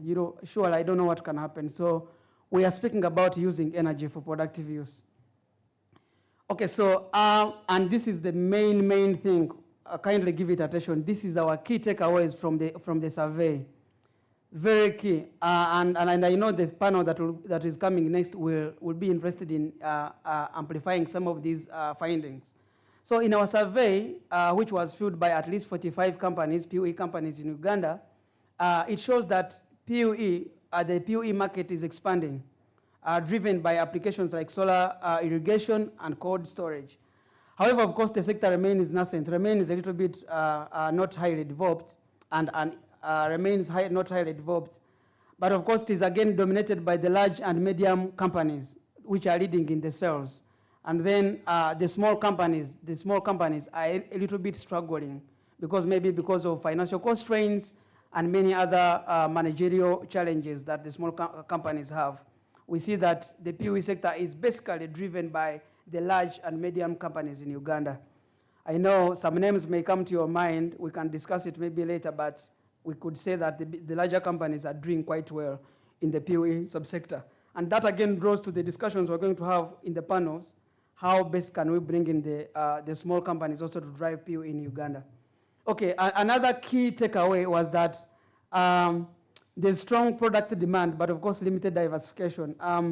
Solar water pumps and standalone systems remain best-selling products, highlighting strong agricultural and household demand. There is some increase in demand, especially for solar water pumps, and again, this speaks to how our agricultural sector is developing in Uganda. At least we see that more farmers are demanding for solar water pumps in order to pump their agricultural chains. And of course, the last one is that financing and policy remain, lack of finance and the policy landscape remain a significant bottleneck. Our colleagues, the access to finance both on the company levels and the end users is still a critical challenge. If you have heard from other discussions about PUE, you'll understand that most of these products, they require significantly a little bit high input, high costs whenever you want to buy them. So even at the company level themselves, when they're procuring them, when they're stocking, they also require significantly high income for these PUE products to be stocked. And so the limited finance, the lack of access to finance is a critical challenge that we identified in this survey. Another key issue is the inconsistency in the policy landscape. I know someone from the ministry will say, but we have an energy policy and something. This time I'm speaking to taxes. We still have, in the survey showed us that most of the members, most of the PUE companies are struggling with the tax body, with the Uganda Revenue Authority. At least I was the key person that collected that data, and most of the people one-on-one conversations, someone was even confessing that URA holds their properties, holds their products for over 2 weeks because they have failed to understand some critical issues. Even when some of the products are tax exempted, but URA will still follow up with them. And that again comes to, I think, Madam Elizabeth, again, that speaks to how can you make sure that URA understands the exemptions very well, which products are exempted and which ones are not exempted, so that we have that thorough supply chain for the PUE companies, so that their products are not held for over weeks. And by the way, for your own information, even when they hold those products, you are meant to pay for storage. Where they store them, you have to pay per day. That again speaks to the cost of the cost that is bringing to the PUE company.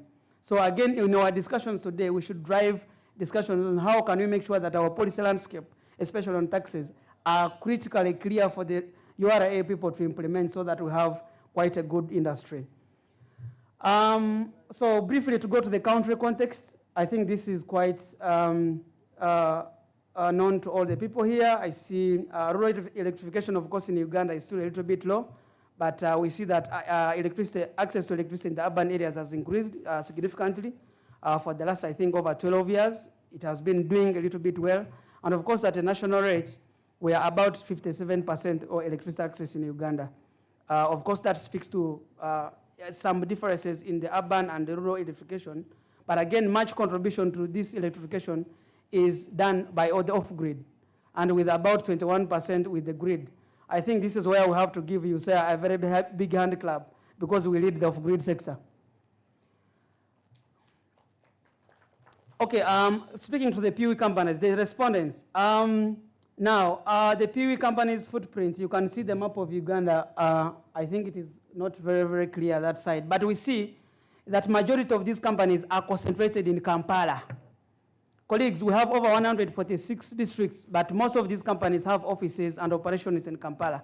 Again, this speaks to how can we make sure that, because if we were talking about uptake of PUE and increasing PUE uptake in Uganda, we need to make sure that distribution all over Uganda is in harmony, is done very well. And that means we need to make sure that most companies establish distribution centers, offices around the country. But unfortunately, the statistics show us that most of these companies are concentrated in Kampala, like the head offices. So, okay, yes. Okay, the company size. With the definition of company size, you could see that we said the the ones that are micro are those ones that have annual turnover of less than 10 million. And I could tell you that we did not find a company that is micro. Most of them were small, but the majority of them were medium and large companies. I think this is good news that our PUE companies at least have a turnover of more than 100 to 360 million annually. And of course, some of them, the large, have beyond 360 million a turnover. This speaks to how the industry is moving a little bit well. The companies, we are seeing companies growing. Companies, the mediums, maybe because this survey is going to be again an annual thing. Maybe next year maybe this year when we carry out another survey, we could see that even these companies that are still in medium could have transitioned to large. And so we could tell you, colleagues and investors in the room, this industry is still very good for you. So I invite you to come and invest in Uganda. About the size of grid solar businesses per type, you could see that approximately 36% of the companies have more than half of their business focused on off-grid. And I think this is quite commendable. And then large and medium companies maintain a more diversified business mix as compared to the small ones. Maybe because they have capacity in management, they have capacity in finance, so that they can diversify. So at this juncture, permit me to call my colleague, Gloria, to come and take you through the other slides. Thank you very much.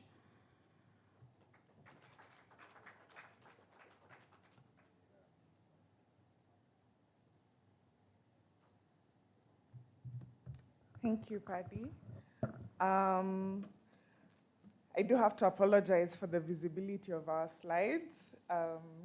Did not expect that, but I'll try my best to explain the content.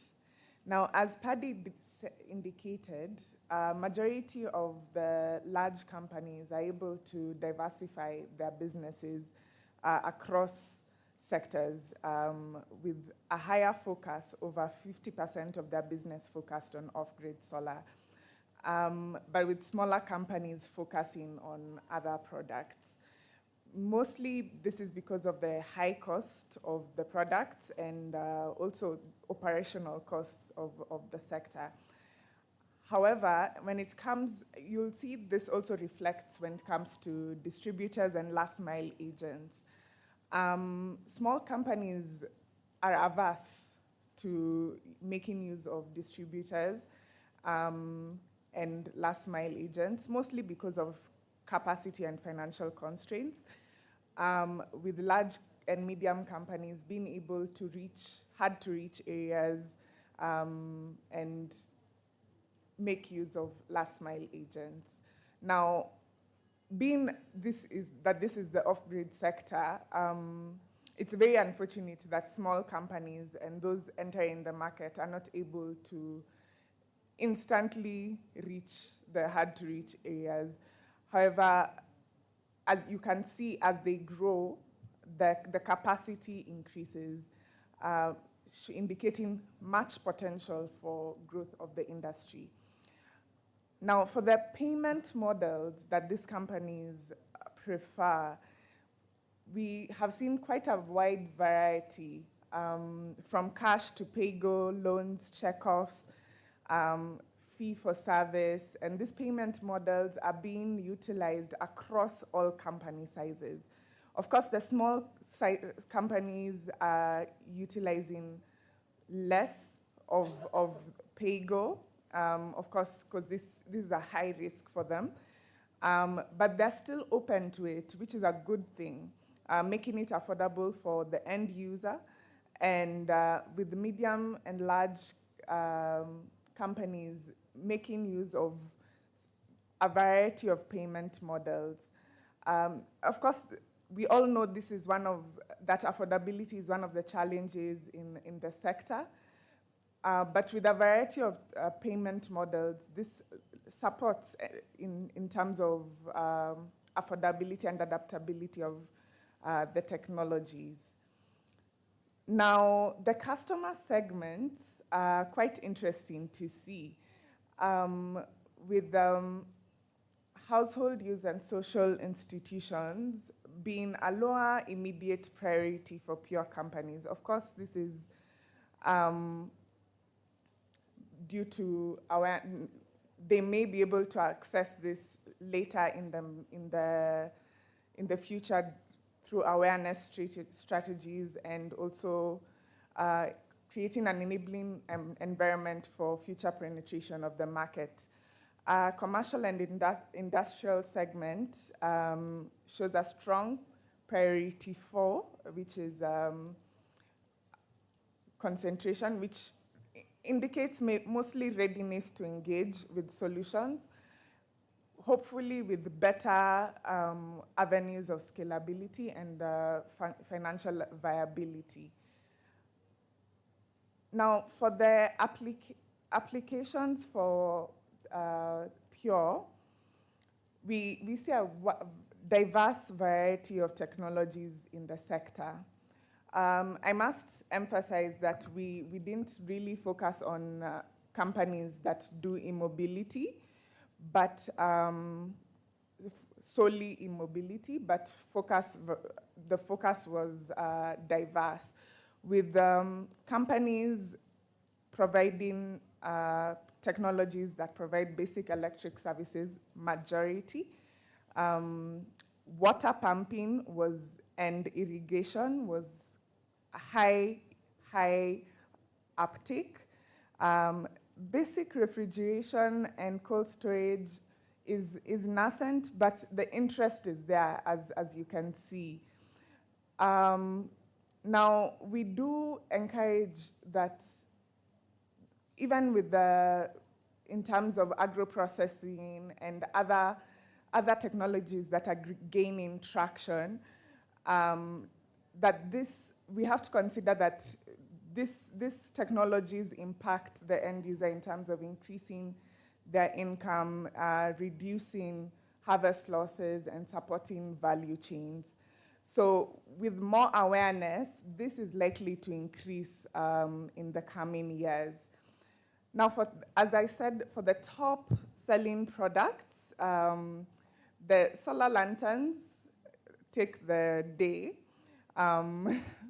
with the standalone solar systems coming close second, and the small water pumps, mostly because of affordability, come third, and the solar home systems with a smaller wattage, and then finally the large water pumps.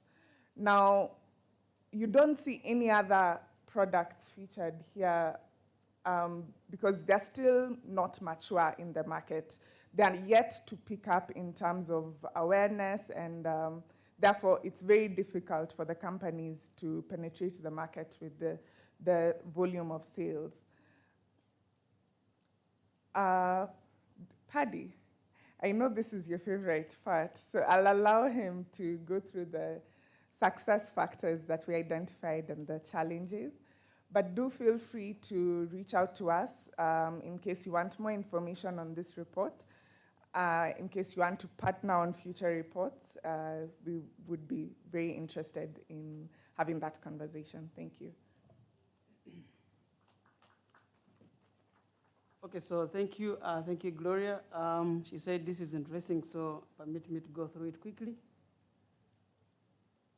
Yes, the key success factors that we realized that are driving the sector is that we found that PUE was being driven very well by pay-go. Because the sector, of course, the products are a little bit expensive, and pay-go was doing quite wonders. At least even the farmers that could not have the capacity to pay upfront, we are getting some solutions via pay-go. And of course, this is a success factor for this. Beyond that, we are seeing there are revolving funds. We are seeing donor-backed credit lines. We are seeing corporate financing and, of course, community ownership, because some farmers these days, they put themselves together and then get solutions, get systems in a community-based approach so that they can pay it together and also be using it whenever in need. So we saw that as one of the key success drivers for PU in Uganda. The secondly was the bundled solutions, offering technical support and training alongside. Besides the supplying the hardware, the PU solutions, the other services that companies offer, after-sale services, things to do with training, advice on use, those added services that those people were giving, that companies were giving, were also a good initiative that was driving PUE, besides the hardware, besides the system they offer. And also now one of the key success factors, again, is that at least we have evidences, impact evidences all over. We see that there's documented improvements. We see that there is a lot of reports, like even this one, by the way, is also an evidence that we are building on PUE. And so those are one of the success factors. Those are one of the things that are driving success. At the end of the day, an investor in this room will say, hi, guys, help me get that report, and you will read those details that will help you make a decision. Those are one of the key evidences that we are building in the sector. And I've seen many other development partners also join the ecosystem. I know GIZ has done something to do with testing solar drying to see its economic value and how, when someone can get, when the payback period can happen, if farmers get, for example, a larger solar dryer. So some of these evidences, building these evidences. And of course, I will not leave Ministry of Energy. It's doing a lot with building evidences and building cases so that we can have proof that PUE is doing well. So these are one of the success factors that we're seeing. Besides that, even partnerships, especially with financial institutions. I'm aware that some PUE companies have partnered with financial institutions so that if a farmer works in the bank and wants maybe farmers easily these days, they can get money to fund their PUE products. Especially, for example, let us say someone wants to get a solar water pump and it's a little bit expensive for them. Some companies have partnered with financial institutions that come in to close the loop, to give them the finance to access it. That is a success factor that is creating, that is doing well. And that's why I call upon all companies that are in the room. I think this is high time to make sure that you nurture those partnerships with the banks. I'm glad there are very many banks at the REC here. You could, nurture partnerships to them so that you can also drive access by closing the affordability gap, since we have concluded that PUE products are a little bit expensive. So also the product reliability and adaptability is a little bit increasing. I know someone will say, but standards are still low, Colleagues, we are no longer still where we were 10 years back. We are seeing that there is at least product reliability. We are seeing some products are coming up and products that are doing quite well. And we are creating what we call positive trust. We are creating trust in the end users. We are getting ambassadors down there that are telling the others, that are telling other farmers that PUE, that some of these PUE solutions are working because the products are doing quite well. That's why I have to call upon all those people that are engaged in research to continue doing the same thing so that we get more products that are even more reliable and are adaptable to our communities. The key challenges that were identified finally, of course, high initial costs, both on the supply side, even on the demand side. Then, of course, the policy adaptability that I told you about the tax landscape, some of the issues that I know Madam Elizabeth will take over. Then the minimal incentives, constraining business growth. Of course, there are little incentives as I speak, Even the incentives that are there, we can discuss. There are a lot of loopholes in those incentives. Of course, the limited access to finance, to affordable finance, the finance could be there, but is it affordable? Some banks are giving credit to an interest rate of over 20%. Colleagues, you understand the industry in Uganda. What does that one mean to a supply side, to a company? It is quite hard for them, and so financing is still a big challenge.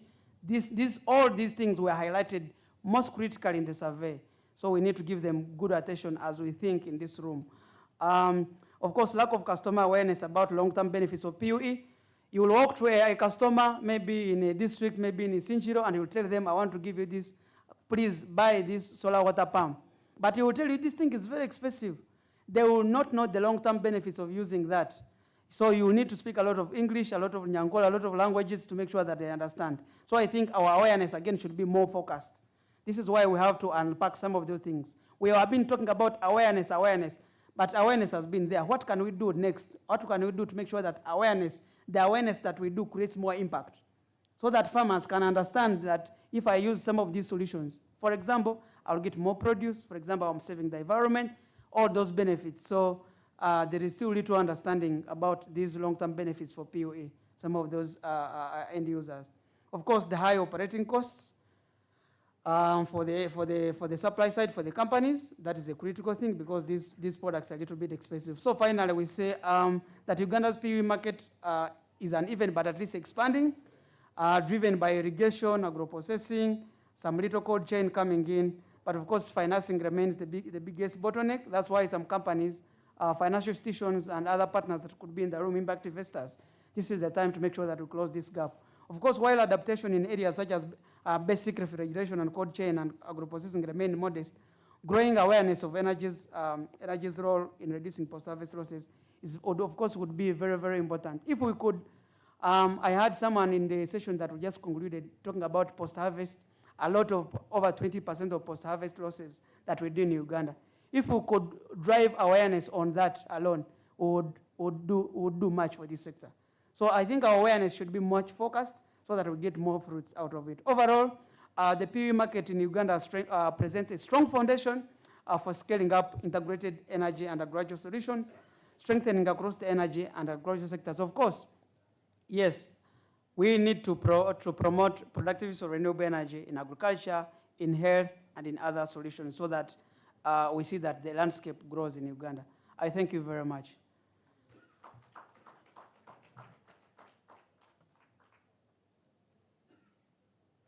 Yeah, thank you very much, Gloria and Paddy, for the presentation, and apologies for the technology. So it was not very visible, but I think you got the gist. So I think this report is currently being finalized, so we are not going to launch it today. So I think we'll look for an opportune time to launch it once we finalize it. But beyond the presentation, I would want to have a short panel discussion from experts from the Ministry of Energy, development partners, private sector, and financial intermediation, who have a bit of some insights from the report, and they can share a few pointers. So allow me to welcome the panelists, our esteemed panelists today. Elizabeth from the Ministry of Energy, welcome. A round of applause, please. Joyce from the World Bank. A round of applause. Fred from UECCC. And last but not least, Barbara from Finca or Brighter Life. Yeah, so we're going to cover, so because of time, actually, maybe we will reduce or manage the number of questions. Also, the responses will be a bit shorter. And they will focus on a few things, a few of the insights that came from this presentation today. Yeah, so without much ado, I would want them to introduce themselves briefly, and then we can ask them a few questions based on the key findings. And please, Elizabeth, you can start off. Thank you very much. Thank you for the report. Elizabeth Kejuka Okwenje. I'm Acting Assistant Commissioner for Physical Renewable Energy in the Energy Resources Department at the Ministry of Energy and Mineral Development. Thank you. Joyce Mkuyahaga, and I sit in what they call the Energy Sector Management Assistance Program of the World Bank. And through that program, we support several projects, including Uganda's Energy Access Scale-Up Project. And I'm an energy specialist at ESMAP. Thank you. Over. Yeah, thank you so much. Good afternoon, ladies and gentlemen. My name is Fred Hairwem. I work as a program manager, productive users of energy at the Uganda Energy Credit Capitalization Company. Thank you.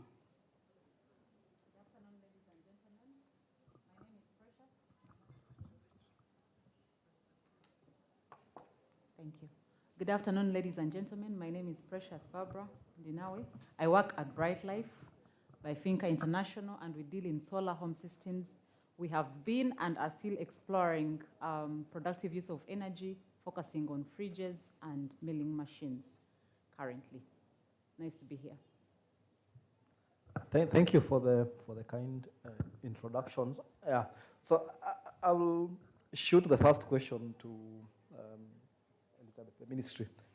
So we understand there's something in the pipeline in terms of development of the strategy for productive use of renewable energy. So it would be interesting just for you to give some few updates on that. But more importantly, what do you think are key takeaways from this study that would enrich that strategy? Thank you very much. I'll start off with the key takeaways. I just wanted to address that issue of tax policy. There's policy alignment. The energy policy specifically prioritizes fiscal incentives, such as VAT exemptions and import duty. But I think I would advise associations like UNICEF to lobby and come and bring us a policy paper so that we can approach Ministry of Finance and then URA, because I've seen it done for other products. So that's my key takeaway to address that. But yes, regarding the PUE strategy and plan, again, like I said, there's policy alignment. The Energy Policy 2023 has a framework for PUE adoption and scale up. So we're basing it on that. And with support from the World Bank, we are going to begin developing the national PUE strategy and implementation plan. So this will basically assess the current status of PUE in the country. It will identify priority sectors. It will be cross-sectoral. As you know, it's appropriate for all the different sectors, not just agriculture, but also trade, health, transport, education, etc.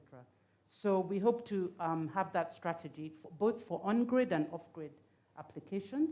So once we've identified the priority sectors and technologies, we'll propose enabling policies, business models, and financing frameworks. We'll also develop a costed implementation plan and guide coordinated scale-up. So that's my brief update, but I can go on after. Yeah. Thank you, Elizabeth. And yeah, so I think closely related to that, there are quite a number of, I would say, development programs or sector support programs that are supporting the productive use of energy adoption and uptake in the country, both here in Uganda, but also actually across different countries in Africa. But with the different programs, different development partners, so I would want Joyce to share this, and especially in your long experience, both here in Uganda, but also across the region. what is your take on complementarity and, maybe for lack of a better word, competition between these programs, and how do they affect the effectiveness of what we need to achieve? Yeah, thank you, Walter. I'll take us back to the report that Paddy shared earlier, Paddy and Gloria. And in the report, it said the access rate is roughly about 57%, with just half of that going towards solar. And even then, a lot of that solar is tier 1, tier 2 systems, no more than that. So as a country, there's a lot of work we need to do. If I'm to speak of EASP alone, which is the biggest pure program we have ever seen anywhere in Uganda, at least in my lifetime, I don't know if there were some before that, it's just $9 million focused on PUE, and Fred here can correct me. So we have $9 million towards productive uses, and the rest of it goes towards off-grid solar. And so in terms of demand, there's a lot of demand for productive use of solar. Whatever problems and challenges we have, there's still a lot that needs to be addressed. In terms of complementarity, we could do a lot together. There's room for everybody to thrive. I think with a little bit of collaboration, we can all do much more, but there's a lot of room to do a lot of things in this country, given the statistics right now. I'll speak more about the EASP. Of course, Fred here is a program manager for the PUE at ESP. He'll speak more on that. But having worked with Fred and other EASP colleagues, we have found that complementarity is everything. I'll give an example. A few years ago, the BGFA moved into Uganda, I think 2021. And when they moved into Uganda, it was very early days for Pure. Of course, a lot of projects were large, irrigation systems, supported by donors. But because of the work they did, the groundwork they laid, the supply side support they gave to companies, the EASP came in around 2023, Fred, if you may correct me, and they found those companies ready for takeoff. And when this EASP program took off, the sales were much better than we would have seen, say, 3, 4, 5 years ago. So you need programs to complement each other. You need to enter at different points. And this is why Elizabeth here is talking about the PUE strategy. We're quickly realizing that we need to plan better if we're to scale up and do bigger things. How do we set up a roadmap? At what entry points do different partners get into that programming? How do we support each other without competing with each other? And yeah, that is my response for now. Thank you, and over.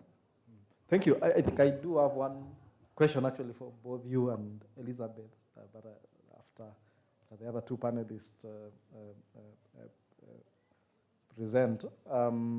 Yeah, basically looking at on what you've discussed, so you've talked about collaboration, complementarity, and it seems there is room for everybody to play. So I'll come back to it. I want to start with ladies first, Fred, and shift to Precious. And yeah, so I think you're representing the private sector, and you feel, so if it was, yeah, if I was to analogize, so you're basically the feet inside the shoe, so you feel all the pain on the ground. So if there is a stone there, you step on it and you will feel it. So can you just give us some of the insights on operational and behavioral barriers? Some of them were mentioned in the report, but based on what you do on the ground, you interact with the customers, you sell the products, you create the distribution channels. What are some of these operational key and behavioral barriers that inhibit adoption for pure. All right, thank you. Some of them have already been mentioned, like you've said, but the first one is on the cost of the product. It's very high. When you look at the, for example, the fridge market, I will focus a lot more on the fridge because that's the business that we do. The normal ordinary fridge is right now at around 800,000, the size that we usually sell.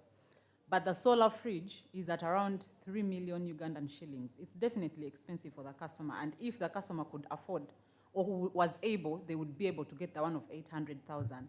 And the biggest factor, as Paddy has said, is on taxation. Most times you find that that's the biggest cost other than the cost of the product. So it becomes very expensive for the customer at the end of the day, even for the business to really get that product from wherever we are shipping those products from to the customer. The operational costs, the logistical costs, everything is expensive around the costs of the product.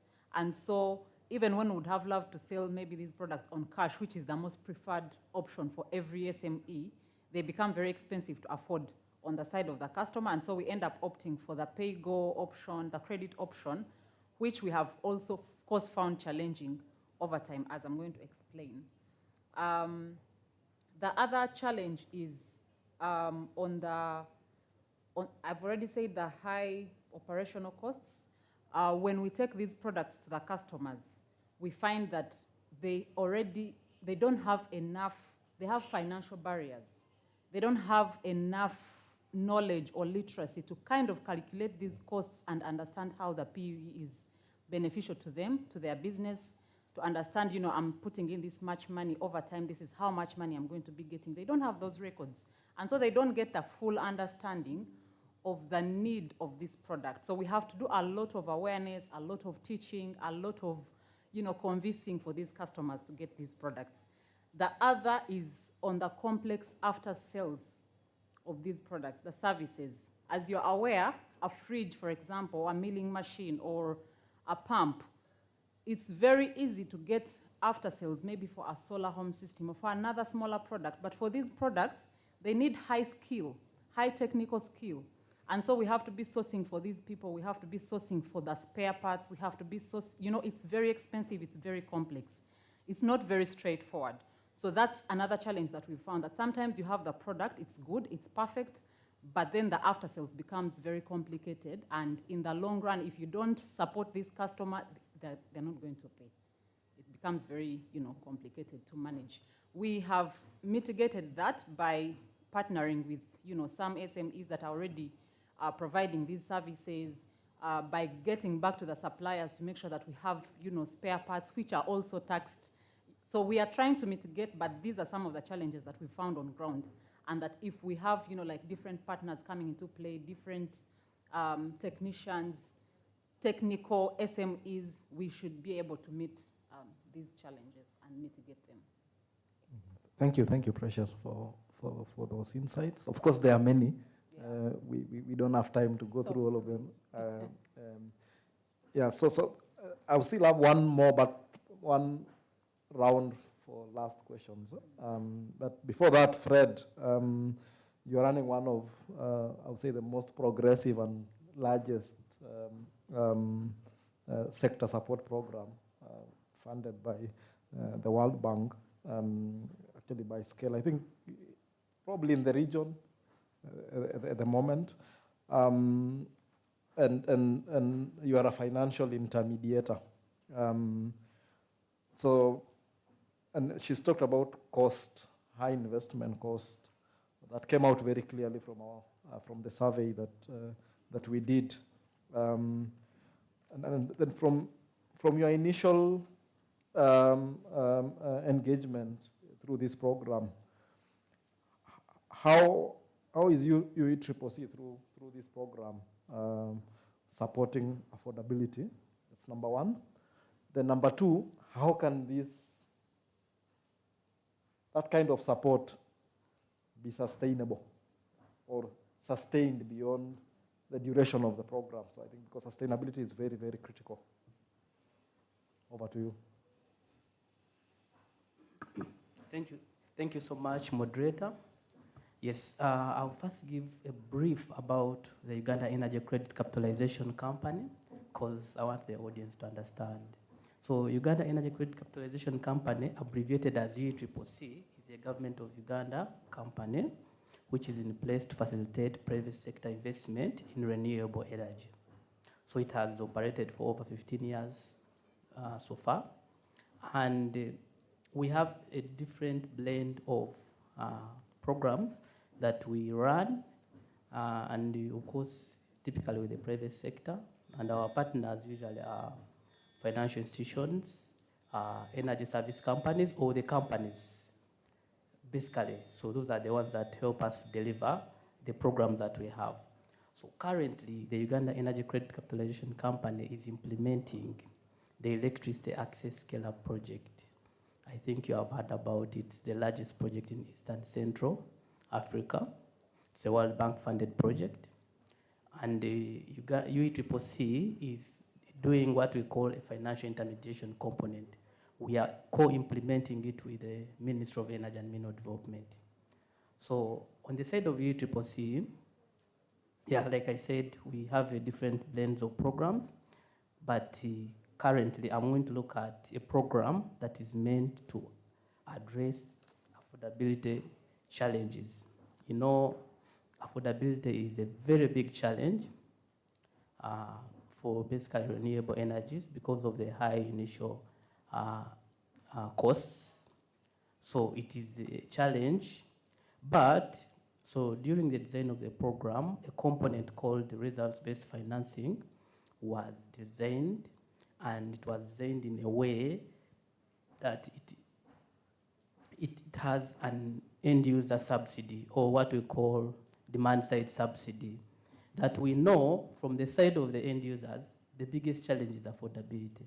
So the subsidy was put, and that subsidy goes to the end user, and it is implemented by companies. The private sector, the private companies that we work with implement the subsidy on behalf of UECCC.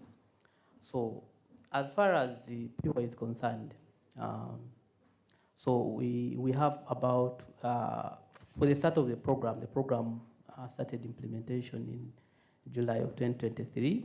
And when we started the program, we started with some categories of technologies that are funded under a subsidy. And I want you to note carefully so that you can benefit from these technologies. Every Ugandan and refugees are eligible to benefit from the program. So we have solar water pumping, we have solar refrigeration, we have solar-powered milling machines, we have solar water heaters, we have on-grid milling machines, and on-grid refrigerators. So the blend of both on-grid and off-grid comes in a little to ensure that we still support productive use of energy.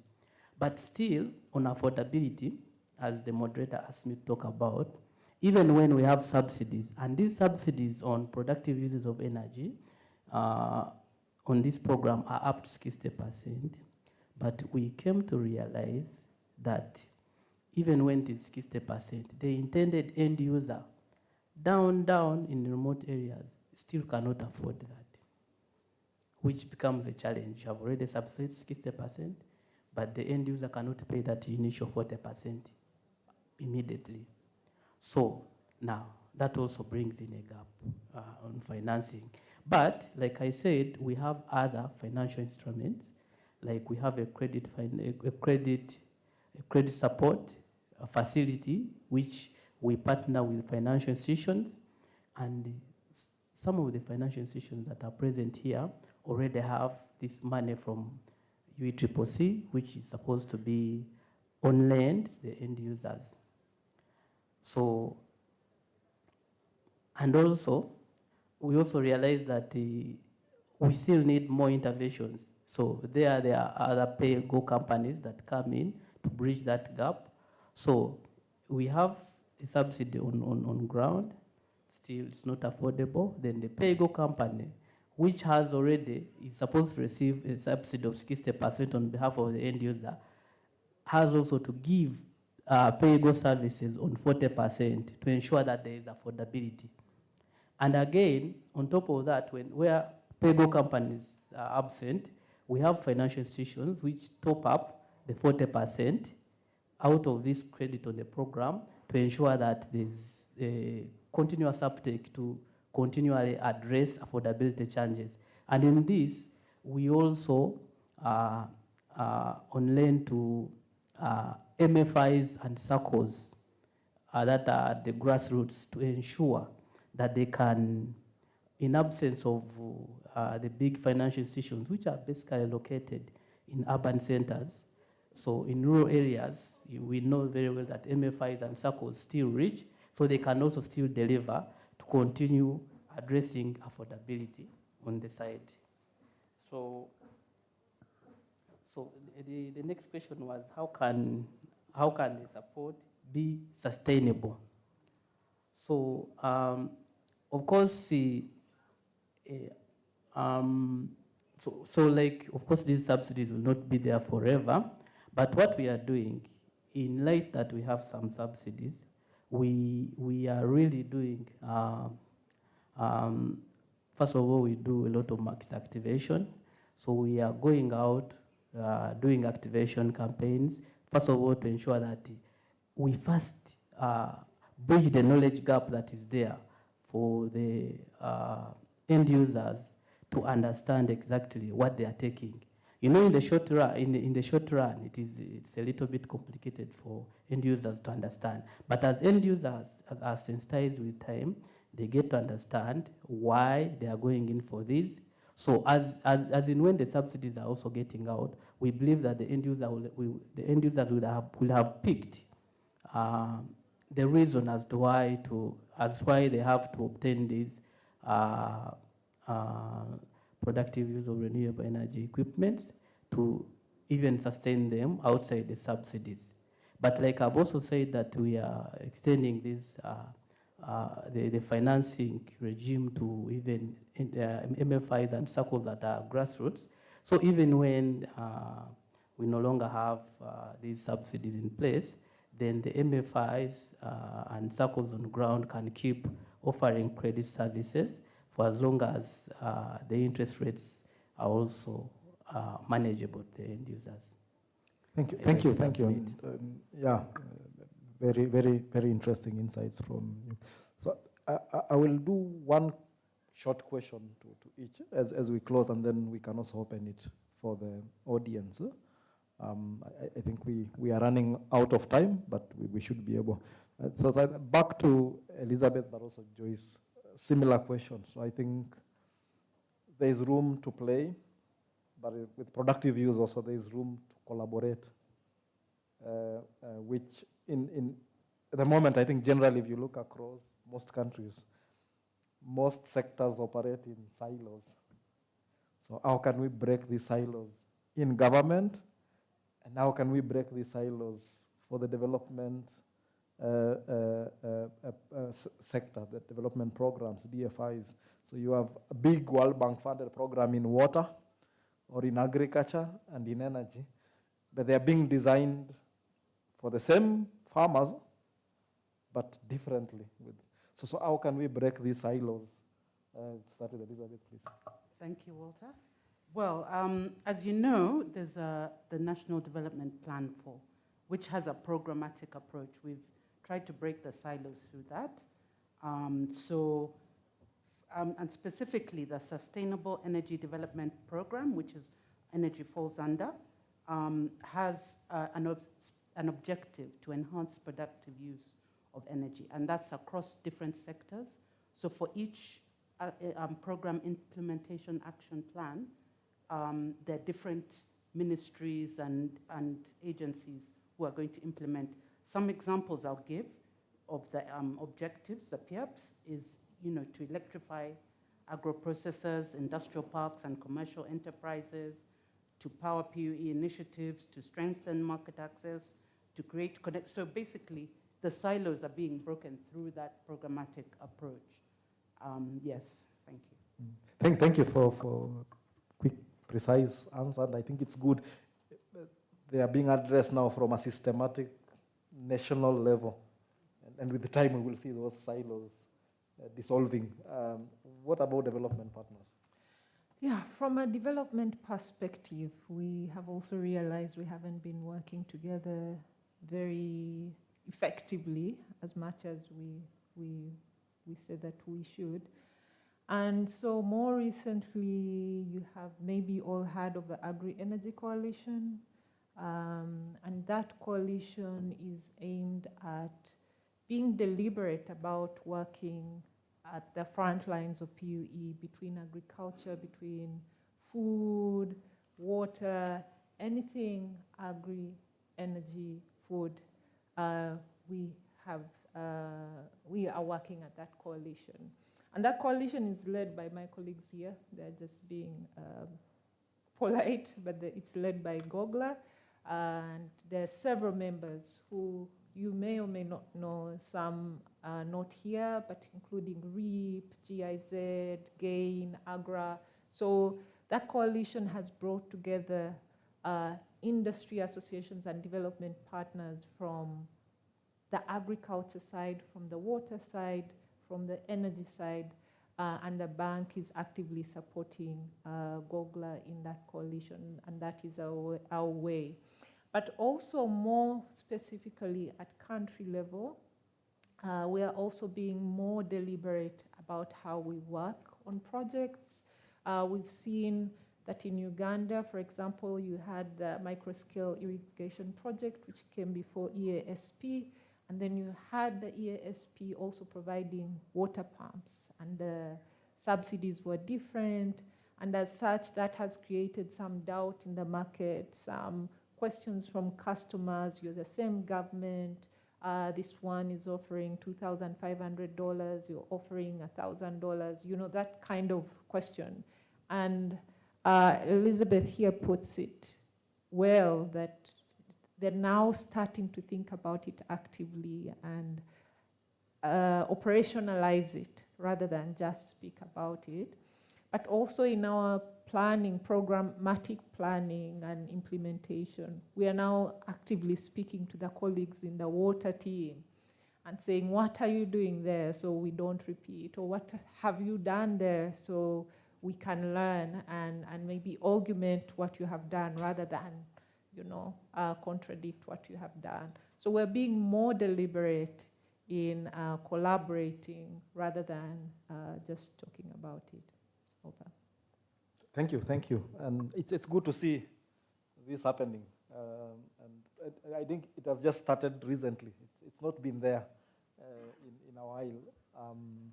Yeah, so Fred, you've talked about affordability at end consumer level, so which you are facilitating through the different initiatives you have. What about, and maybe you can just briefly pick some successes on how you're leveraging capital for these PUI enterprises, and especially from the private sector. Thank you so much, moderator. Yes, so under the program, we are partnering with about 92 so far energy service companies or companies that deal in different products. So these ones are not all too pure, but there's clean cooking, there's also off-grid solar. So how we are working with them, ideally, like first of all, the companies are helping us to implement this government program. So they are helping us to implement the subsidies on our side. So as they implement the subsidy, so of course we pay the subsidy to the companies directly, and thereby also reducing on the would-be risk. If a company went in for example, pay-as-you-go company went in to do a pay-as-you-go 100%. So now the 60% is catered for, the pay-as-you-go is 40%. So that is one way of leveraging capital. But also, through our participating financial institutions, we also have a working capital facility, which is on lend to companies to have that capital to bring in stock and ensure that companies can still deliver products to end users.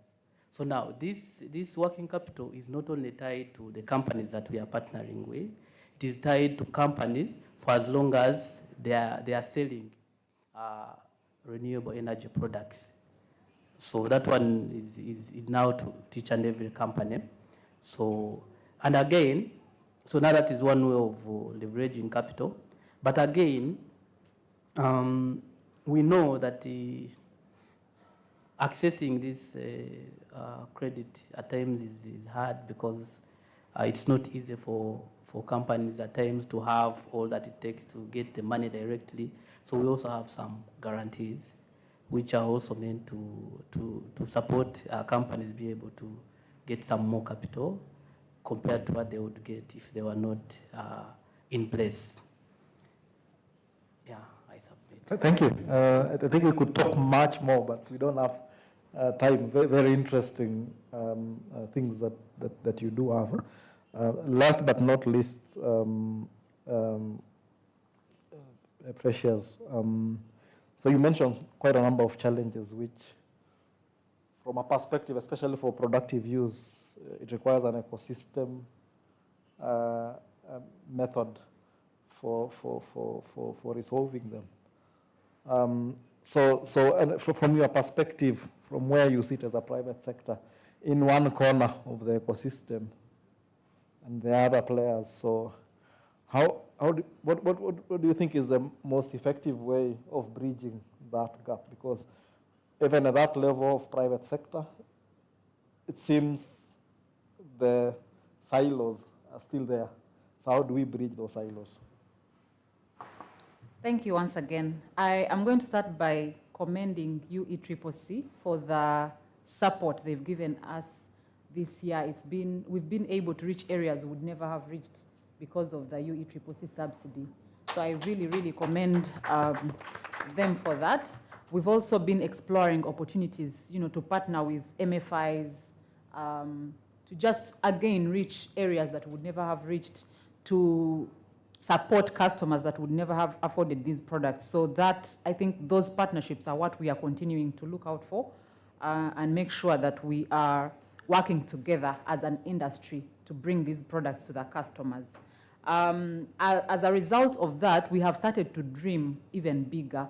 And one of the things we are looking out to do, for example, as a company, is we would like to set up a hub in Nebi that will be able to support the West Nile region in terms of, getting this technical support to all the customers in that region, getting agents and other people trained, getting technical skills and things like that. So we are dreaming bigger because of these subsidies, because of these partnerships. We are also exploring partnering with some of the other companies that are already in this business, the ecosystem business, the after-sales business, the technical business, where we can partner with them to be able to support already the existing customers and the customers that we are going to be serving. And then, of course, we are going to continue to advocate to our government, to our technical institutions, to the rest of the partners also in that line, to train more youth. There are a lot of people who are unemployed in this country. So if you can have more training, especially on the technical aspects of these products, because like I said earlier, we have the products, they're beautiful, they're perfect, but then the after-sales aspect is quite complicated. The management of these products is quite complicated. So just getting the government on board to train these many people in our technical institutions, even in our universities, to put these skills in those institutions so that we can have more people who can benefit this industry. Thank you. So I think we will do a round of questions. I don't know whether there is a mic in the room.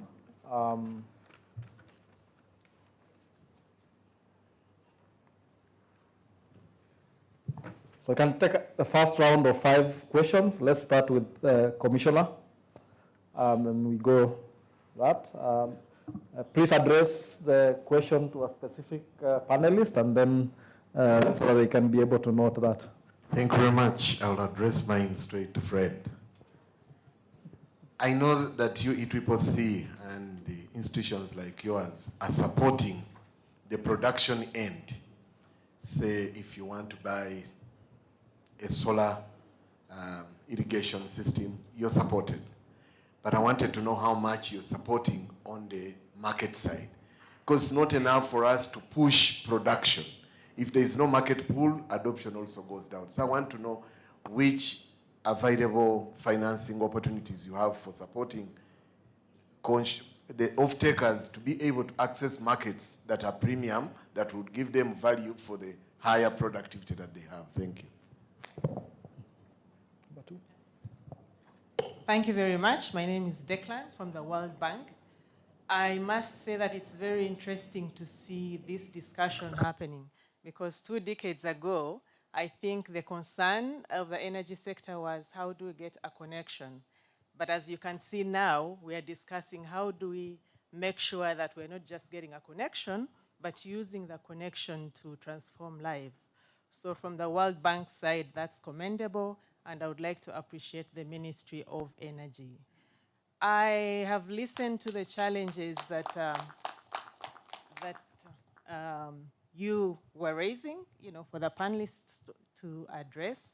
And I think the ministry is moving in the right direction by trying to get this productive use of energy strategy in place, because that's the kind of strategy that is going to look at the incentives in place, what else needs to be done to promote adoption of PUE, what needs to be done with regards to after-sales services, the challenge that you mentioned, and the collaboration issue.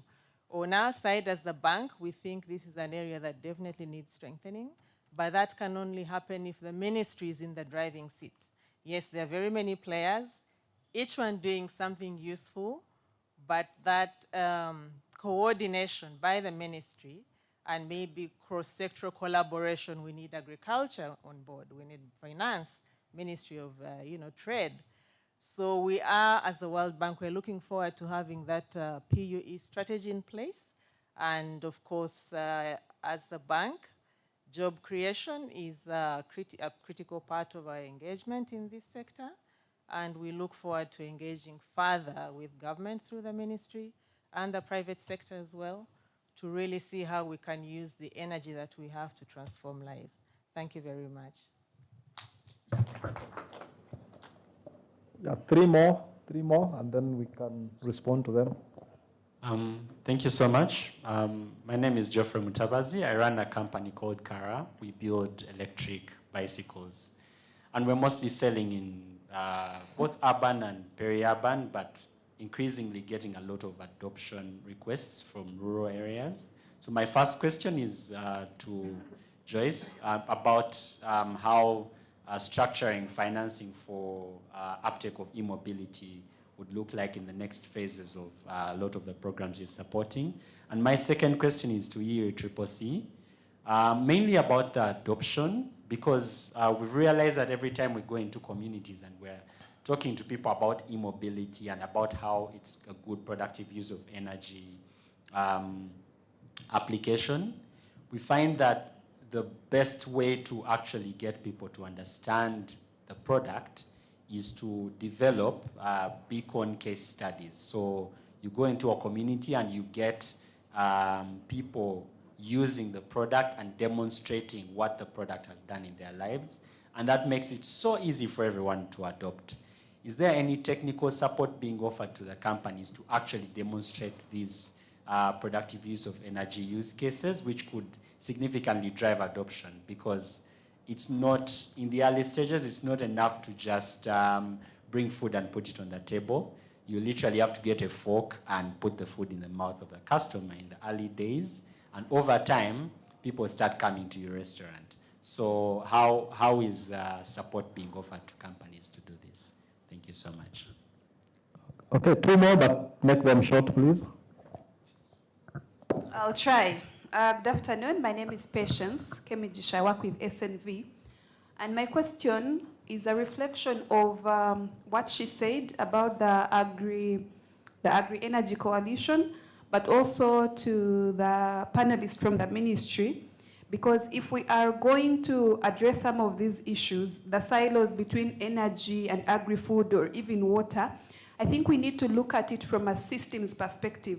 For instance, for instance, I work with SNV and we have the Power for Food initiative, a program which is bringing together actors from agri-food and energy. But then we face a problem where when you go to the ministry, they'll tell you, oh, that's the mandate of MAIV. And then when you want to talk about energy, they will say that is the mandate of the Ministry of Energy. So from the systems thinking, from the sector leaders, how do we come up with strategies whereby we can begin to see coordination like we are seeing on the ground amongst the partners? How do we begin to see coordination from the grassroots up to like the ministry level? Thank you so much. Last one.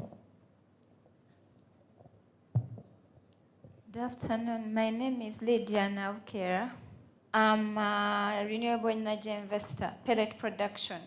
So my issue is we do not have enough information on pellet production, except Renewable Energy Department as a ministry.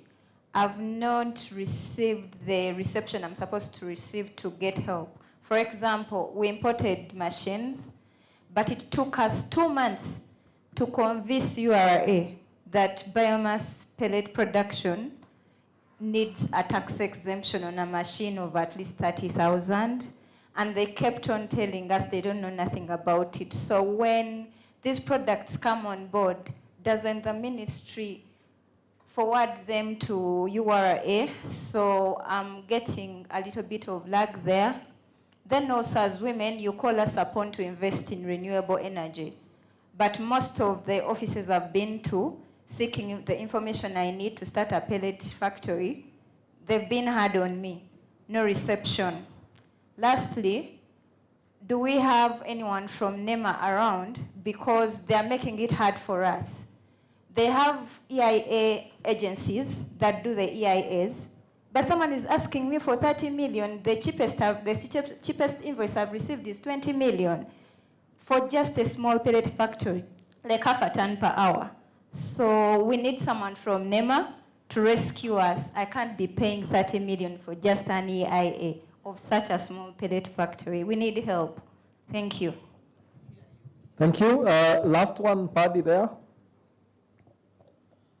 And then we Thank you very much. My name's Akuch Rosette Marine. I'm a marketing and communication specialist, but I also deal with LPG, which is gas for cooking. So my first question goes to the fact that Uganda does not have a minimum wage. That's the reason as to why we're having challenges with everyone saying these products are very unaffordable. So ideally, I would hope that instead of, I'm from the north, and we already say that once you give someone food, you'll have to come and feed them again. But once you give them a system or a hole, you will have enabled them to dig and to create the food themselves. So with UNEP, it's a very beautiful stride into actually clean cooking. But let me give you this scenario of, she mentioned that most of the organizations are in Kampala. So LPG, 6 kilograms of gas for cooking under UNEP goes as low as 70,000. But that is for around Kampala. And for LPG and other organizations that are dealing with the same products of clean cooking, they don't have very many branches. So they have to sell these products at 70,000 to a reseller or a wholesaler. But that reseller or wholesaler has to also get profit. So they'll end up selling to the end user LPG that has been reduced by UNEP to, they'll end up selling it at 100,000, which the normal Ugandan will still say it's expensive. And if we go to upcountry, us transporting the LPG at 70,000, which has been reduced under UNEP from Kampala to, let's say, Nebi, will cost a lot of money. And also the wholesalers there will not actually, they'll be money-minded simply because of high taxes on the small businesses rising. So you will end up seeing that the end user might actually not benefit as much. Or I feel the main thing is to actually address the income per capita of the country, and also address all those other issues. Because various strides like UNEP come, but once you trickle it down to how you operationalize and take it to the end user, the margin, because originally before UNEP, the margin, it was the same cylinder was 125. So if because of transportation and giving it to another reseller, because I cannot create various branches, the end user again has to receive it at 100 or 110. That's a difference of 20,000. Thank you. Back to you. Thank you. Yeah, I think we don't have time. We can discuss many questions. No, I think let's stop there, please. Let's stop there. Let's first of all respond to this because we are running out of time. And I think we can always engage outside here bilaterally if that works because of time. So I just want, there are some that are comments. I don't think you need to respond to them. But just very quickly, maybe touch on one question that came up strongly to you, starting with Elizabeth. Let's make it brief because we are being waited for the next session. Thank you, Walter. So the question I noted was someone asking, how do we come up with strategies that coordinate from the grassroots up to the ministry level? So that's precisely what, and also the silos, that's precisely what we hope to achieve with the strategy and plan, with the support from the World Bank. We are going to be, like I said, we're looking at it cross-sectorally, and we really hope to do a thorough,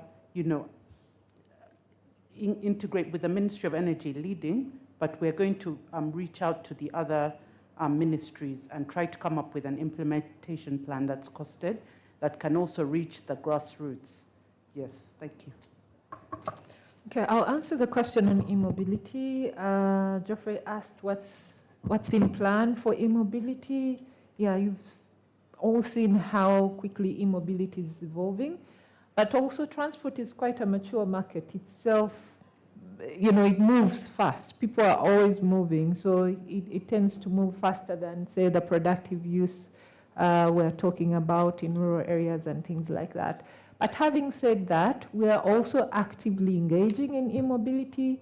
We have a workshop next week or the week after where we'll engage stakeholders. You'll probably be invited. So it is an area we're actively studying in the bank so that we can plan interventions that meet the market's needs.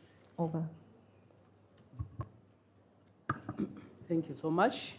I know for me, from the Commissioner, it was about the support that UNHCR has for market, or to support market development for the interventions we are doing. Let me hope I got it right.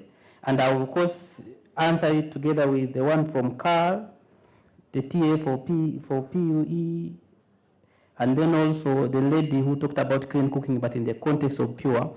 I will just roll them at once.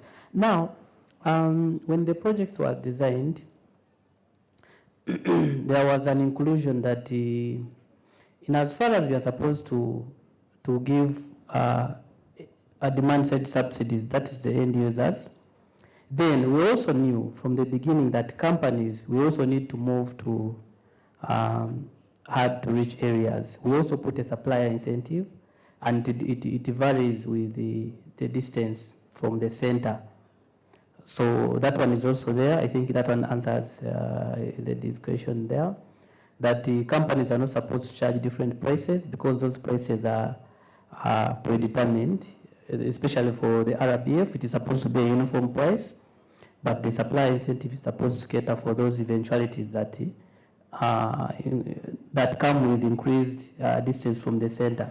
But on the market side, Mr. Commissioner, the point is, of course, we put in an avenue that companies and NGOs can apply for technical assistance, can come up with proposals, and will be funded under UNCCC to do either market development or market activation.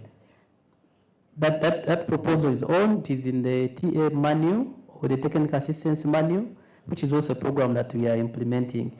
I will confess that we have not really done much on technical assistance because we are supposed to get expression of interest from companies that require certain TA, especially maybe in the side of market development. But I would also want to inform all of you that this project is reached midterm. So some of the aspects that have not been really catered for, we shall look around and see how they can come in. But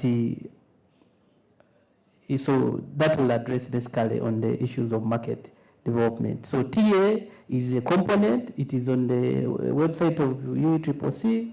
I encourage you to take some time, look at it and see what is eligible for companies and make applications, engage us, and then we see how we can package some TA for companies, and also ensure that the market does not remain the same when we are trying to push in more products at subsidized prices.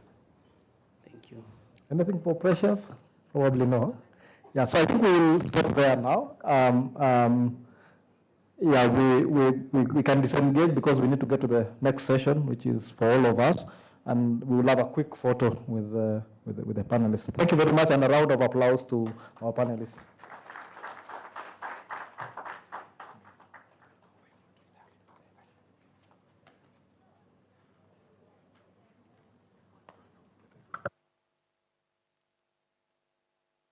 So another big round of applause for the panel discussion. Please go ahead and have a photo moment. Our Wakati team is ready, I guess so, to do a photo moment also with Isaiah and Gogla team. So a big round of applause also for the session sponsors, Isaiah and Gogla. Thank you so much for partnering with us to make this session a success. As you have heard, we have the official opening ceremony happening starting now in the main auditorium in the plenary, so just downstairs, and all the sessions upstairs here are going to close now, and then we will all have the official opening ceremony downstairs. So please allow me to extend that invitation that after here, let's all go downstairs to Victoria Hall, where the official opening ceremony is going to take place. Otherwise, tomorrow we still have very many other interesting sessions. You will get to receive more details about this as we go forward. But thank you for being here. Thank you for being attentive. Thank you for being engaged. And we ask that even tomorrow and Wednesday that we'll continue to see you around. And in case you have any questions, please feel free to approach us, and we'll be glad to answer any questions. So thank you so much, and let's meet downstairs now for the opening. Thank you.